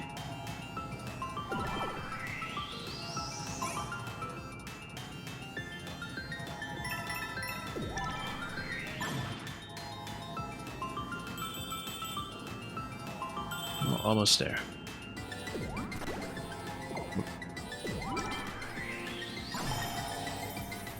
And we'll just head on up.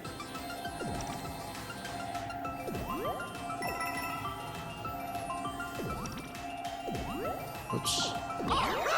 Once again, just occasionally misestimating which direction we're facing on that. This does remind me specifically of certain segments in Odyssey as well that are meant to evoke Galaxy. Because there were the 2D gravity segments in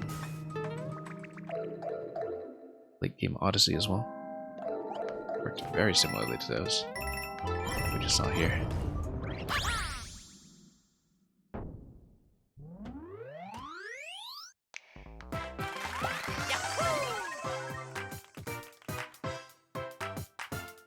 Bye-bye!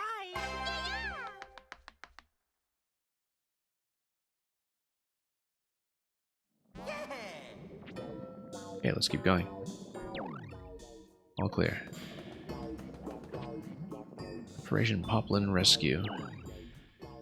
Yeah, they've gotten themselves into some measure of trouble here, so let's do it. Still no special path, but maybe that's coming soon.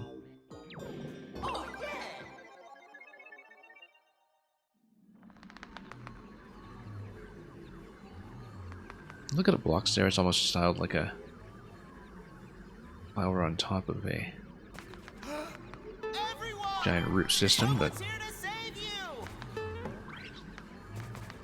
that seems rather optimistic. Everything's going to come to life, isn't it? Oh no, it's just more of this. Yeah, we've seen this idea repeated a few times, but the platforms are a bit different every time. This oddly reminds me of Metroid 2 with the whole finale sequence of the little baby just kind of removing obstacles along the way just by devouring them on the way out of the cave system. Or so you think.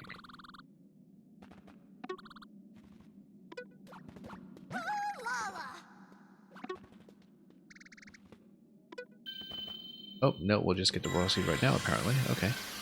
We'll take it. I wonder if it's like World 3, where we just re-enter to continue down this passage and open a special path. I would assume it's like that. Unless there's more.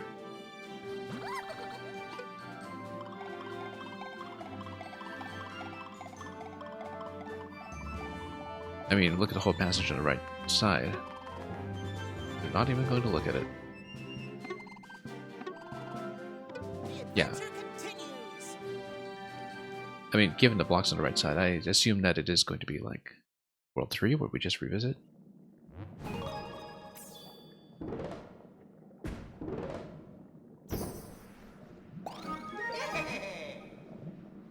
Oh, okay, no, we have everything then. I guess the special path just opens anyway, if that's what it is. Unless that's just a return path, it might be.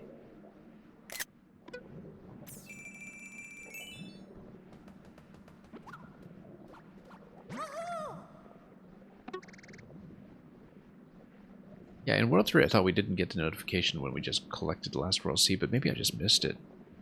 We'll go back to the video to take a look. Anyway, we'll come back and we'll re-enter to see if we can open a special route. Because there's no way it's missing one, given the consistency of the entry points that we've seen so far.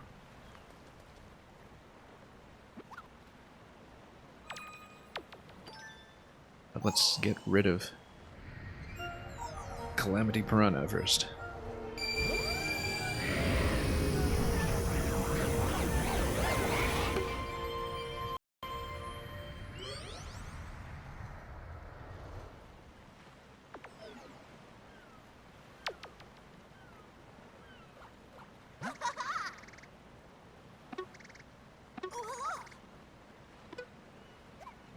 Well, not yet, we don't. We're going to return.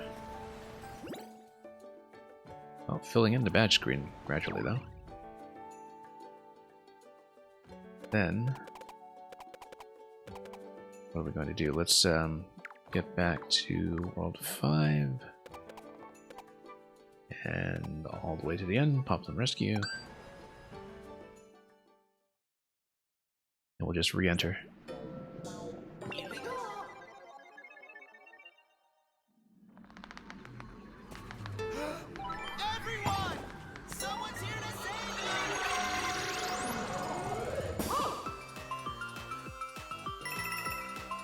Don't know if anything will differ this time, though. I mean, it was everything on the right side there. It really does seem like it should be similar.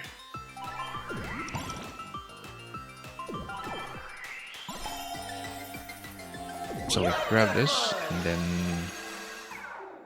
we continue, and then let's see. What do we need this time? Oh, it's just the same scene, except now there's a right arrow. So I guess they just needed to be rescued a second time. Yep. They are correct. And I bet this just takes you to warp directly to special, since this zone has already been denoted as completed.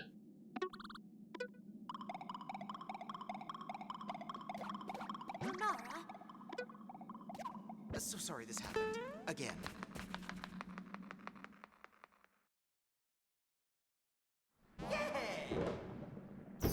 Okay, there it is.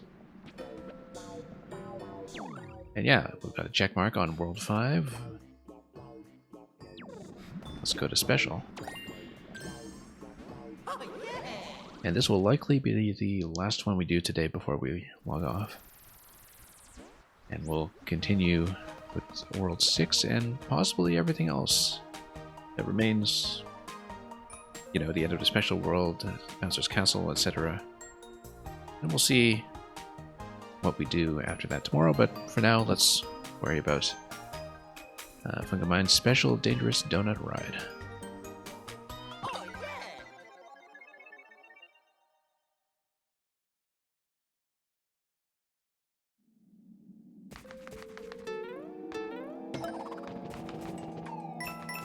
Hi! Oh look, one tile spikes again.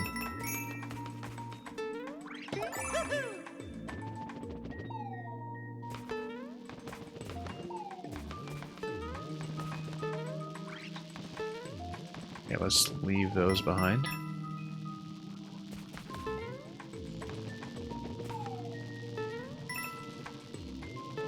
Plenty of time to jump gently between them. Get around these poison spheres.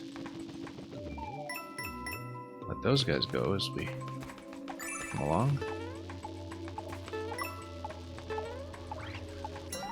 Okay, nearly got hit there, but luckily we didn't. So now we just parachute down, or fly down, I guess.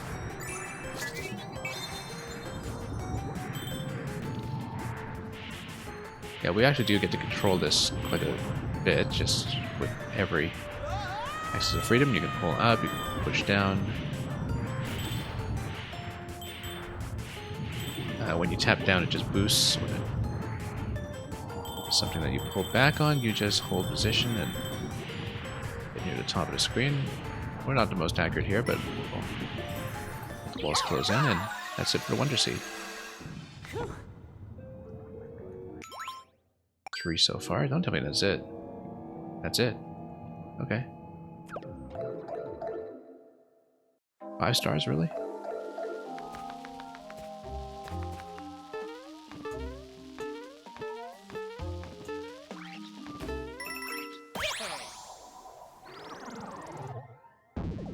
Okay, one shot.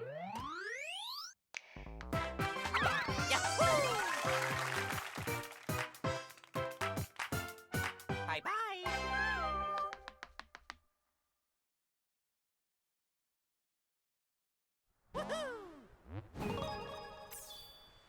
Well, very tempted to just power through everything else today, but I think it's better if we take our time.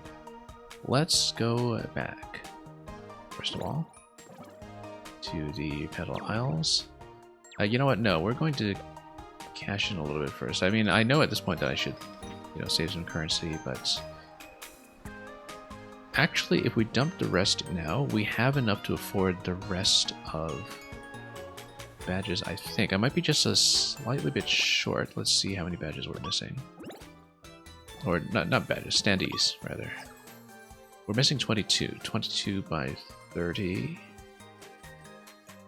660 coins. We are 3 coins short of collecting everything. Well, let's buy things up then.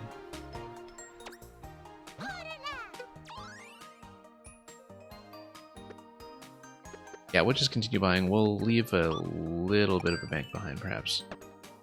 If I can remember to. Just to save up for World 6, especially if it's like World 4 and just has a couple of extra purchasables.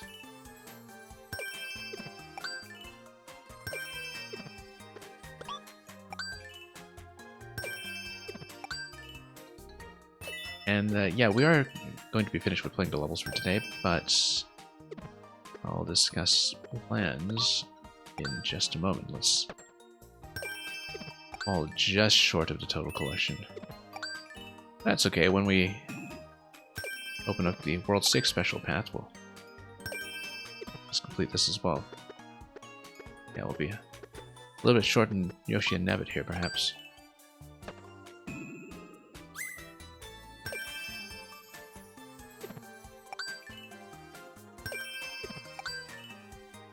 But we'll finish these characters here and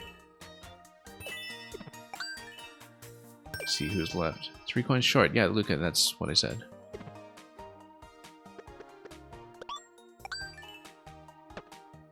Yeah, we're just missing the 2 for Nabbit.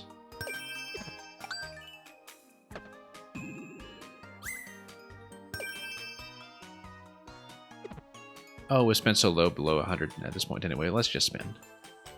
Actually, no, we'll retain some just in case there's a passage that we need to open with coins, which we've seen before. In case it's right at the beginning of World 6 or something. And then... yeah. Let's head over to Metal Isles once again, just to get to that exit point over here.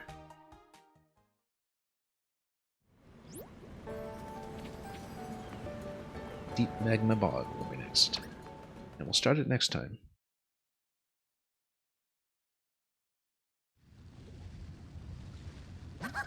Oh. Junior's Castle.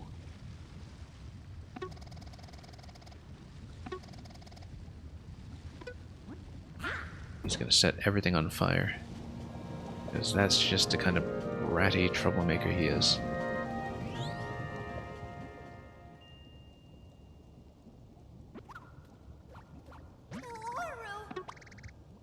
This underground bog goes much deeper than you'd think. Yeah, we briefly scouted it. The shop is fairly deep in, so by the time we get to the shop, we will be able to afford everything it can throw at us, probably, unless there's a secret shop first.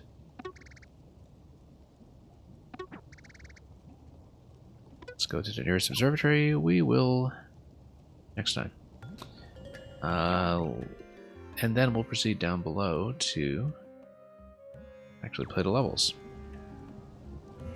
Now, I don't know how long World 6 will take me and how much content exists after that, because we know, of course, there's just, you know, the World 6 special and then the special, and also Bowser's Castle, and beyond that we are not sure. But what will happen if we finish abnormally early the next time we play Super Mario Wonder is that we'll continue with it anyway and probably try out more of the badges and multiplayer features and other things that we have not shown off in the main run so far. Possibly even open it up for a little bit of online with viewers if it turns out to be interesting. But we will see. I don't want to make too many bold estimates about the amount of content that remains. Who knows, maybe there's a lot more than we expect. You might need 2 more streams, but maybe not. Yeah, that's what I'm thinking, is that, you know, I would be surprised if what we know already is all there is to it. But I think it makes sense to start with World 6 next time. It is, by the looks of it, pretty sizable, and sometimes, you know, difficulty can escalate, for all we know. And, well, I mean, that's why we've been pushing through it day to day. Like I said, there's nothing I would rather be doing on a given day than getting back into more Mario. And we made pretty good progress today. Finished all of World 4, finished all of World 5. Had to revisit a few things due to minor errors like, you know, accidentally skipping a Wonder Seed. But looking forward to it. Yeah, it's a higher unlockable course, unlockable cost rather, near the end than we've seen before, with 25 on a final unlock, but we'll explore everything we can. We see some branching routes along the way as well. It'll be good fun. And the level list, luckily, doesn't spoil how much we're in for either. It doesn't tell you the scale of what we're about to encounter. Anyway, pretty happy with that, so thank you once again for joining me, everybody who came by, and especially those of you who have already finished the game and are keeping very tight-lipped about any spoilers. We'll have more Wonder to come, likely tomorrow. That's really just a matter of if I can get on, and, you know, there'll be a little bit of variance when it comes to the start time, depending on how things are looking over here, but we mean to play, and so we will. Thank you so much for all the chomping and dancing emotes and such along the way, and also for the raids from both Risen Fallen and Pokemaster Link. But we should acknowledge we are going to pass on a favor to somebody else very shortly, as soon as I've had a chance to browse. Thanks for watching. Have a wonderful time with everything you may be playing. just as we have been doing here. And, as usual, fare thee well.